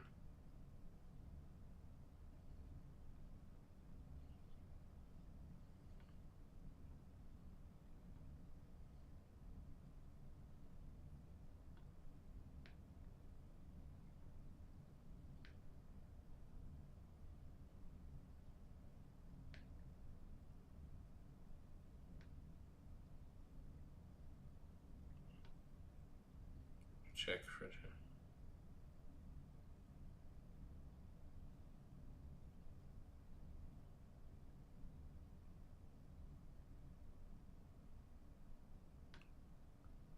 Okay.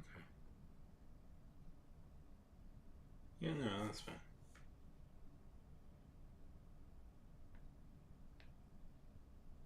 I mean, okay. Yeah, I'm sure. Um, it's fine.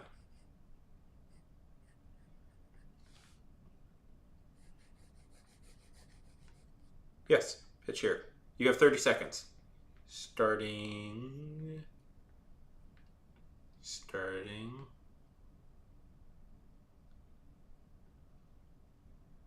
Okay, yeah. I mean, I don't. I mean, I don't really care. But okay. You have 35 seconds. Starting now. 34. 33.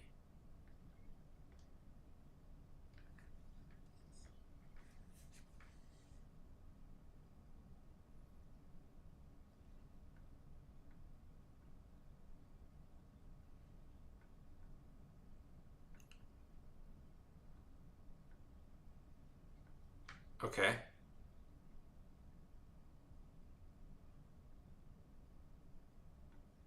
Okay.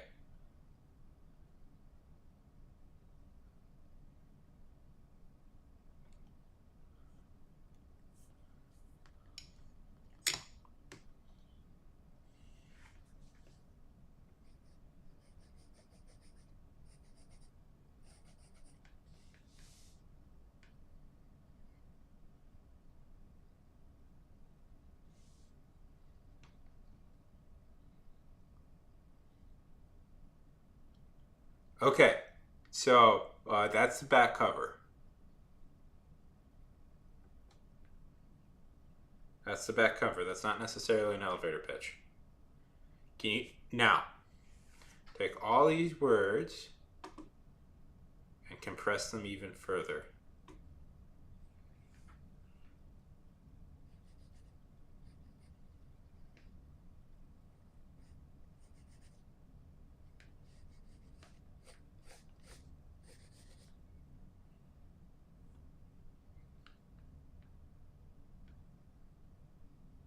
Yes. 1,000. Here's the trick. What you're trying to do is you're trying to get it to 2 sentences. You're trying to get it to about 2 sentences.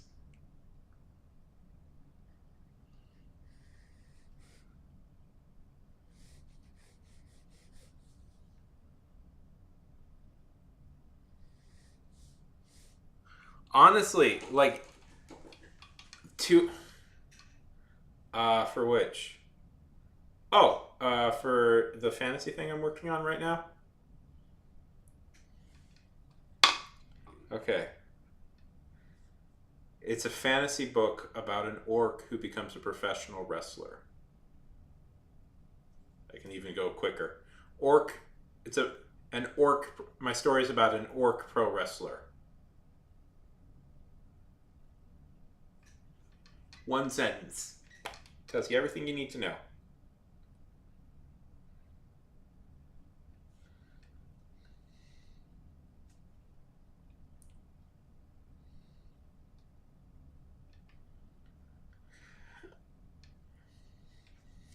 About that story. That's the one I'm working on right now. One sentence. Yep, I'm very good at elevator pitches. Partly doing Twitch has helped me with that a lot because people ask you about your book over and over again, and so I get better at explaining it quicker and quicker.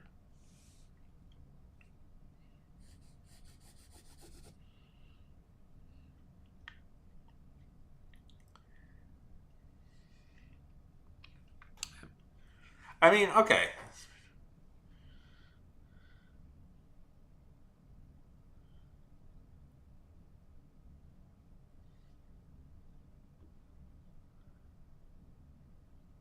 Okay. You don't need any of this. You don't need any of this last sentence right here, 1,000. That's just you're just writing your own. You're just writing your own review. You're writing your own review. So cut this whole a bride's groomsman, the hard drive woman explores. Yeah, you don't need any of that. So cut that last little bit out. Focus just on these first two things. Is this like an assignment? If this is an assignment, then just do what they say. But your actual elevator pitch should be really quick and concise. Because the reason they call it an elevator pitch, I'm sure I've told this idea before. Yeah, yeah. Well, you're just writing your own review, which we all want to do, but you can't. So get rid of that. That makes it a little bit easier. I don't know. Okay, so this kid, he's on a journey of self-discovery. So, okay. He's like, so okay, so,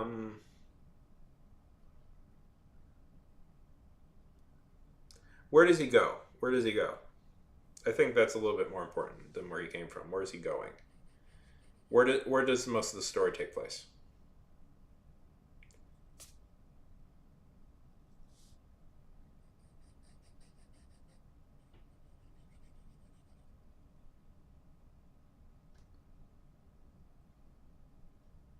Yeah.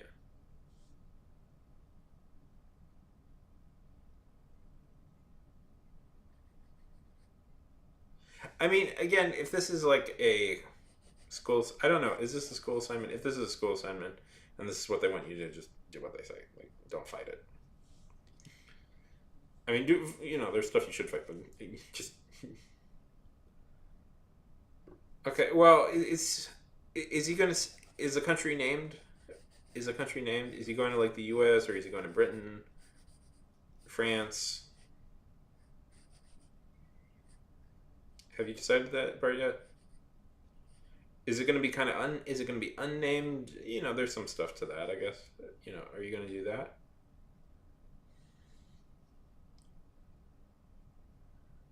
I would like to do that. Okay, he's going to Singapore. That's good. So, is the book going to take mostly in Singapore? I don't bat. I would love to do that. That's kind of a hope of mine, is that I can eventually start illustrating my stuff. That's part of the reason why I want to do this, is so I can start illustrating my own things. Also, that would require me finishing a book, not spending years editing a single novella.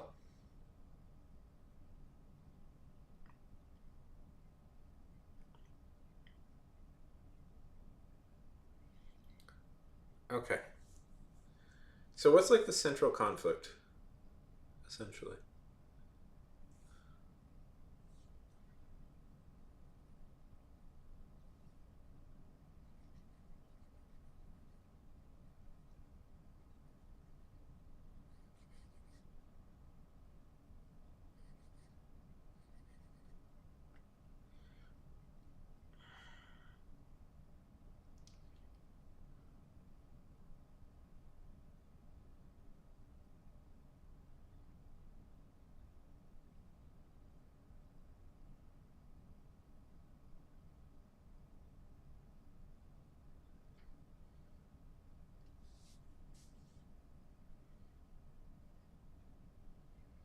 Is he dealing with a girl? Is he a romantic interest? Is he dealing with like being lost. Like, does he just no?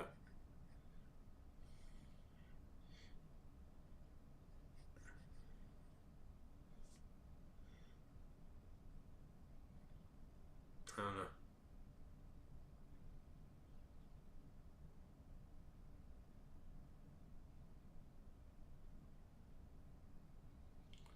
You should eat. You should eat.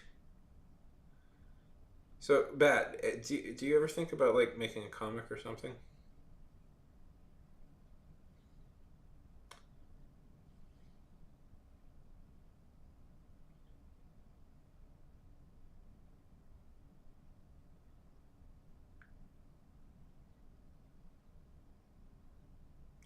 Okay, I so that's the theme.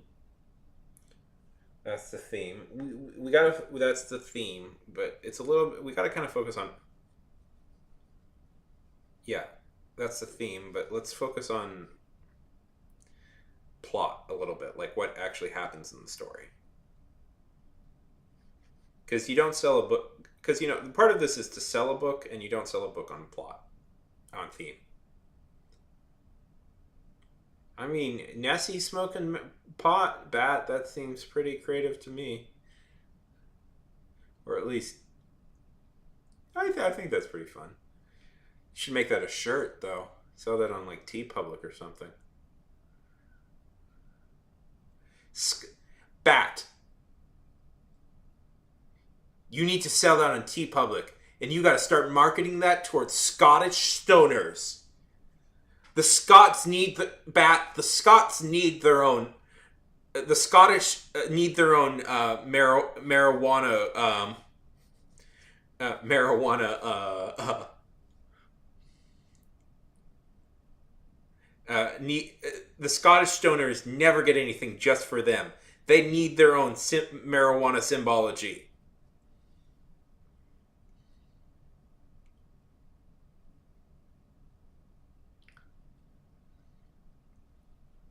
Yes, exactly. I don't think I don't think there's anything better, more obvious than saying I'm a Scottish person and I smoke marijuana than Nessie in a kilt smoking. You'll corner the market. I don't think anybody's trying to appeal to them.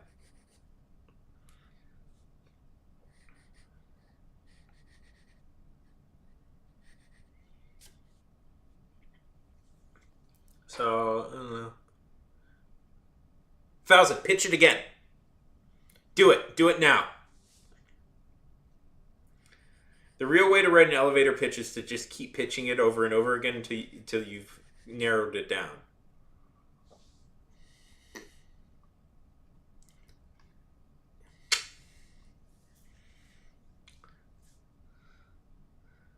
I feel great sympathy, Bat. I feel great sympathy for them.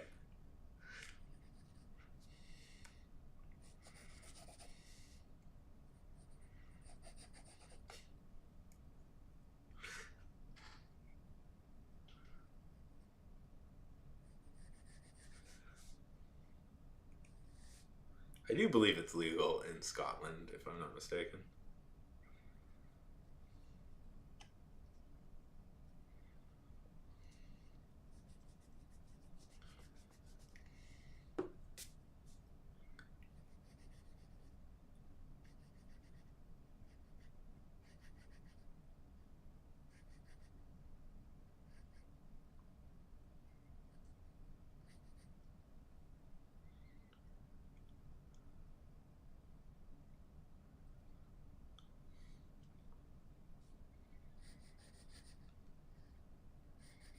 And needs the hat, needs the Tam and Shanter, I believe, is what they're called.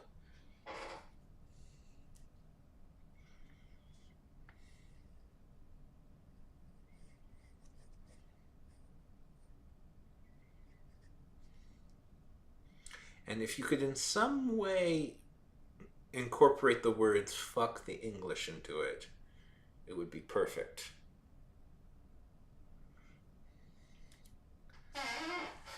You don't think that's a big thing? I posted a video once where I made fun. I said Irish people, Irish and the French hate the English. Got 3 million views on Instagram. That is a real thing that happened to me. That is a real thing that happened to me. It was the most surreal event. It was super surreal.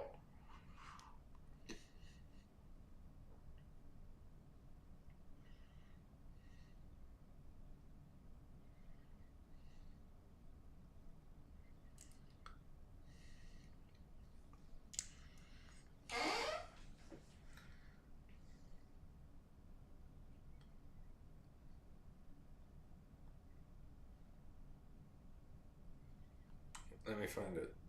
Let me find this video. Do I bring it up too much? Of course I do. I think I'm still getting likes on it. I haven't checked in a long time.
Instagram always makes it so difficult to search things. Anyways, I'll find it later. Yeah. Listen, the entire world hates the English, so all you got to do, is lock into that, and that gives you need. I hate this eraser, by the way. It's very annoying, and it messes up my drawings all the time. So the one way I figured out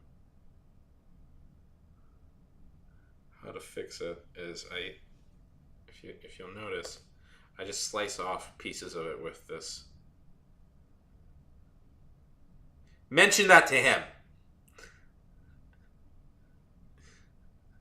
Tell him how there is not a day go by that the world does not celebrate not being under English rule.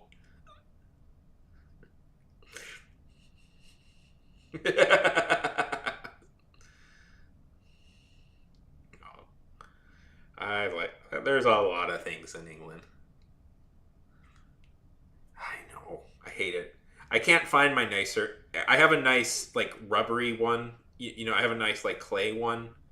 I forget what they're called. It's somewhere around here, but I can't find it, so I have to use this shitty one that I hate.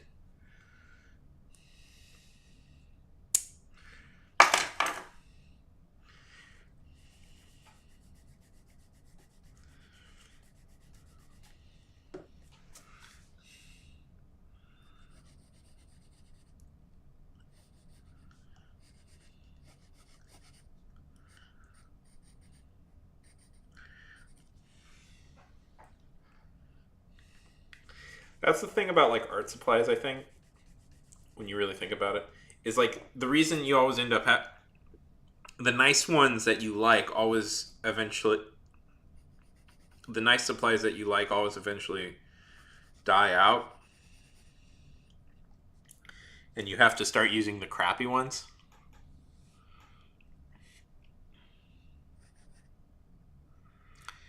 Hello!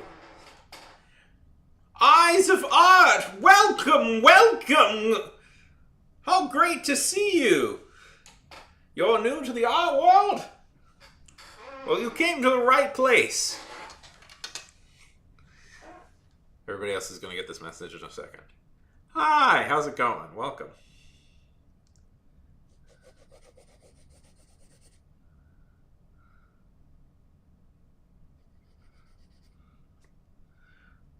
Tell us a little bit about you.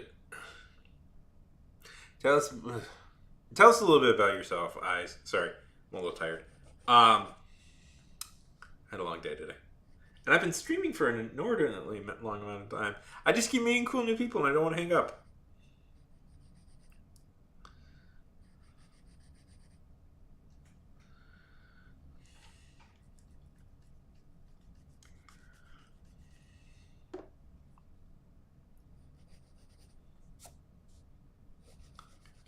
Tell me a little. What type of art do you? How long have you been doing art? What type of art do you do? And if you could live in any fictional world, what would it be?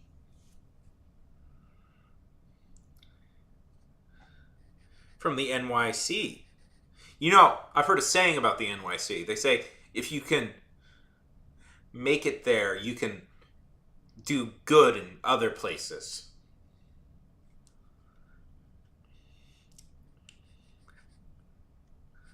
I've visited New York before. Did you see me?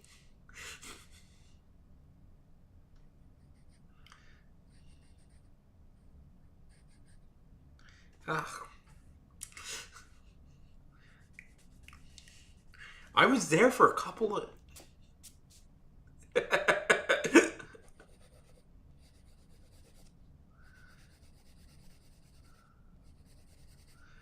That's very cool.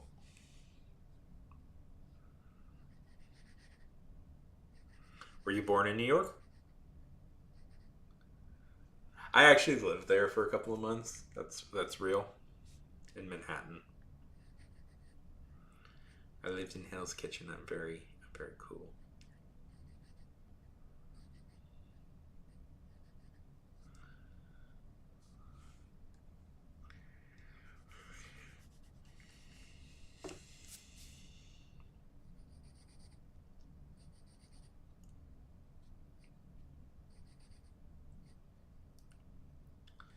That's very cool. What type of art digital? I'd love to see some of your digital art. If you want to share it, I'd be happy to see it. I got a Discord all set up for that.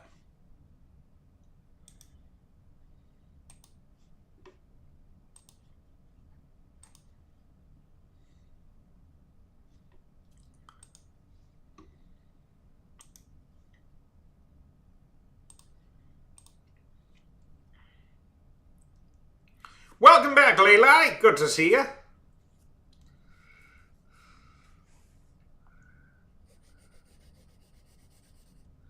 So, Bat, what are you working on right now?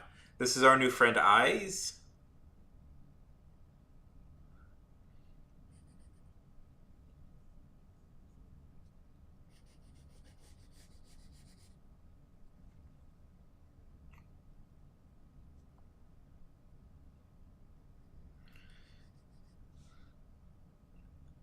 So, Eyes, what inspired you to start? What inspired you to do art?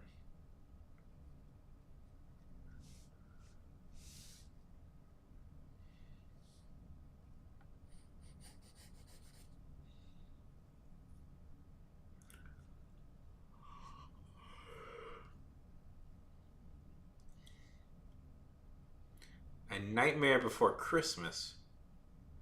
Oh, but Christmas is such a jolly time.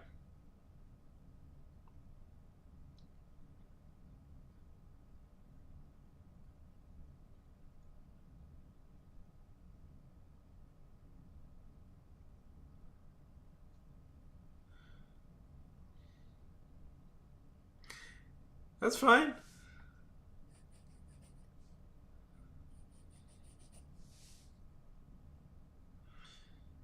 You have a small bit. You have a small business, and you're doing T-shirts for it. Is that what I'm getting? That's cool. I'd love to see that at some point, Bat. If you want to share it.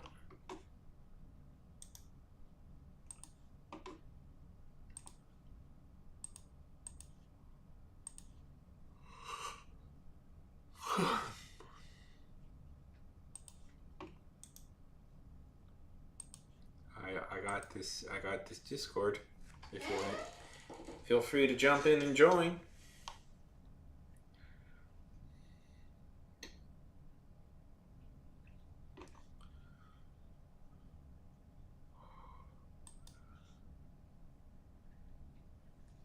That's very cool. I love it.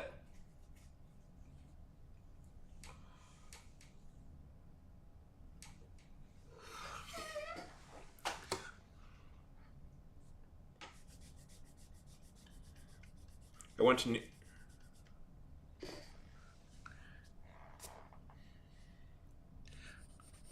How long have you been doing this?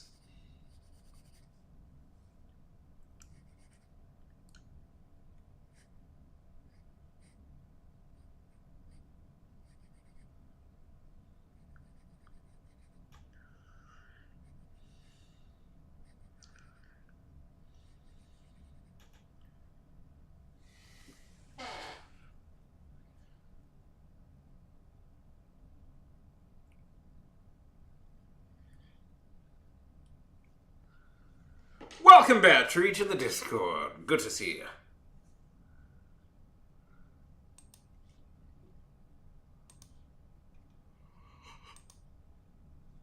Oh, bad! That looks so cool. Guys. You must look at this. You must look at Bat's thing. It's very fun. That's so cool.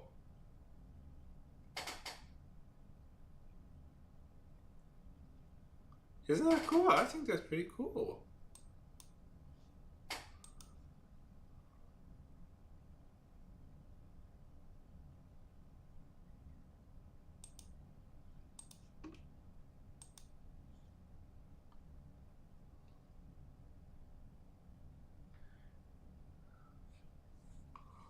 Yes, it is. Your eyes. What type of t-shirts do you do?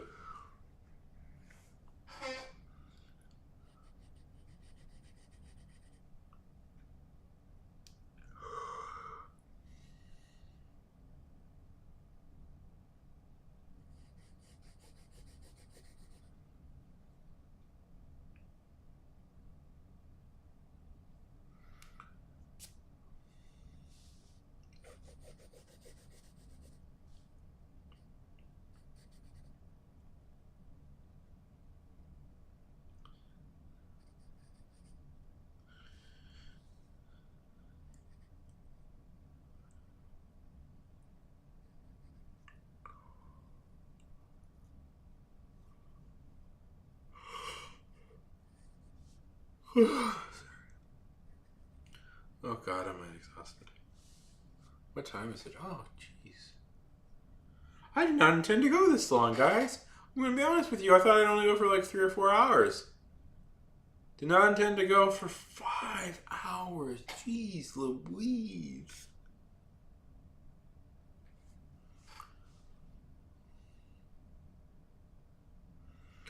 Okay.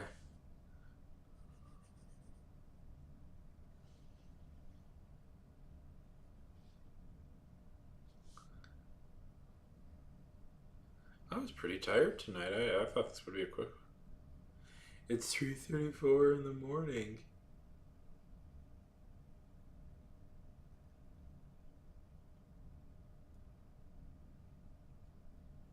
Nice.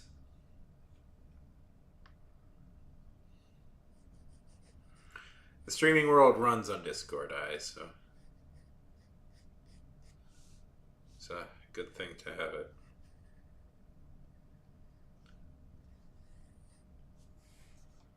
Okay.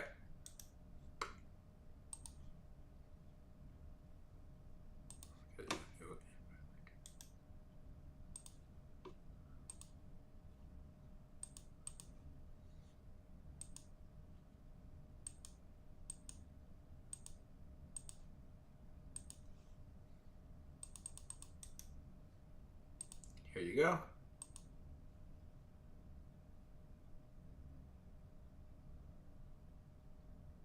No, go to bed. No, when do you have to leave for your trip? When do you have to leave for your trip?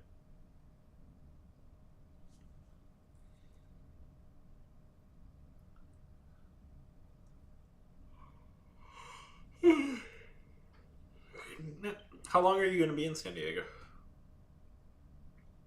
Try and go to bed, Layla. No, go to bed. Go to bed.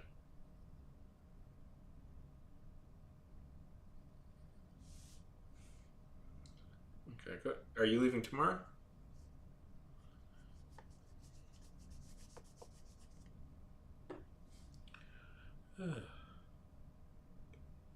Or later today? Later this morning, I guess.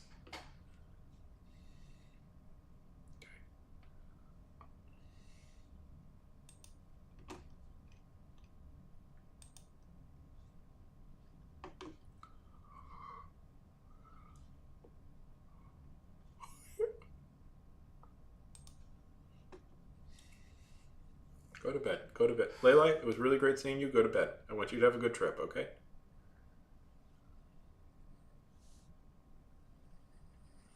I want you to relax. I want you to go to bed, get some sleep, and have a fun trip.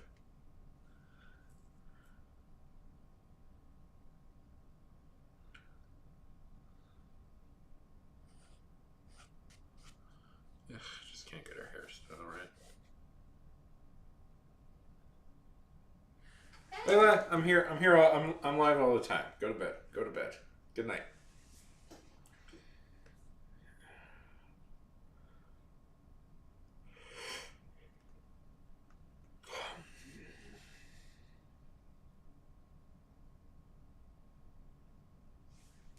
Okay.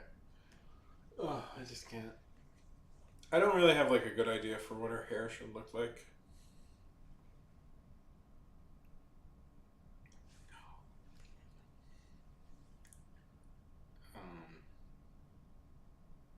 I thought it would be good to like try and design a character. If I'm gonna make a movie, I thought it would be good to try and design a character, like not design, design, like get the character look right for the before I even. You know, a thing I got obsessed with is Coen Brothers supposedly, and they're my favorite directors. The Coen Brothers supposedly storyboard literally every shot of their movie before they do it.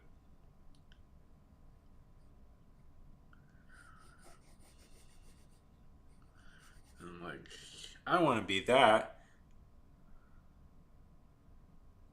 Oh, hands for sure. Although noses are giving me a lot of trouble lately. It's particularly front-facing noses. That's what always gives me a lot of trouble. It's front-facing noses.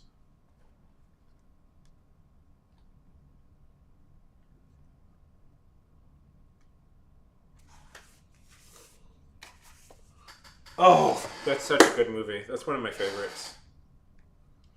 And like the story I've heard about them is that they, like, you know, other directors do this too, but like they pretty much have had every single shot pre-planned. Like they have all the art precisely. Like a lot of them will figure out like the big shots and the setups and stuff like that. But supposedly the Coen brothers have like figured out literally every shot and like kind of storyboarded and figured it all out before they shoot. So that's part of the reason why it looks so good is that they can just do they've already worked everything out to such an extent. Welcome back, Opus. Welcome back. What a joy to see you again, Ope. Open Gangnam Style.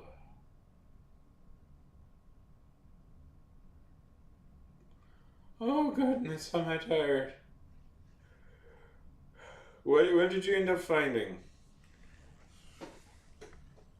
Anyways, I love Oh Brother Where for though. Fargo, I think is my either Fargo or Big Lebowski is my favorite movie of theirs, but I love them all.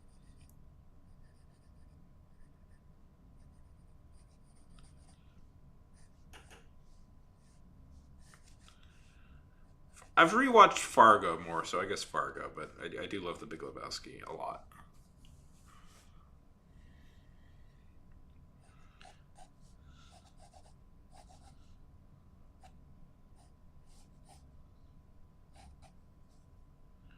Look! And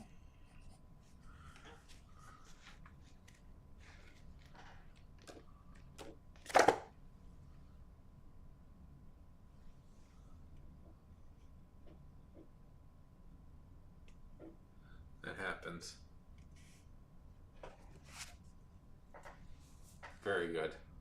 The Duda-Bies Man. Yeah. Yes, that is also right. Yeah.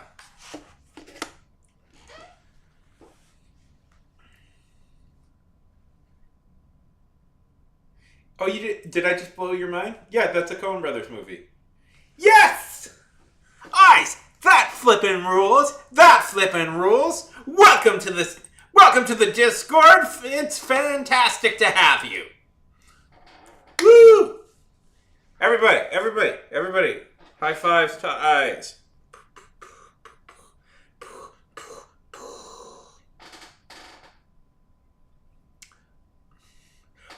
Opus Fargo is about a murder that goes wrong. It's about okay. So Fargo is about okay. It's not as complicated as a plot, but it's kind of about a few different people. So Fargo is about the story of is about two different people, Jerry Lundegaard and Marge it's Griswold, right? It's Marge Griswold. Jerry Lundegaard is no, it's not Marge Griswold. Oh my god, I can't believe I forgot her last name. It's Marge Gunderson? It might be. Jerry is a kind of put upon everyman who works at his father-in-law's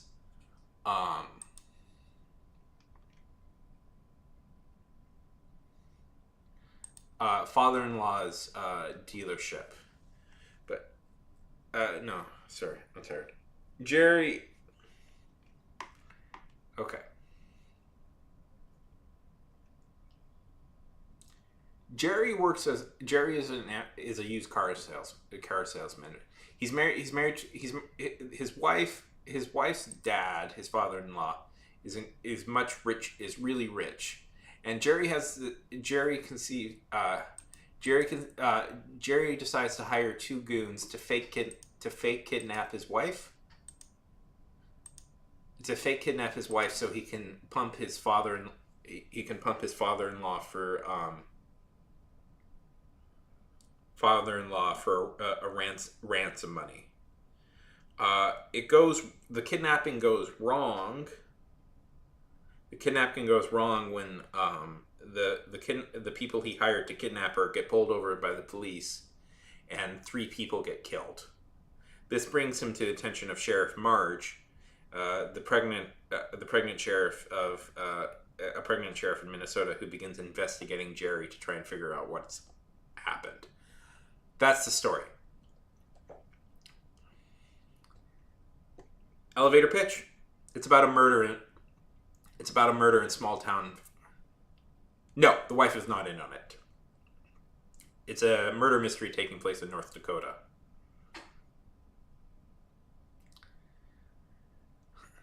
So, Ice, if you want to share any of your art that you're working on, feel free to share it in the art tab.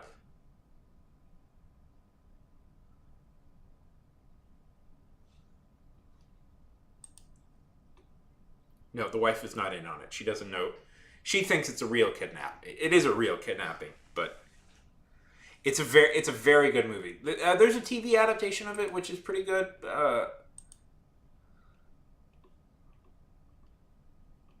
Okay, Ice. Are you on your... Ice, okay. I will explain to you how to share something with a visual guide. Let's go into the visual guide. Boom. Boom. Okay, you're on your PC. You presumably have a file. You have an image document of a piece of art that you have done. Click the Art tab under For All Creative Geniuses. Your next step will be to click this plus sign. The TV show is also really good. And click Upload File. Look for the file. I guess I'll upload this one. This is a thumbnail for a video I just made. Upload the file. And hit enter. That is how you share. And I'm going to delete this now because it's not really pertinent to the discussion before.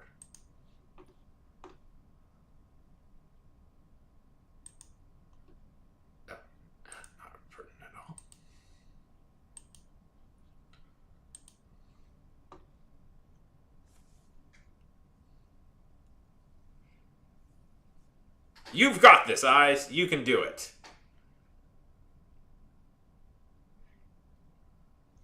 I believe in you.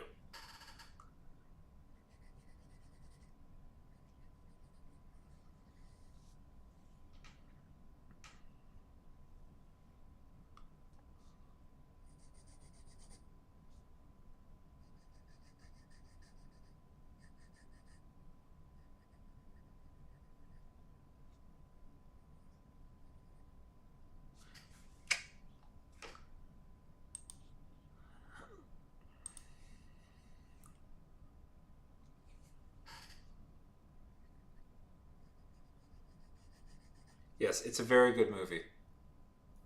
Yeah, the TV show is pretty good, but like I like the TV show, but it's like it I don't know. It's not I'll say this. It's not as like subtle as like say the Coen brothers. Like the Coen brothers are capable of like a lot more subtle of storytelling. And I like the guy who does the Coen brother the show, but he's definitely a bit he sometimes it feels a little bit like it's anyways. I have weird feelings about the TV show because I do like the show. I think it's pretty good, but I don't think it. Oh my goodness, Eyes! That looks amazing. Is that a shirt you're selling? I'm gonna add some more reactions. Uh, uh, sun, Christmas tree. There we go. That looks so cool.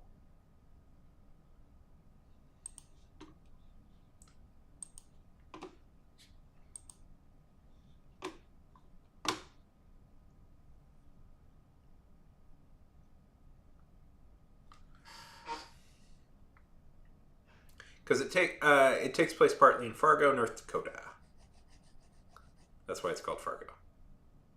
Although the joke is only really the opening scene takes place in Fargo, North Dakota, and the rest takes in like Bismarck, South.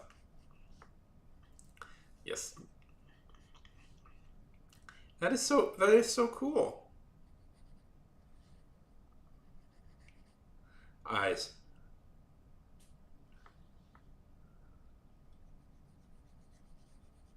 Yeah.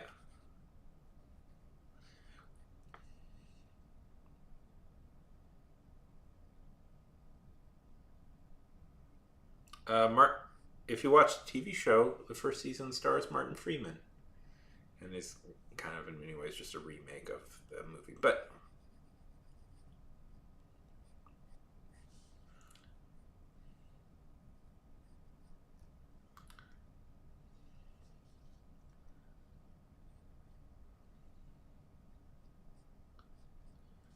so, how long have you been doing art, Eyes?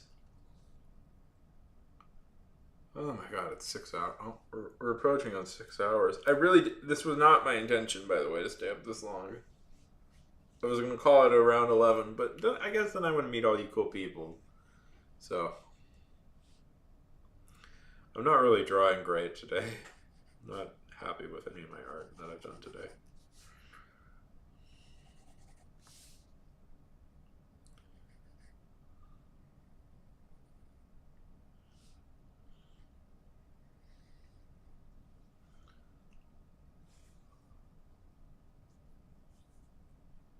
Martin Freeman, aka Bilbo Baggins, aka Watson from the Sherlock show.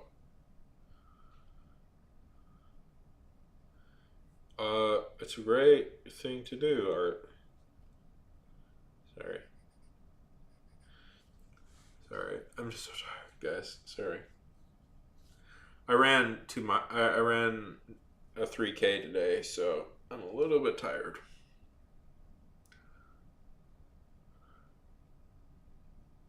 Yes, it is. Practice is practice. So what inspired you to get back into it? Guys.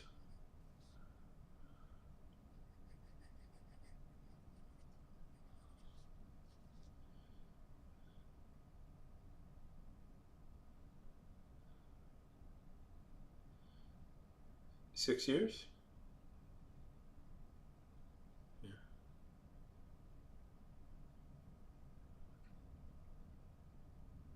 Is that, you want to go by 6 years? I can call you 6 years. You always need to practice. The work, that, it never ends. It never ends.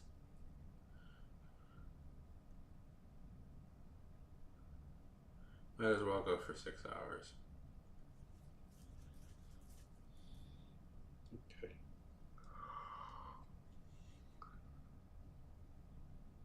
Yes, that is. I agree. Drawing is very good for your mental health. It's a art is a meditative practice. It's a meditative practice. It's medita- it's it, monks monks do art all the time. Like it is definitely it's a meditative. It's 100% a meditative practice. So yeah, I taking up art was amazing for my mental health, guys. You didn't know me before. You didn't know me before art. I've never done streaming before. I took up art, and it was I was not a particularly happy person before I did art. So it's been amazing for my mental health.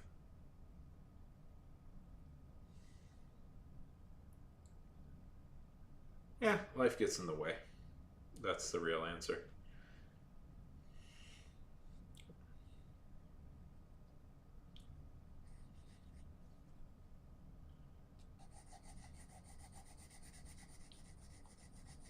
Okay, hit me, thousand. Hit me. Yeah, and it feels good because the thing that's really great with art, you can always feel like you're working towards something. On the day, I just feel like garbage. Okay.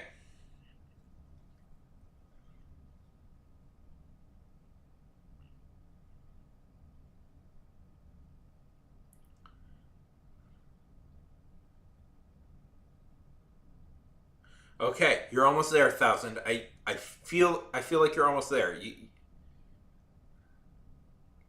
got it working.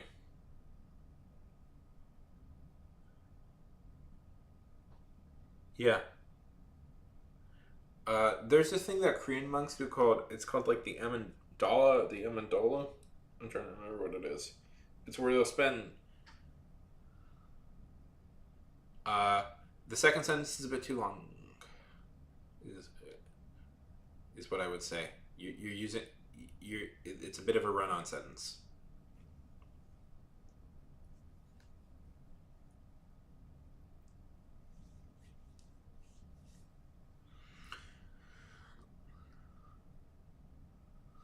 Um,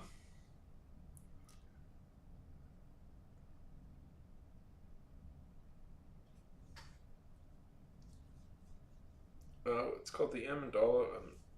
It's where they spend they spend all this time making these elaborate sand drawings, and once they're done with it, they destroy it. It's supposed to be about something about like the universe, the temporality of life and stuff. The mandala. Yes, I was trying to remember what it was called. I was always very fascinated with that. Man, I'm tired. Okay, guys. I'm really enjoying this conversation and talking to you people and having a good time. But guys, I'm so tired.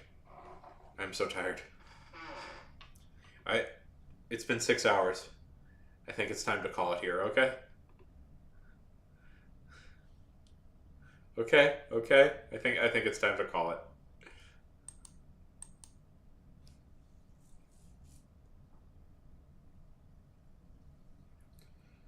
Eyes, it was so great to meet you.